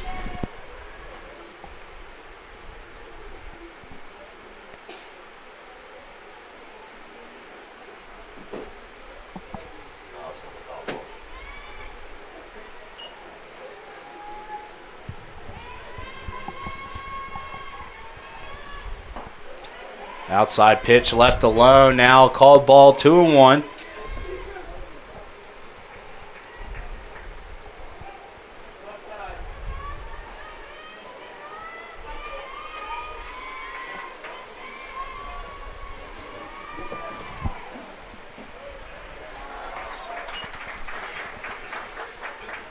That pitch low. Called ball 3-1 here. Myers ahead of the count. Only has to swing at this one. If she likes the pitch, she has a strike to give. That one swung at, missed, swung at and fouled off, out of play, to make it now a full count.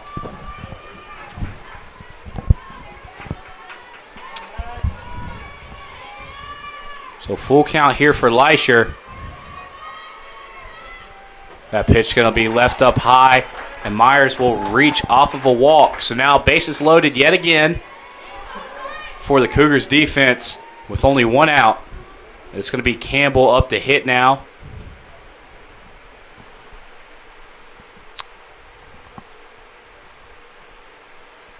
And now pinch runner. It's going to be Anderson coming back in to pinch run here.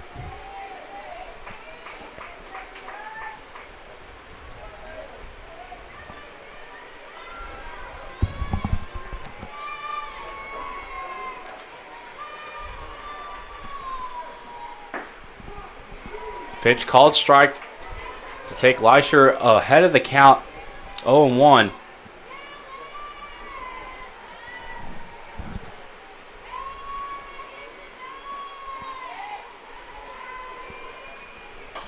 That pitch going to be fouled off and out of play here by Campbell to make it 0-2.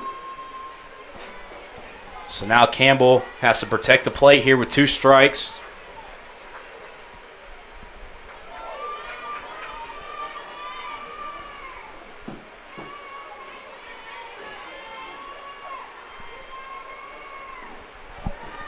Ball low in the dirt.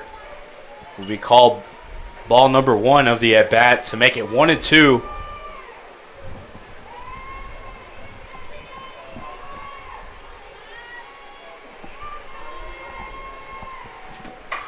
So that one's going to be hit. Stays fair, and that will go over the first base. Throw in here.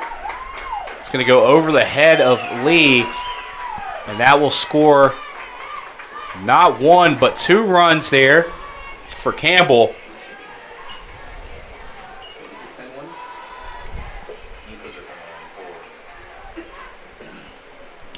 To make it now 10-1 with a new pitcher now for the Cougars. Going to be number 4, Madison Adams, a sophomore out of Samora, North Carolina.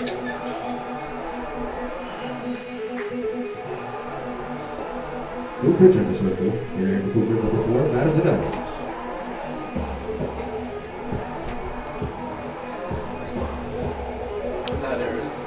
Madison Adams will receive her first appearance in the circle here for the Cougars. We'll be right back after she warms up and the remainder of this matchup.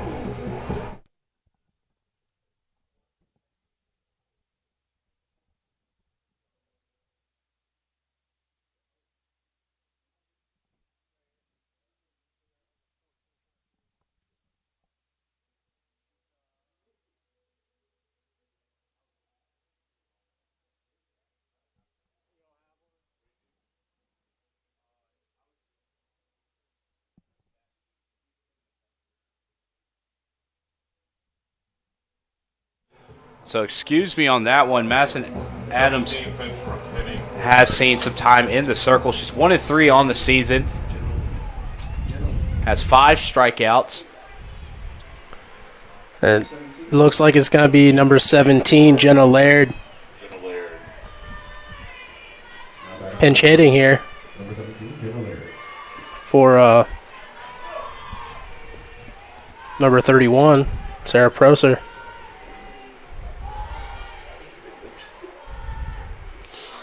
So Laird now up the bat here for the Marlins with the runners on second and third. That pitch going to be fouled off. Out of play for strike number 1.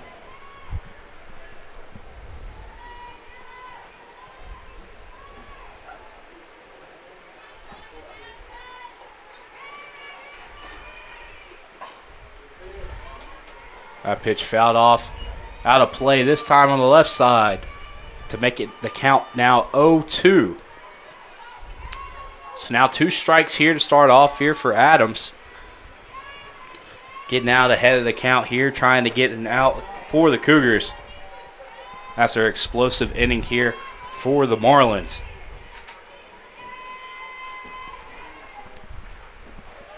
That pitch is going to be low and away. Be called ball number 1 of this at bat. Now 1-2 for Laird. She's got to battle all the way back into the count.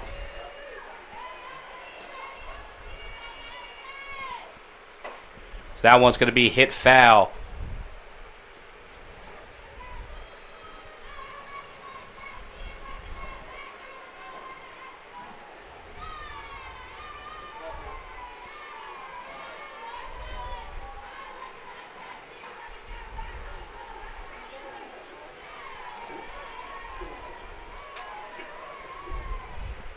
So now pitch here inside.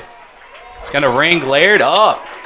Backwards K here for Adams in her first at-bat pitch here, and this one to get out number 2.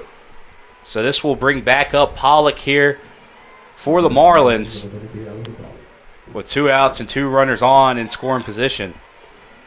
Yeah, Chris, that punch out was huge to get that second out.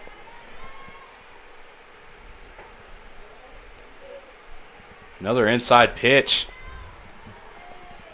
Called ball.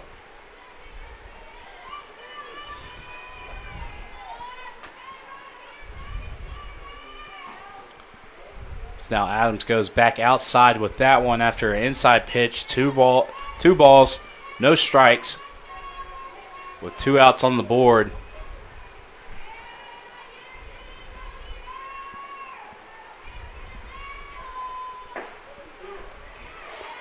Good pitch there. Pitch here at the top of the zone. Called strike now, 2-1 for Adams. She's trying to get out the jam.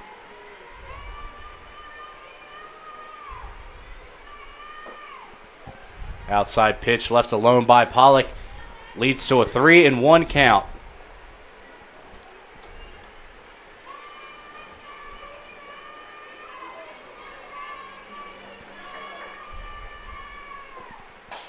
That one hit hard out to right field. Zabik's there, and that will be a pop out to right field, and the Cougars get out of the inning. A nightmare inning. The Marlins put up 5 runs. Cougars have to score a couple here to keep it alive. We'll be right back here with Averett Sports Network after the break.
And we are back here with Averett Sports Network. Piotrowski back in the circle here. She's seen time at the end of the first matchup. She's going to be back in to finish out this one. The Marlins up 10-1 after scoring 5 total runs in the 6th inning.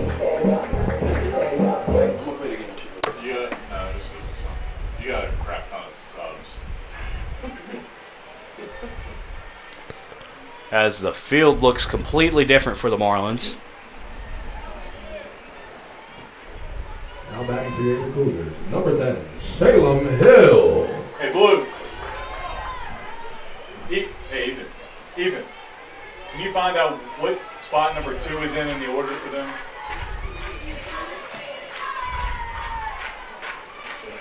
First pitch here, hit high out to left field.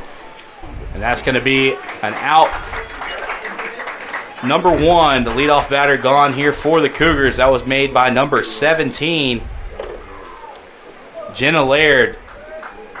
So it's going to be Laird, Diggs, Hagwood, and I believe Anderson out in outfield. Yeah, who does she sub in for? Is it for 16 at shortstop or somebody else?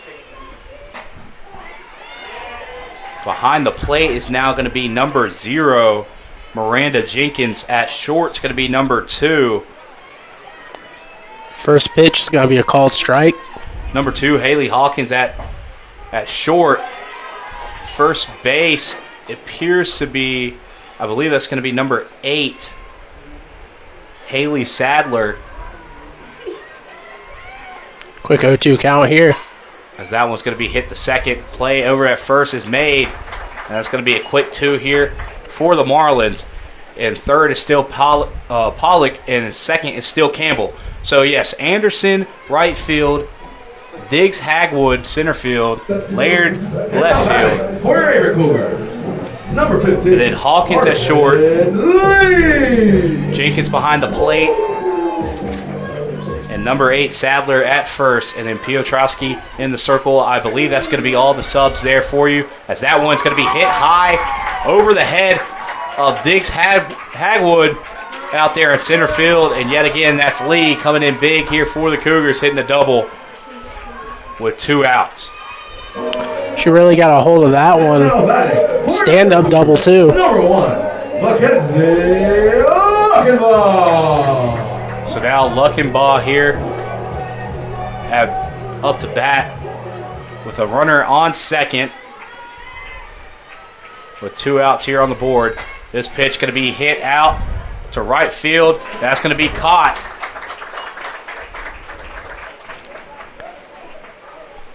And I believe the run rule is going to be into effect here. Yep, and the run rule is going to come into play here. That's going to be all she wrote for match number 2. The Marlins take match number 2, 10-1 here. Just beating daylight here at about 7:26. It's been a pleasure here at Averett Sports Network bringing you today's doubleheader. Glad we got out and was able to play the 2 today. We'll catch you on the next episode of Averett Sports Network when we return.